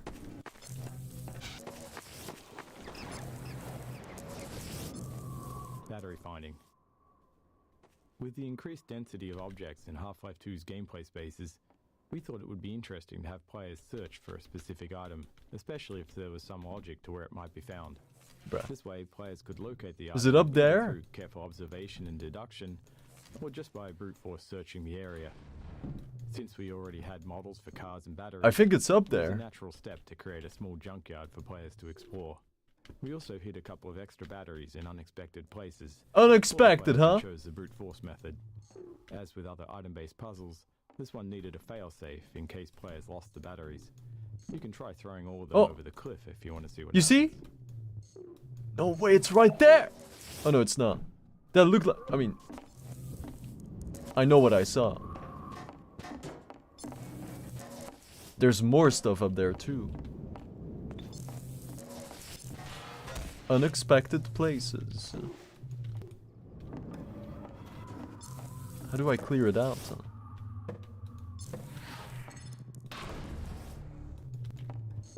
Oh, grenade. Smart. Whoa, so smart.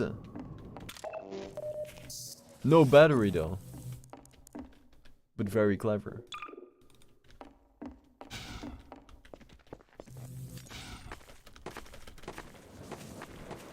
Up there? No way it's up there.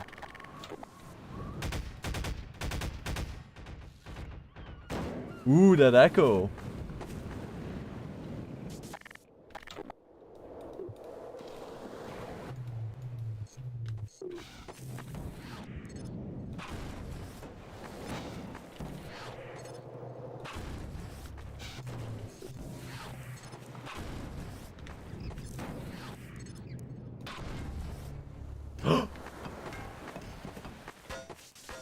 Oh, it looked like a battery from afar.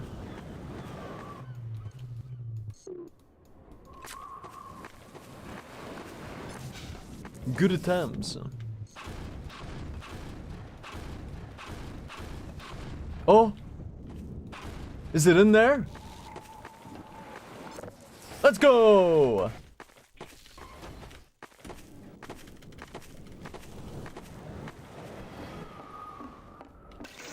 Oh. What? It's good, right? Yes, it is. Now, what is that failsafe that they mentioned? If you lose the batteries.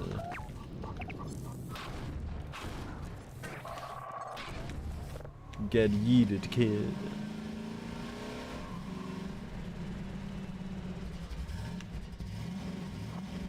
Right.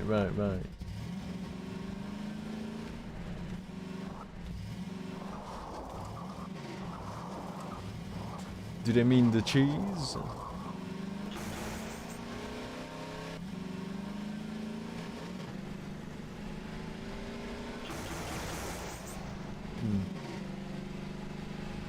I guess we'll never know.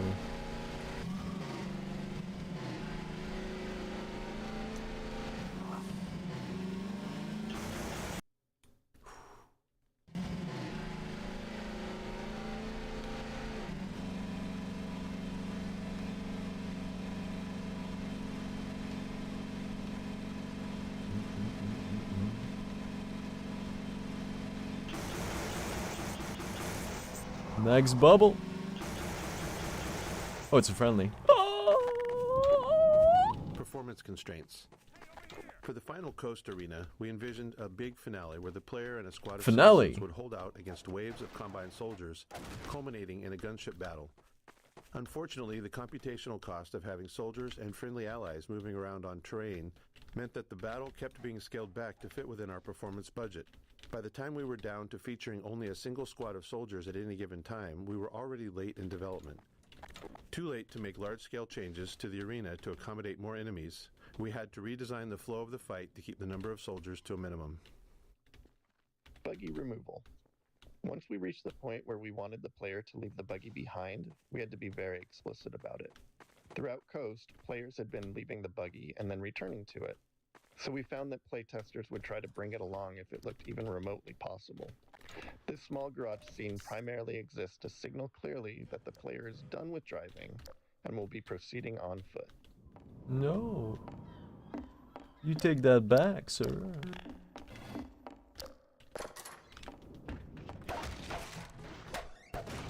I see, I see.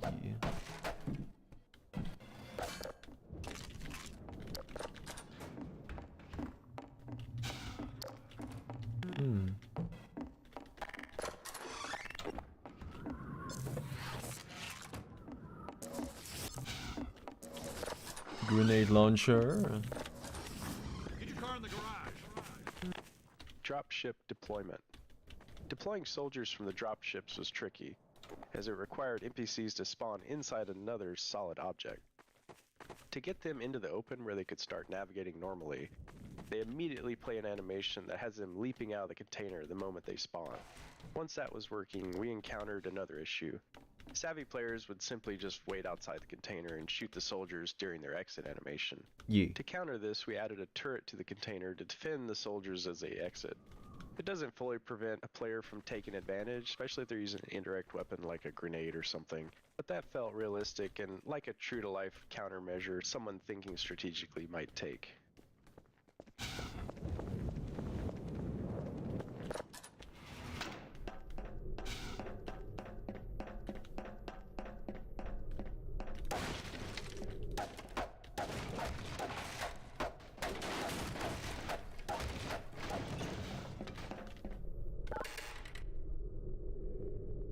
It's time. The preparations have been made. The final showdown is about to go down. We about to throw down, right? Lighthouse gunship. The gunship scenario here took some work to play out the way we envisioned it. We wanted it to unfold as it would in a movie. In the filmic version, a gunship would fire through the windows as the protagonist ascended the lighthouse, anticipating their movements. To simulate that anticipation in the game, we set up a complex series of trigger volumes along the staircase. As they detect the player this is moving up, like BioShock instruct 1. the gunship to choose a new flight path that matches the player's altitude. The triggers also enable bullseye targets in the windows nearest the player. These are invisible game objects that the enemy AI will immediately perceive as hostile, and prompts the gunship to fire at the windows. This blend of AI and scripting is central to Half-Life's combat scenarios. The AI manages the general, adaptive behavior of the NPCs, while the scripting customizes each scenario's unique requirements. Am I too early?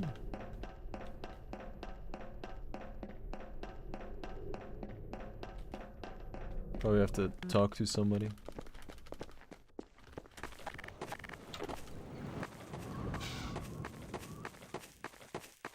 Is little kid sleeping on the hammock again, Megamoon? Get your car in the garage. Ah. Which one? Get your car in the garage. Which one? Is that a garage? A garage? Garage? Hey, hey, hey, hey! Okay, Doc. You'll have to go on foot from here. There's a secret path along the cliffside, but no one's going anywhere until we fight off this attack. I can't. The fight alongside us is going to make a big difference for morale. I can't. You're not allowed to show feet. Oh, crap. Here come the dropships. But I... Will I get banned for now having the foot cam when I'm playing drums? Am I banned at all? Is this it?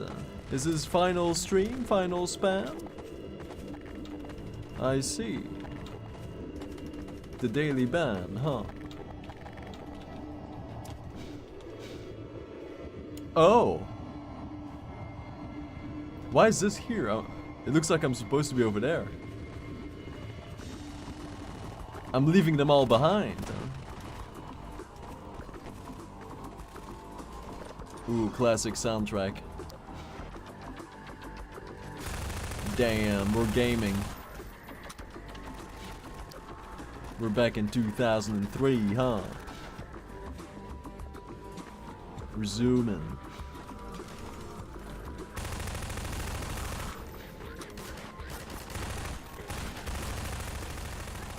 We're protecting the village, huh? Oh.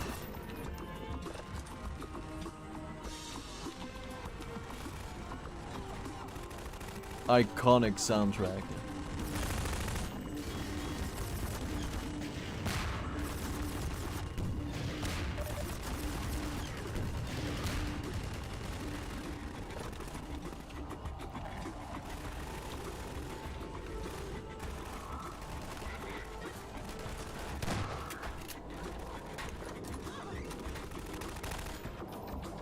I need a heal. What? I can't hear you with all this bullet spread.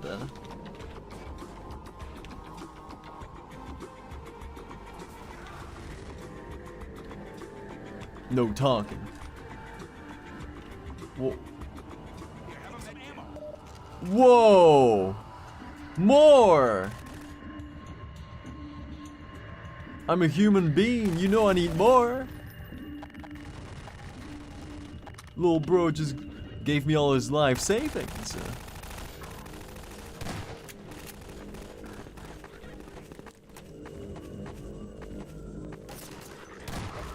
Backstabber.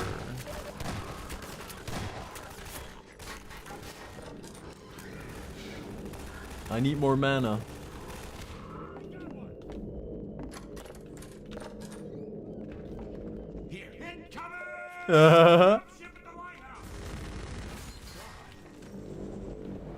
Give me your mana now.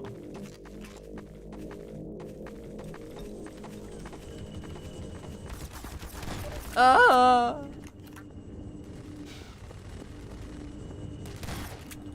No! No, I need to enter! Okay, Doc. You'll have to go on foot from here. There's a secret path along the cliffside, but no one's going anywhere until we fight off this attack. There's a secret path? This is going to make a big difference for morale. What the hell? There's a secret path? Crap. Here come the dropships. Where's that secret path?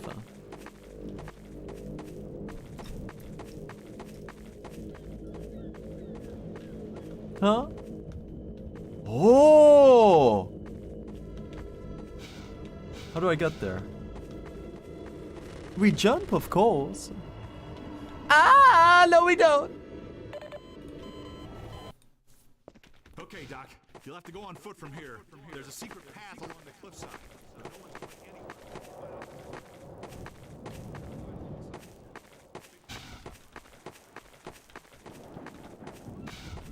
Oh, I can use the bubble to my advantage. Like so? No! It kind of pushes me off. Okay, Doc. You'll have to go on foot from here. There's a secret path along the cliffside, but no one's going anywhere.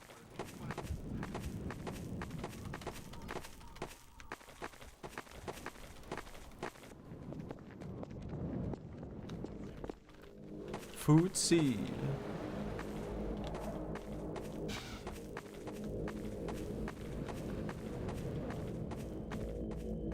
Was there a door at the basement?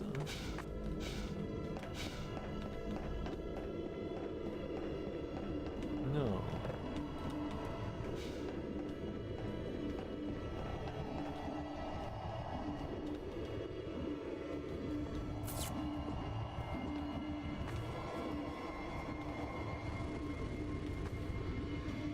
You can't even...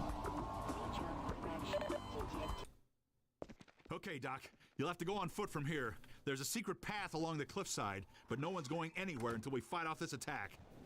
Having you here to fight alongside us is going to make a big difference for morale. And he means that too. Oh, crap. Here come the dropships. There's legit no escape.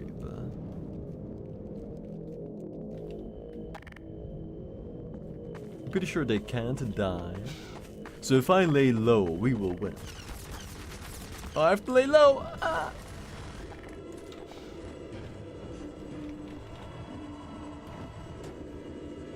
Cozy.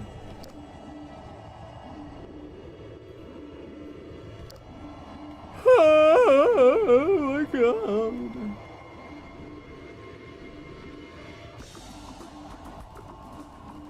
I'm sure they're doing just fine.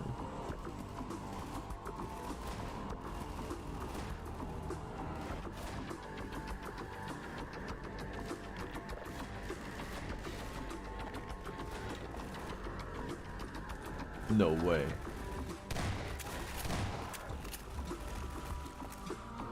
How did he find me?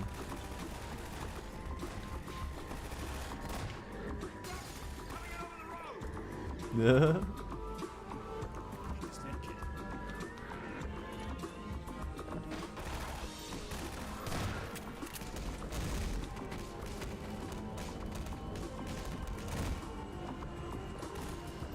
Whoa.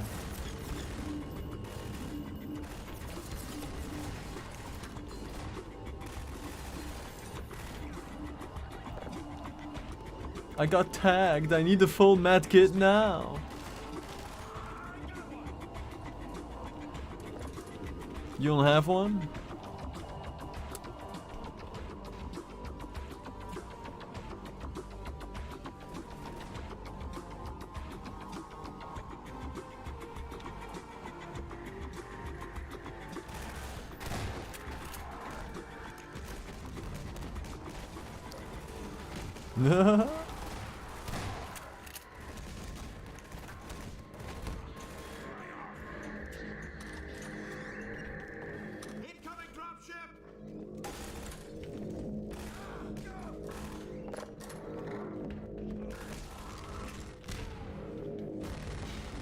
I don't like those noises.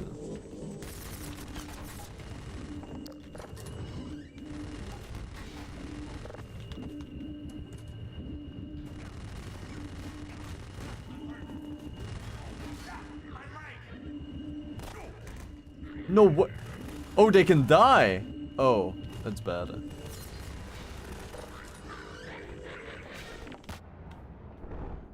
Dude actually died.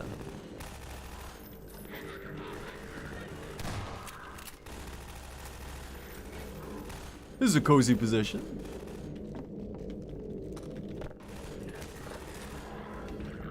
Incoming! Dropship in the lighthouse!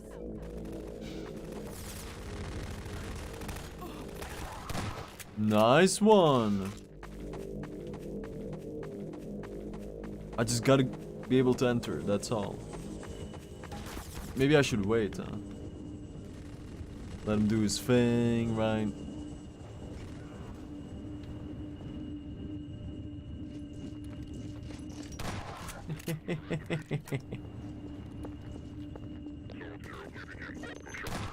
Nope.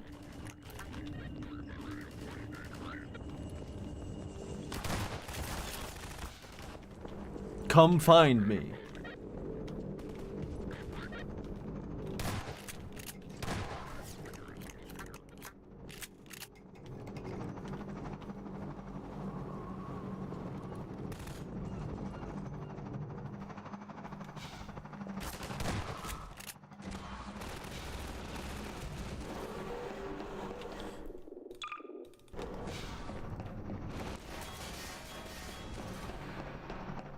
Do, do, do, do, do, do, do, do.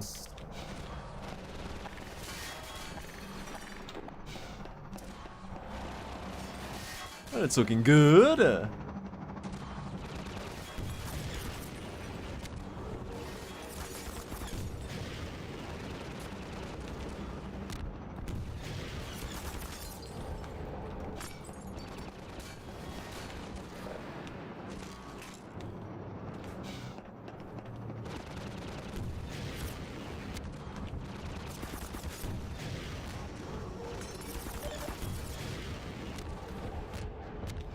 Big bang. Was that the only one? I think we only lost one member.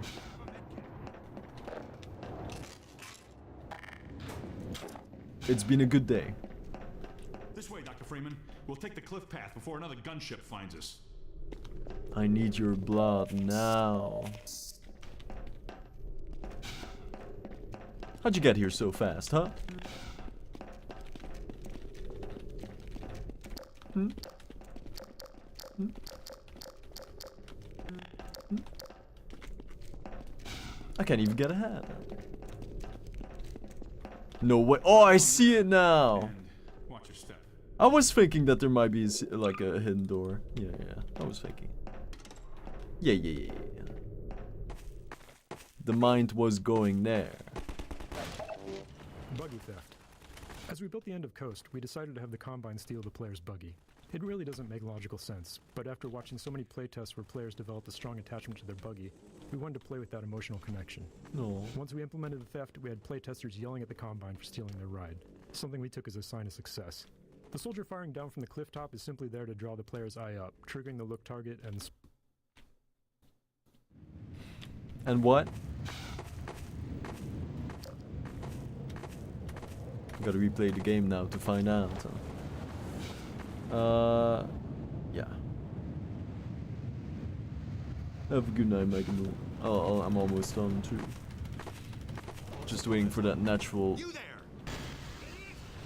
pause point. Have a good night.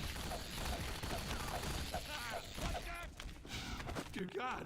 Finest mind of his generation. Here's another small interstitial scene that ended up working well. The only requirement for this moment was to teach the player to stay off the sand. With prior scenes, we were still focused on simply making them functional. But by the time we got to this one, we were becoming more comfortable and started enjoying the process of putting extra thought into these moments.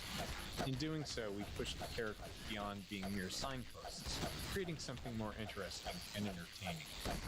After release, Laszlo went on to develop a larger-than-life following, reminding us how hard it is to predict what players will hold on to.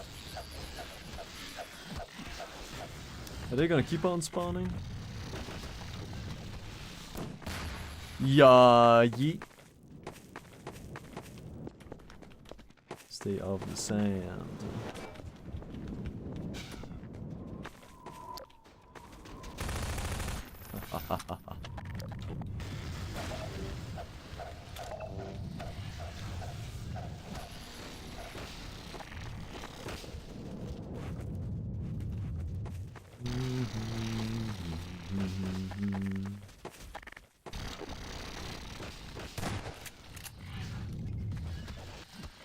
Dude.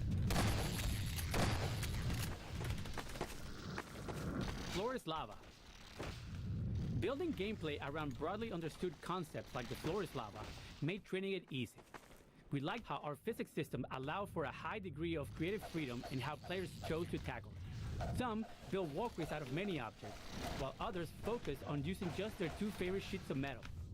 Some carefully follow the path up in the rocks, concerned about falling, while others move directly towards the exit, perched on objects just above the sand. Playstyles varied. Some players consider it a failure if they summon antlions, reloading immediately, while others enjoy scrambling back up on the rocks to recover. We also like that it functioned as a navigation puzzle, but could be turned into an arena if players prefer. Some just jump onto the sand and fought their way to the end. I'm the latter, definitely. I just deal with it. But they can't deal with me, huh?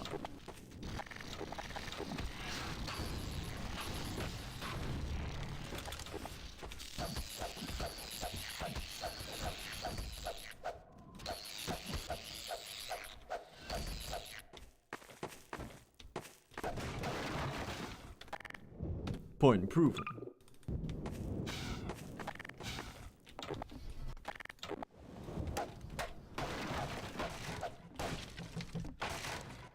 Okay.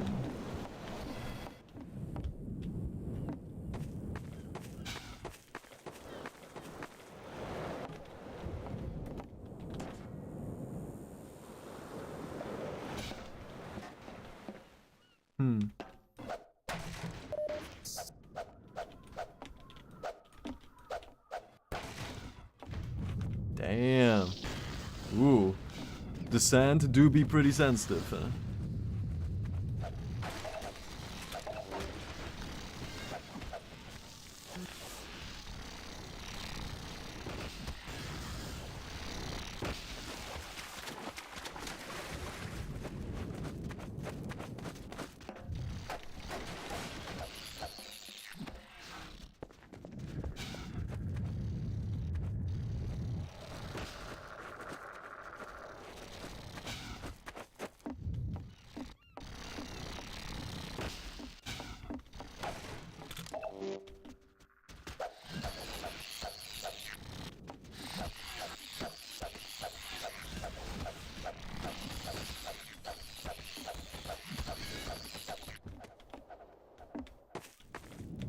that reverb.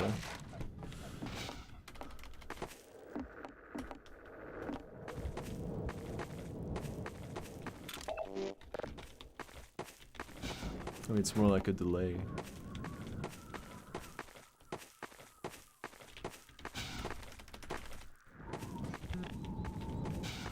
But it works really well. I have to go over there.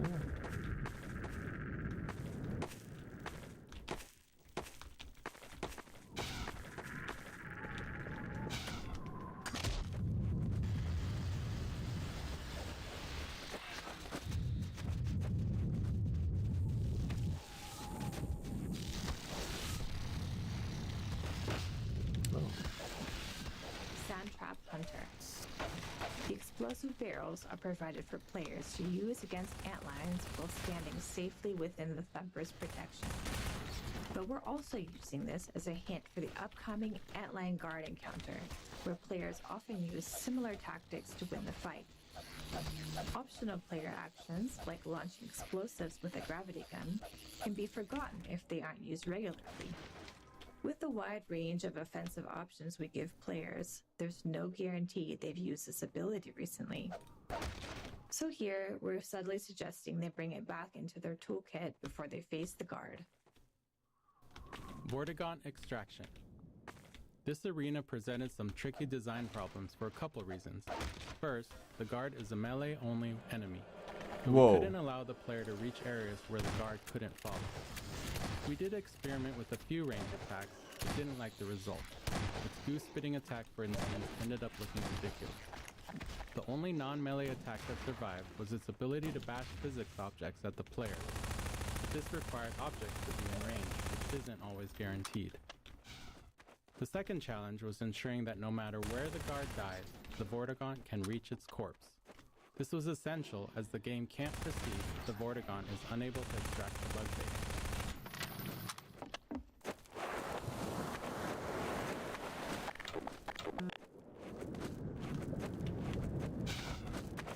Oh!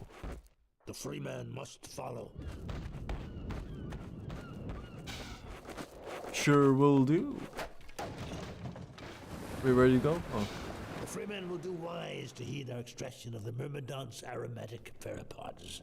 The process is not entirely hygienic, therefore stand aside.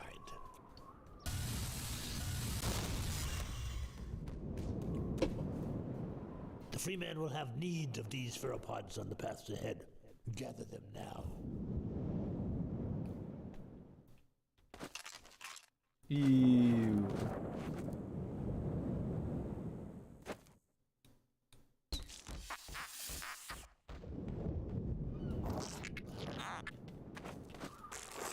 What am I holding exactly? What am I squeezing? In rare cases, players could find themselves unable to kill the antlion guard in this arena. Really? This would happen if they ran out of ammo, or had misused all of the available physics objects, leaving nothing to launch with the gravity gun. To address this, we added a citizen on the mounted turret above the gate as a failsafe, allowing the stuck player to rely on a citizen to kill the guard. The antlions won't bother you now, Doc. Great.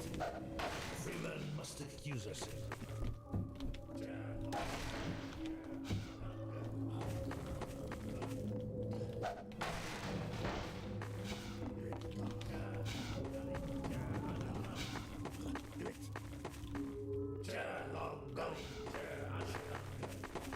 What is this called?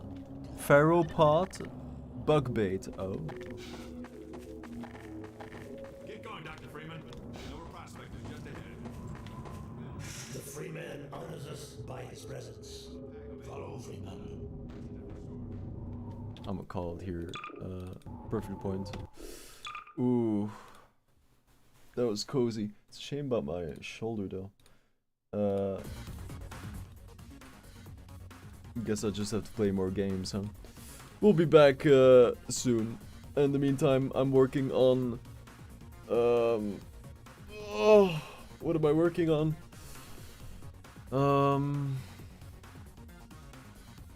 Gotta think. What was I just working on before the stream?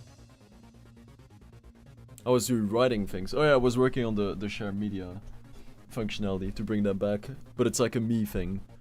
Or like on my side, right? It's for my software. It's not really for Starkness, but just to incorporate it in the software again in a second window. Yeah, then we can increase the core for the share media, which is of course the knowledge core, right? Or the knowledge pillar, I guess we'll call it again. If a core really solidifies itself as the border thing, we'll see. If it keeps flowing organically, then it's meant to be, I guess. Yeah, so share media is the current to-do. And then I was also working on notifications for when someone replies to you in the chat. To get that set up again. And then I'll probably do the hones, which is like reactions or likes, my equivalent. Which will probably work differently depending on which content you receive a hone. If it's a chat message, then you'll probably just get progress coins. So like the person that gives you hones, just with simple numbers, they would pay 10 or like 12 progress coins, and then you receive 10, right? And that extra 2 progress coins is added to keep the economy healthy, right? Because otherwise it would just stay the same. So it's like you guys can donate to each other with progress coins, right? If you like someone's message. If you hone... So that's for a chat message, right? If you hone a forum post or a post in the Traily Bale, right? Like announcements from someone, then those posts will be higher ranked, obviously, in the timeline or the feed, whatever you want to call it. That makes sense, right? It's gonna get more exposure or longer exposure, one or the other. I'm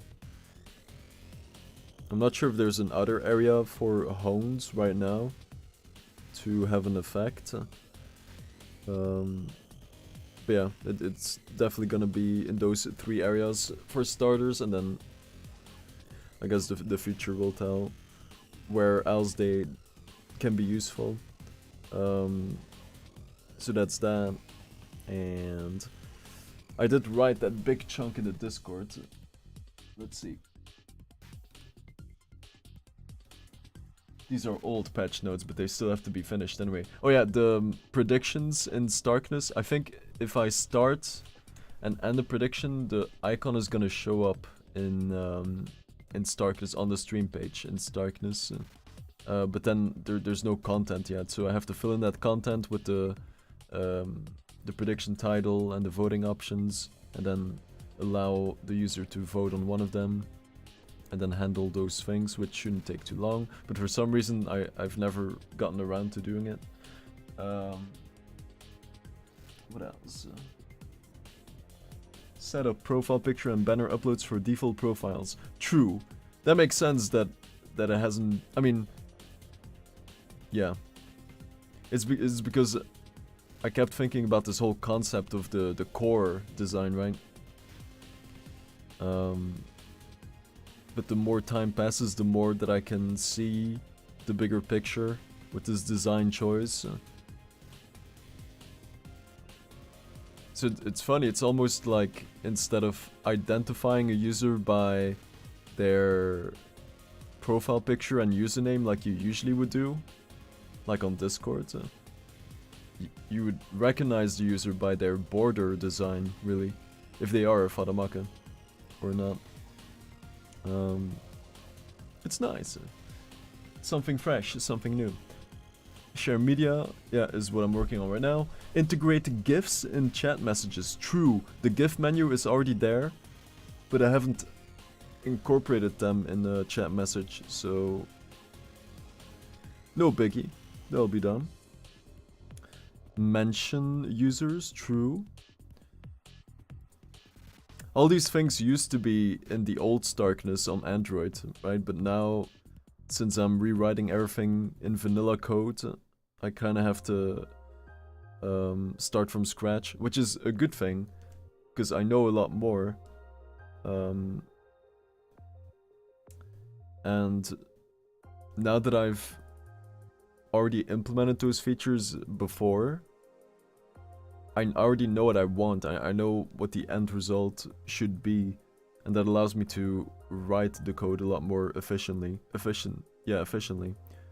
The first time when I got to the end result, I got there, but the code was kind of messy because of that, because there was a whole bunch of trial and error and changing things, right? Too much spaghetti code. So now it's going to be a lot more clean. Which it has been up until this point. Then there's the community progress contribution score, which shows what your rank is in the current community progress, and that rank will determine your reward, right? It's either gonna literally say what your rank is, or it's gonna say that you're in the top 10, top 20, top 30, top 100, whatever.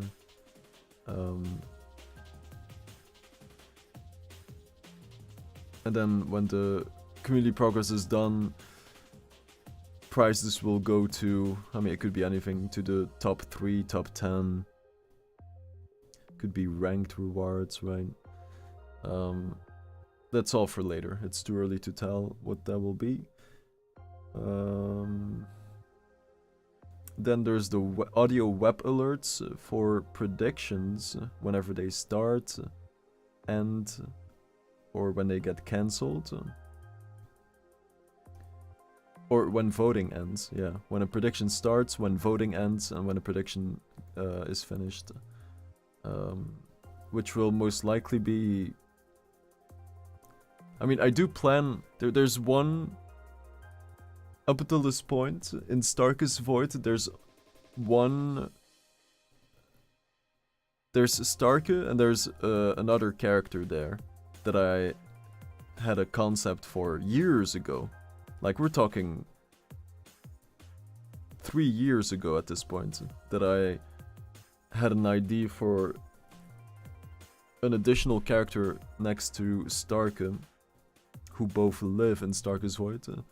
And I want Fame to...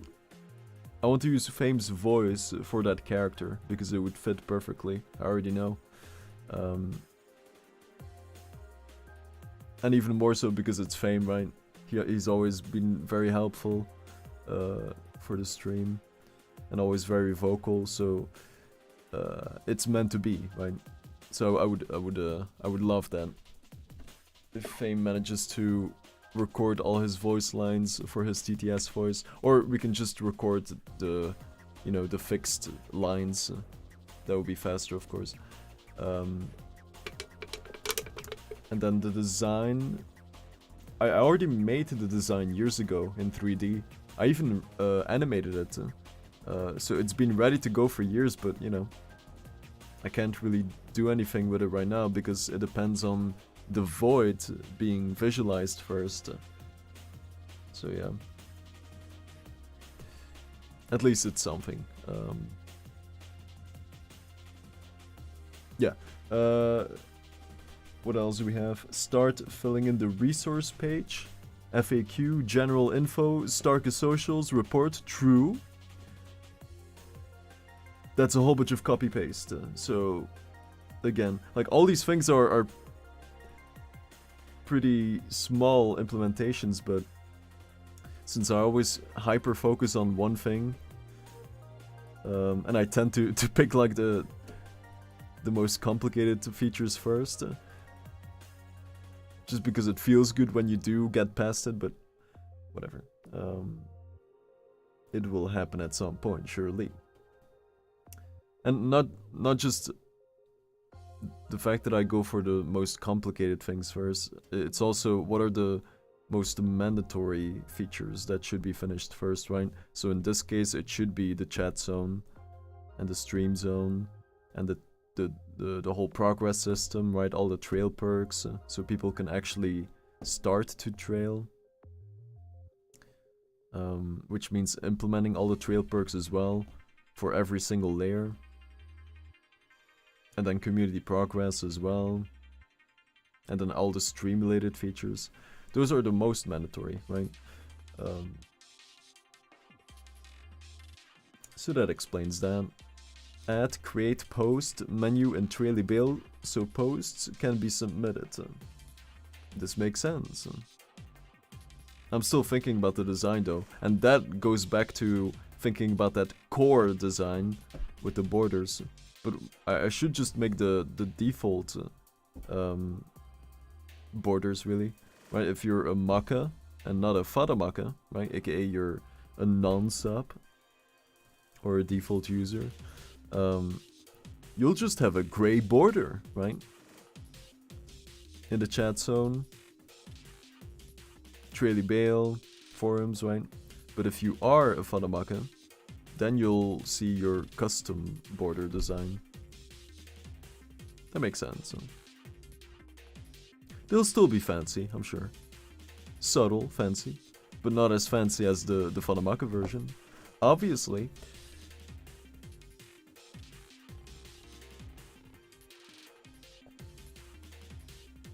And then think more about the card game concept for the FataMaka Battle Arena. Yes, ugh, big fan of that one. That is gonna change the game, man. Right now, the Battle Arena gets unlocked in layer 2, which I guess is a good point. In a way, I want it to be available immediately for everyone, but in regards to the Starke lore, it makes sense that it only gets unlocked in layer 2. When you're climbing that mountain, you're at the tippity top. That's where you have to fight your final battle, aka win one battle, right? Which right now is not a requirement to advance to layer 3, but I'll probably make it one eventually, because it's cool, right? It's all tied in together. And then I remember last time I was talking about that the whole entrance area, right? The mini park with the 7 sections for every layer, and every section has a gazebo where Makas spawn in, or FataMakas spawn in. Oh no, Makas, yeah. If you reach that layer, then that's where you will spawn. And every section has lighting, a different kind of lighting, right? So there's one where moonlight is the lighting of choice. Then there's another one where fire, like straight up fire, is the lighting of choice. Then there's bioluminescence,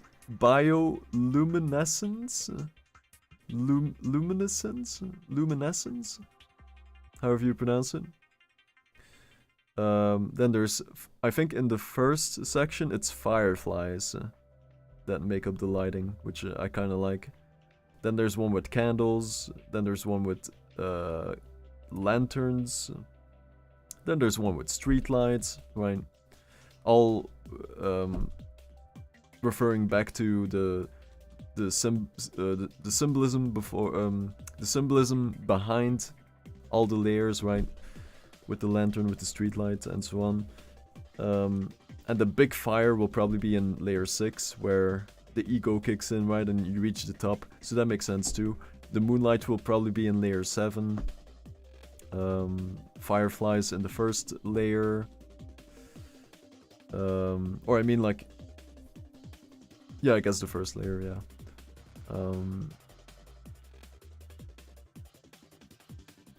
Which, now that I think about it,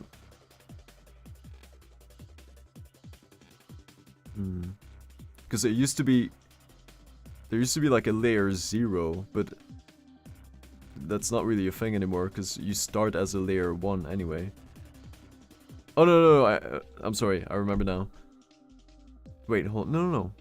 Yeah, that's true.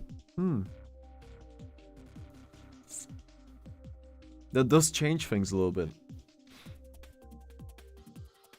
Because there used to be entrance area, and then you would go to the next area, and that next area is the one with the maze references for layer 1. Or it could be layer 2 to identify that you've conquered the maze and now you spawn here. It kind of goes both ways.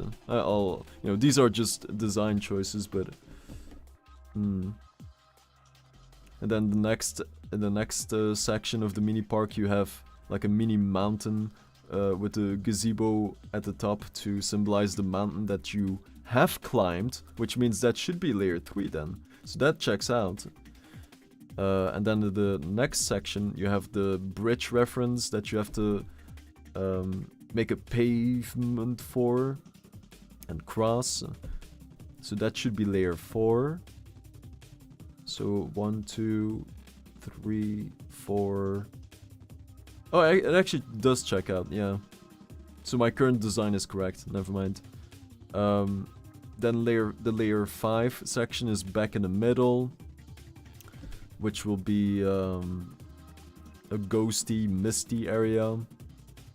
Because layer 5 is the graveyard area in Starke's Void as well. It's when you take that leap of faith, you jump down, right? You trust your gut. No longer the lantern in front of you, and that's when you fuse together because you let go, right? That's where the whole symbolic side comes from. And also you have to fall before you can rise, stuff like that. That's all layer 5.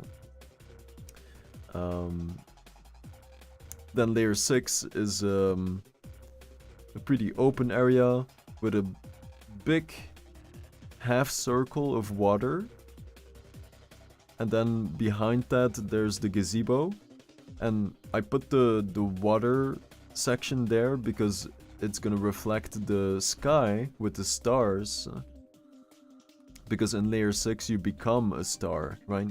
You've reached the top of your game, right? Bright and shining at the highest point, right? So it's like a small little detail there with the water, because by default I never have an inclination to use water ever in Starke's Void, at least, because I don't really have an affinity with bodies of water. Although like I do like subtle small bodies of water, right? Small rivers, cozy, right? Not too busy. But large bodies of water, meh, doesn't do anything. But that's an exception there in the 6th section of the mini park, which is called Faramaka Lane, right? Since the beginning. It used to be such a different thing, man, Faramaka Lane. My god, like the amount of iterations that I've gone through for the Void.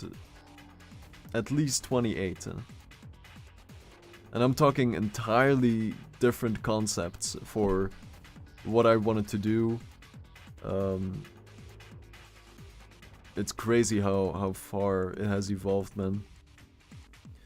It didn't start out as this visualization of progress.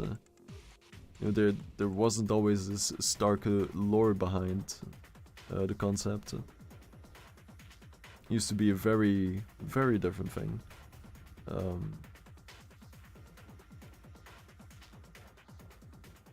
But that is what makes it so cool too. The fact that it grows and evolves, and it starts to make more and more sense and more cohesive, right? It's only good things, man. That's the 6th section, right? So layer 1, 2, 3, 4, 5, 6, and then layer 7.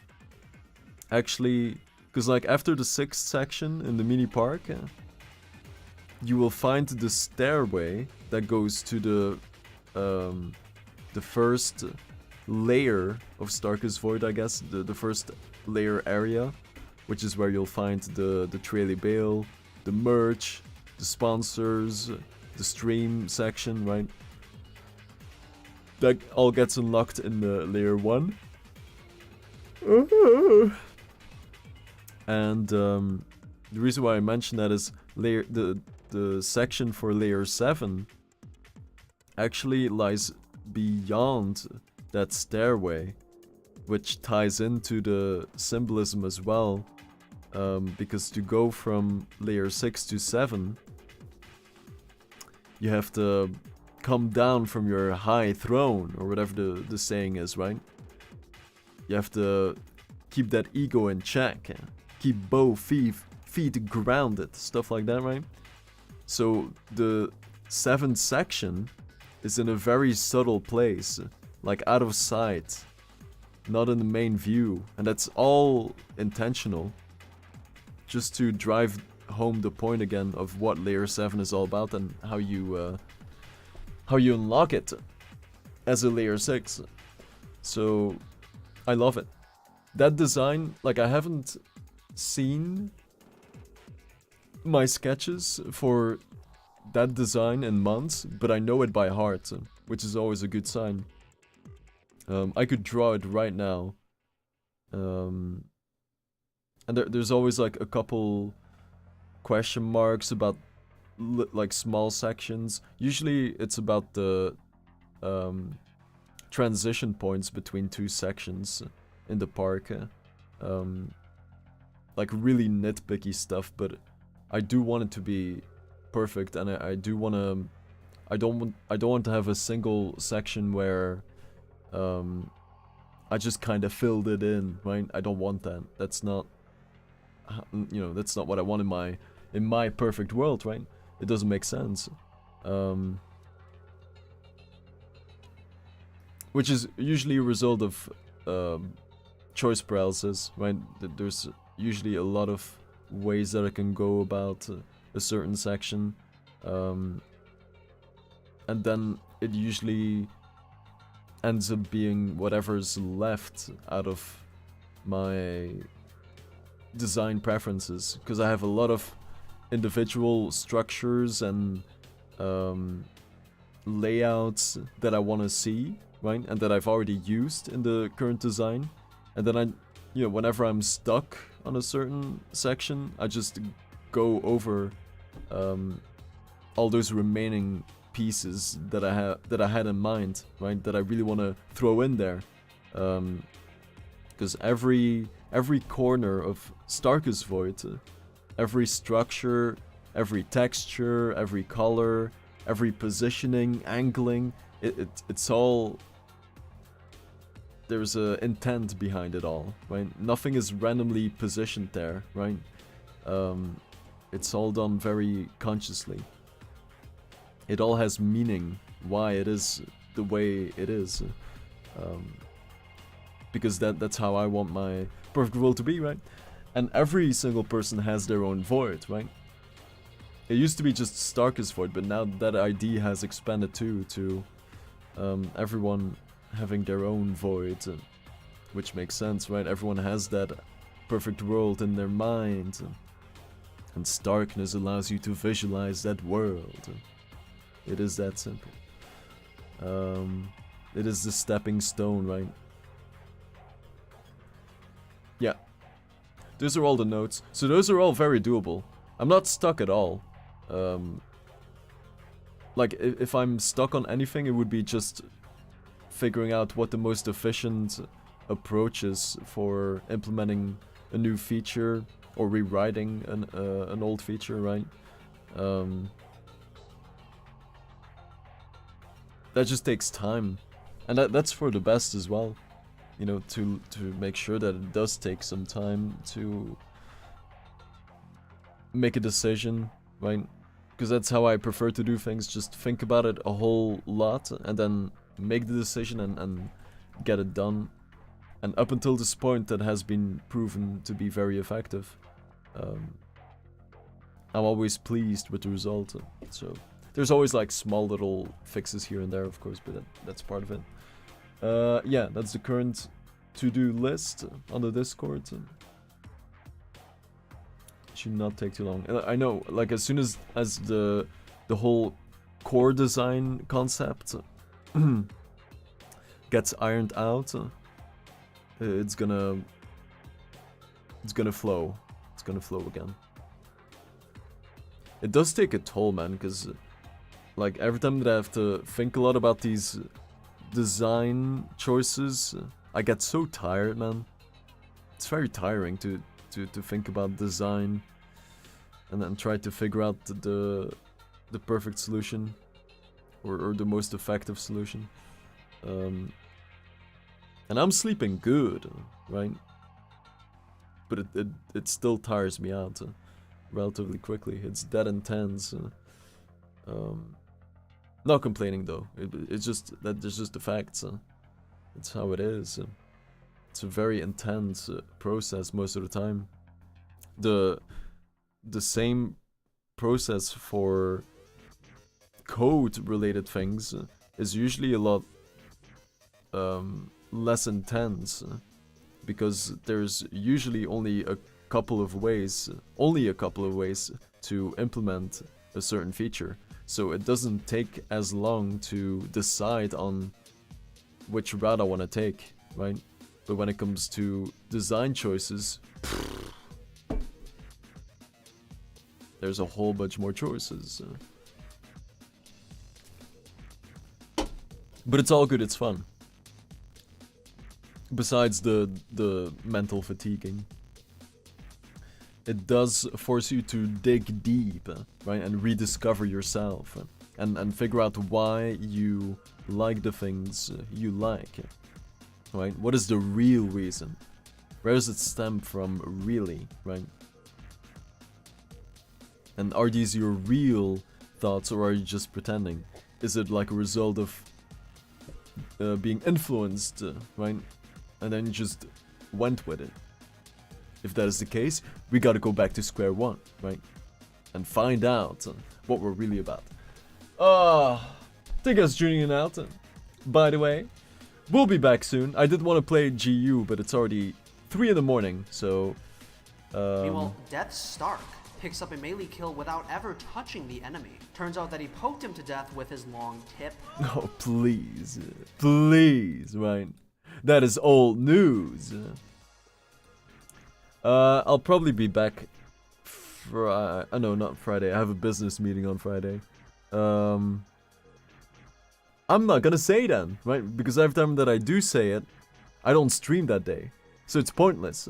So I'm not gonna say anything at all. You know what I mean? That's all. But know that in the in-between time, I'm always working on stuff, right? We never sit still. We're always moving. Because if we don't move, we rust. We die, right? The progress dies when we stop moving. Think about that, right? Have a good night, guys. Maxim, good to see you, right? Always a pleasure. It's 5 a.m. Not bad, not bad. Let's make it 6 next time, right? Good luck. Get some mini progress in if you're in the in-between time. Tell me all about it on the next stream, right? We will speak again later. But for now, we won't, right? Peace here, Janot. Thank you guys for watching. Take care, right? Do your best.